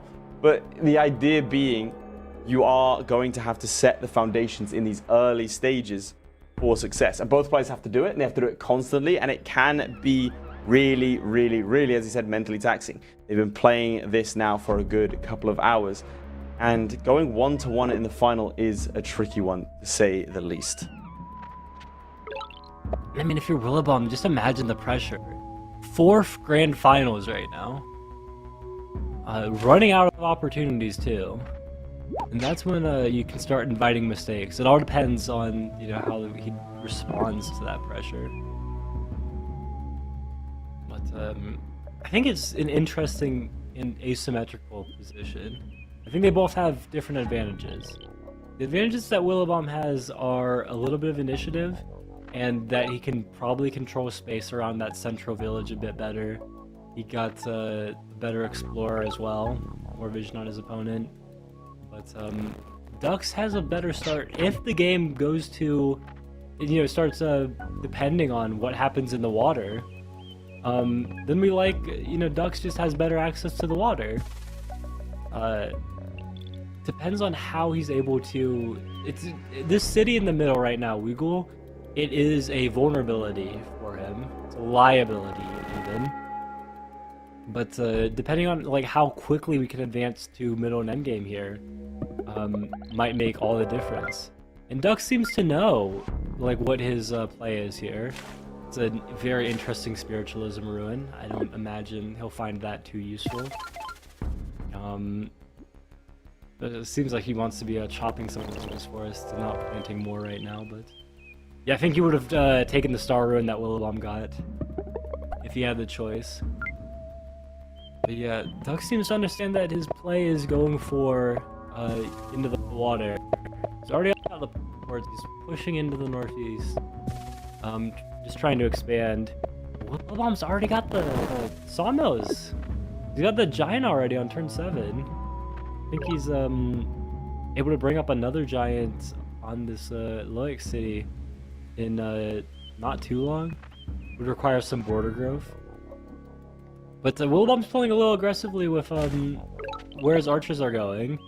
Well, that's where he's at his best, when he is the one pushing the action, where he's the one trying to find and poke holes in. Again, li.lela's a fantastic player, and he did adjust his strategy after the first one to make sure that he was able to weather pressure and also pressure his own opponent. So I think that is going to be his sort of key to success here. Dux not having really been pressured too much in the first games of today in terms of the semi-final. So I think that is going to be to his credit if Willibomb is able to keep up a sustained pressure. Yeah, I mean, it's a big question. We saw in the one game between the Willibomb and li.lela, that the water didn't really amount to too much in the end. But it feels like there's just not enough of a breakthrough in the land. It feels like there's a very big bottleneck that you can control through the water, and that's Dux's control might amount to something. The problem is he doesn't quite have the economic backing behind it yet. like Willibomb's going to be getting these markets set up. Will that be enough to break, like get him into the water? I think Loic's going to take border growth after this warrior captures the city here. Also, a question just of pure village count. I mean, Dux is ahead on villages right now, but only up 1 star per turn. And soon Willibomb is going to be capturing the village of his warrior on it, getting another giant on Loic with a Park of Fortune perhaps. Then picking up another... No, Park Fortune to giant on his capital. Interesting.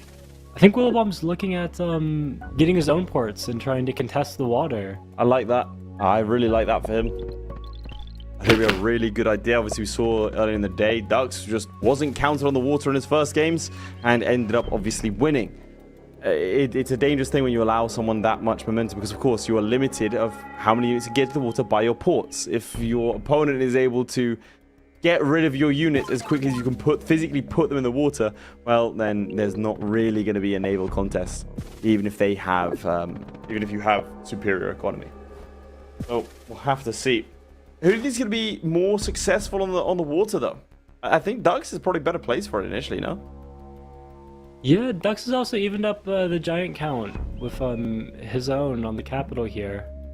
It doesn't have, the potential for all that many more giants, at least in the immediate future. Not only does he not have mathematics, his resources are generally not well suited to those level 5 cities. But I think Willibomb can bridge a gap that he has in getting to the water second by just putting in more.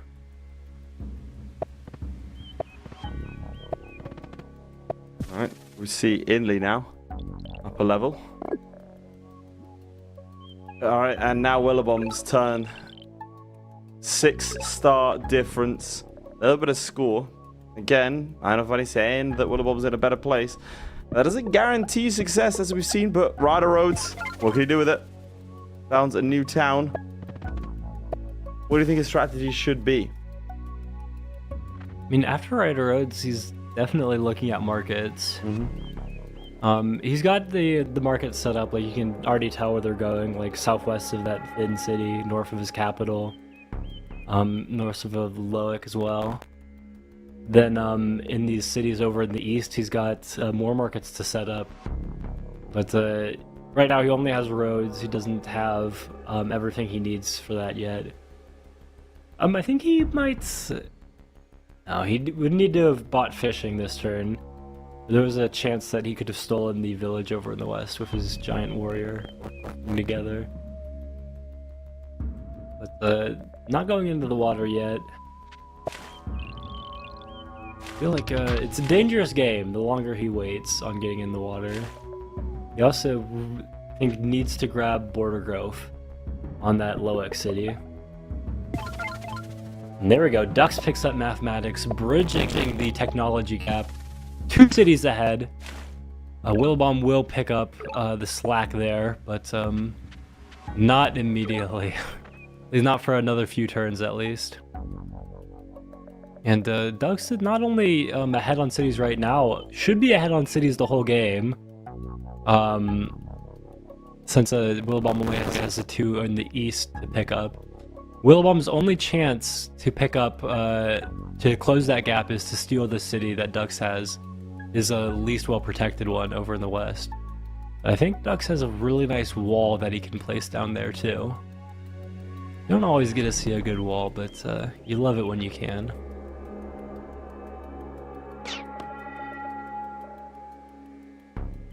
So, little archer hit, just a little cheeky damage. Yeah, just a little pop. A little friendly competition there. And this has been kind of what Willibomb's been enjoying, the kind of position he's been enjoying playing, where there's not a lot of early game confrontation, and then he sets up crazy markets. He's been very good at setting up, knowing where he wants to place those markets. But I wonder here if he's giving up too much time in the water.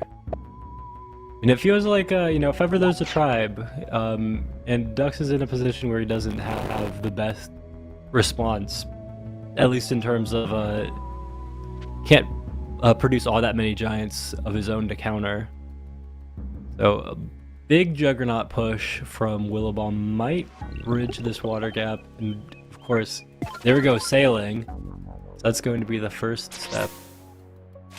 Yeah, and Dux is going to kick this archer off the village over in the east. And he gets to the second scout as well, so that the other archer goes in. He can shoot that one off as well.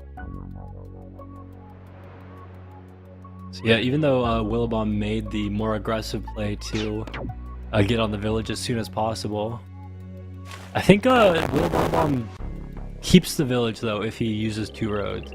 Or he would if he had vision on the scout. He doesn't have vision on the scout. He doesn't know. He can't see it coming. Alright, we've got the markets coming in though now. Good amount of income.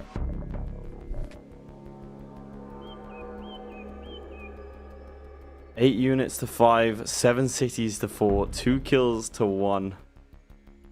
I honestly, I'm concerned for Willibomb for the simple fact that Dux getting sailing early, well, comparatively early to Willibomb, does mean he has that access. It's gonna be a lot harder for Willibomb to put units into the sea, and therefore he's able to, and he will be able to defend his city so much better than Willibomb. That doesn't mean that Willibomb's out for the count or anything even remotely close to that, but it does make life tricky. And again, it has to be frustrating. Like, unless he's just a mentality monster, has to be frustrating being this close to gold so many times and just constantly not quite making it. Gets that border growth, so that might help with a little bit of poor access. Now let's see what Dux has to say for himself. Dux is just doing a really good job policing like any attempt Willibomb has at improving his position. Yeah. He's keeping his expansion like pretty shut out. And earlier I remember talking about favoring Willibomb's position for the fact that that Weakwall city seemed like it was weak, but I'm gonna change that. I can go ahead and change that. No one can stop me. It really wasn't all that weak. Like, it's too bottlenecked. It's too difficult for Willibomb to ever access. And even if Willibomb could have, like, he just didn't make those plays to try to access that.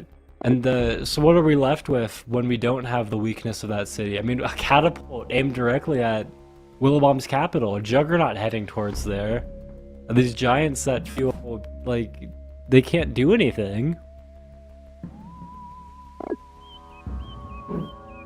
Yeah, as it goes on, I think it's going to favor Dux so much more.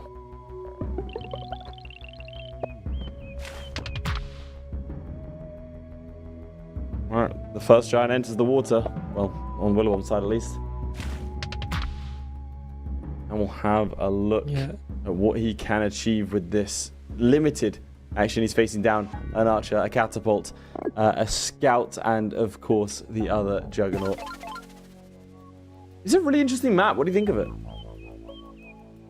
I'm a big fan of this because, I mean, like I was talking about, like what we generally saw was 2 kinds of games that were being played, and I think this map has really allowed for like a 3rd type, just with how much water there is.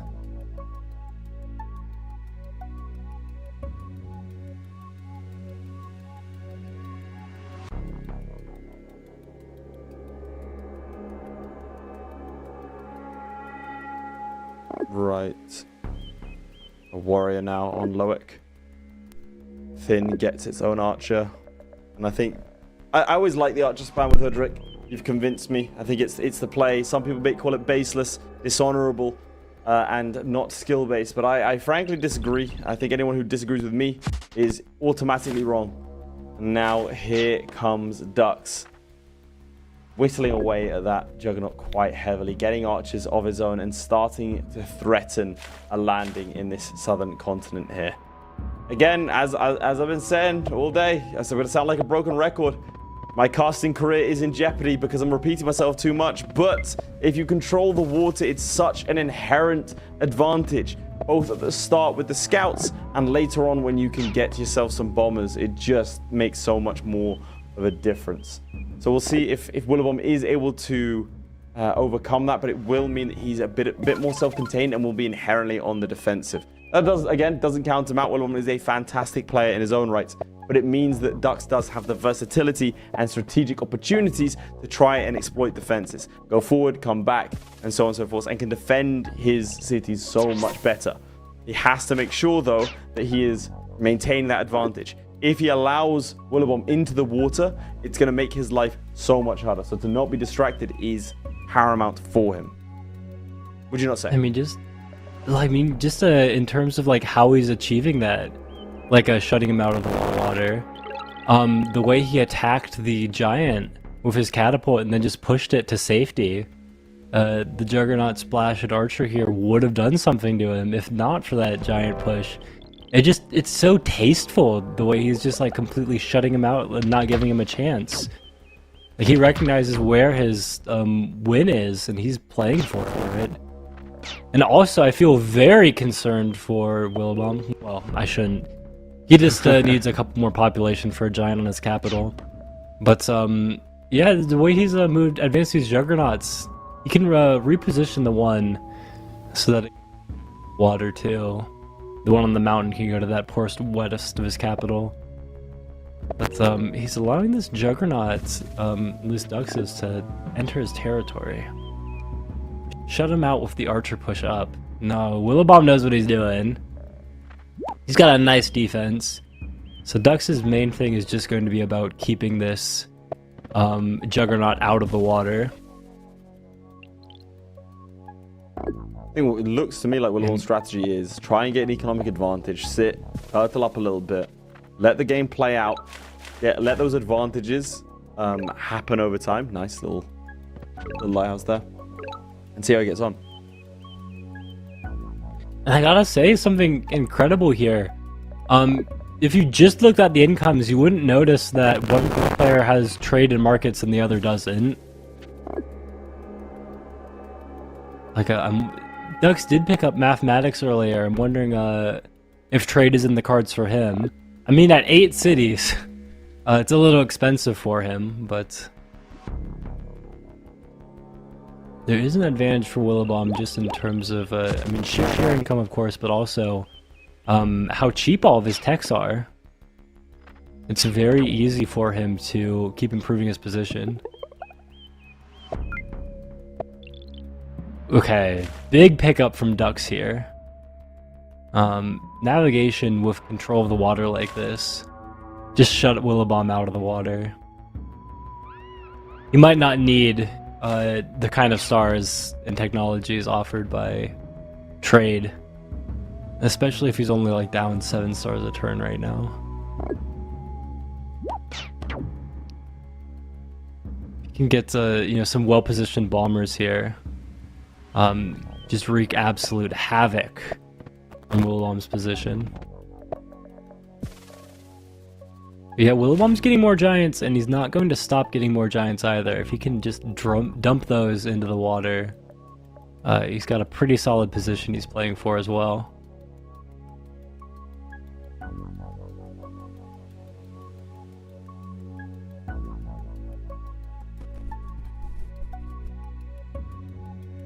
Does feel very sliding into a bit of a think here, because he does have a problem if he's like if Willibomb can just keep making more and more units, and he's not able to fight him on the water. Like, he's basically asking the question like, does this work into the late game? Can I finish the game with this? Because the longer things go, the more that income advantage. And the fact that all of his techs are 3 cities cheaper is really going to start to accumulate. You're going to start to notice things like, why does he have aquatism and I don't? Why does he have knights and I don't? Why does he have cloaks? It sounds like you're jealous. I envy a man, perhaps. What of it? But yeah, a couple full health juggernauts entering the water right now. And the question is, what does Dux do about it? Willibomb on the land. No, I was singing Dux's praises before, but these markets are really showing off. This is why this is the strategy of HOODRICK, really. I'm not sure what else to say about it. Like, all of that control of the water, but where are the stars to prove it, basically. And, the potential for, like, some bombers to try to shut him out. It doesn't feel like it can be realized. Like, he's not advanced. He doesn't even have roads to mobilize his warriors into the correct ports. Like, the warrior on his capital would have loved to enter that port west of Weagle. Pick up some damage on an archer or something. Huge splash on the warrior Norfolk, but no such luck here. Also generally undefended from splash damage from the Juggernaut there. You can clear the zone of controlling units with your archers. And Willibomb has archers spam galore. This was the other problem. The income disparity didn't seem like too much before the markets started popping up on the east cities, but those east cities do have sawmills and are able to put up their own markets. And what are you going to do about it, Dux? It's best, I imagine. This reminds me of the Quetzali game, or not Quetzali, but what tribe was it that Justini qualified with? They played that long game against Dux, or not Dux, Willibomb. And there's a long Zabasi game that they had against each other, where it seemed like, how's Willibomb gonna make anything happen here? Like, he's got fewer cities, but then he starts advancing in the water, and he starts making things happen. Mesmerizing to watch, really. So Dux has some stars. He's got the potential for another giant on his capital. So wondering about the potential for him to get a bomber, but decides not to for another turn. Banking some stars? Wondering, he does have riders now, so I think that he is I think Dux's play here, what he's going for is that he wants to go into markets himself. And he acknowledges, yeah, my markets aren't the best, but I have 8 cities, you have 5, so I have 3 more markets than you do. And that should bridge the income gap, and then I just take advantage of the fact that I can train more units a turn than you can. And I keep trying to shut you out of the water. Taking some nasty splash damage on that catapult. I think the catapult might be gone too. Might see, yeah, this Juggernaut's going to advance in as well. Yeah, picks up sailing so that he can advance and finish off the one catapult. Now we've got a problem for Dux. The 40 health giant that's right next to his city. He's got the catapult, but gotta deal with the splash damage from the other Juggernaut as well. And then also, look at all of these rafts. And also, you're getting sieged on that Uyghur city that was a weakness. I think Willibomb's making it happen. Like, he's even, I think this is a big sign too, like, that he was able to take this Ikber city. And there we go, vision on the capital acquired. He sees everything that's going on, his ranged units don't need to worry about not seeing anything. Yeah, he's gonna take the ruin too. Yeah, this is disgusting, he's pushing everywhere, and Dux just doesn't have the stars to deal with everything at once. Like, his units that he's using to deal with it are warrior rammers. Like, he can deal with the most obvious problems. Like, he can unsiege, he can start to work on the giant that's threatening to steal the city. But the question after that is, weren't you supposed to be here controlling space?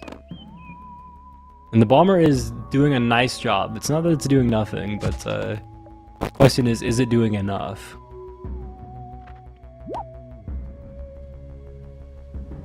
Yeah, how are we gonna unsiege our city here?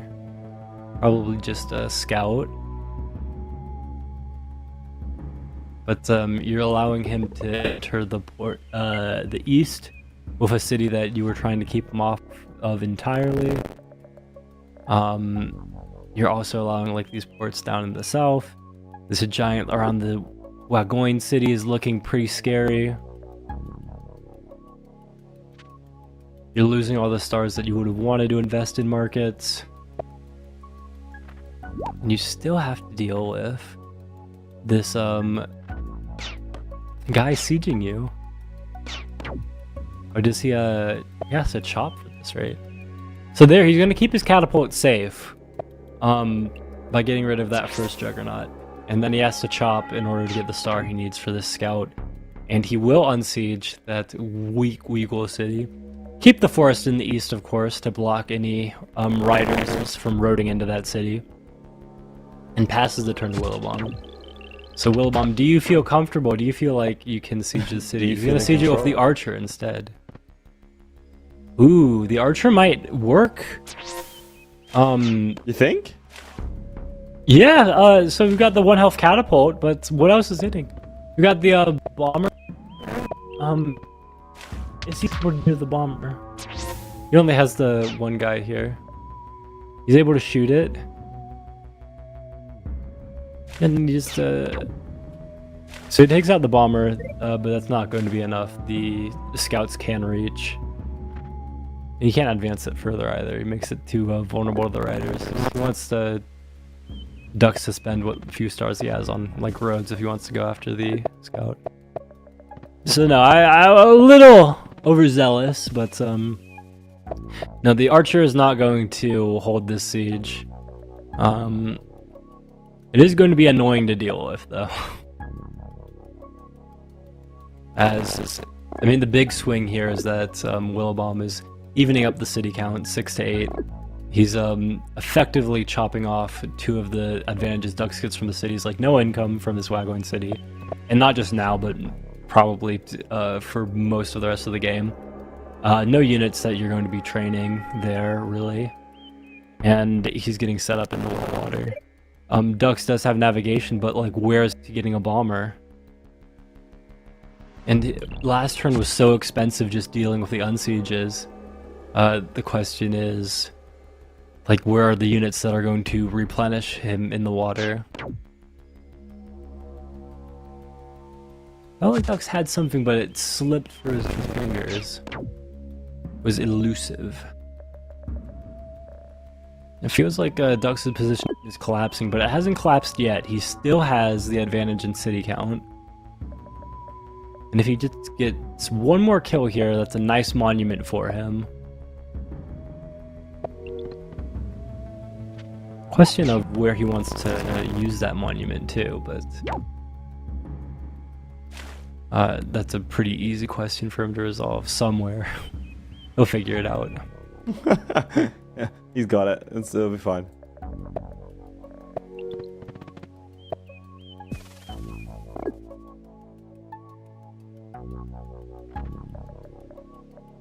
What do you put the chances at now?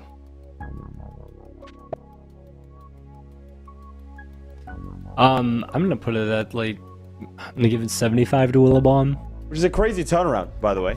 I did say about his mentality. Like, it did look for a moment that he wasn't going to be able to do it, but then that, see that city up north gives him that access to the water. It does feel like Dux has surrendered that water access. Obviously, he's been able to get sieges of his own going. It's been good. Yeah, I mean, like, look in the west. Like, this giant's really Wagoin city. It feels like Willibomb's just waiting for the moment to, you know, bust out his steak knives and carve into it. There we go, navigation from Willibomb and the crazy bomber play. Huge damage. He's got sailing, but he needs to get ramming and a rammer if he wants to siege Wagoin. Not that he needs to. But I feel like if he does, he just gets the city. Oh, he's just dodging this Lago city. He's like, I'm not getting Houdini there. He refuses to even entertain the idea. It's like, I already have the city. I'm just going to get it eventually. Okay, there. He is going to pick up ramming and steal this city down here. I was talking about the killer monument, but the problem is there's nowhere for him to place it. He needs 2 population from the lumber hut, a population from the port, and then there's nowhere for the monument to go.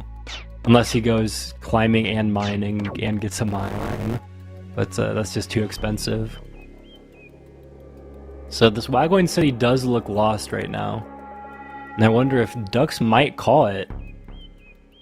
He's going to consider, I think. He's taking his time. I mean, but look at his turn time, by the way. Just wanted to point that out. And Dux plays fast.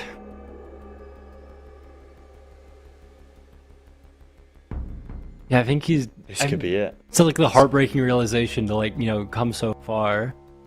But realize, like, you know, like, with the direction the game's been heading. He has been in all the qualifiers the same way. Look at the wall of blue that's approaching from the east. You know, that is insane. The sheer quantity of troops heading his way. Man. And yet, here we go. He's going to try and figure something out here. He's going to try and pull something out of the bag. But 10 units to 19, 11 kills to 19, 32 stars per turn to 61. Is Willibomb going to be crowned the Hoodrick representative? We'll have to see. At this point, it seems very likely, but Dux isn't giving up, so I'm not giving up on Dux. He's got some kind of plan. I would never. So nice border growth over here. Looks like he's planning. Yeah. Then a quick giant. Set it up for the ports from that logo city. Yeah, chopping the forest because you are not keeping that city.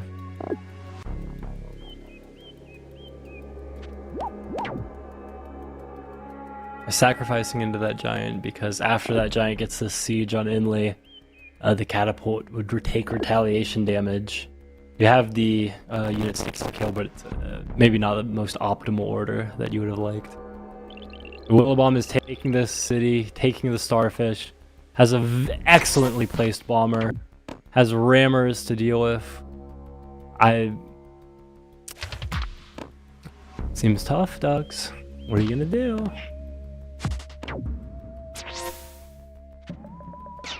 Taking advantage of that nice catapult placement. Everything is just nicely placed for him.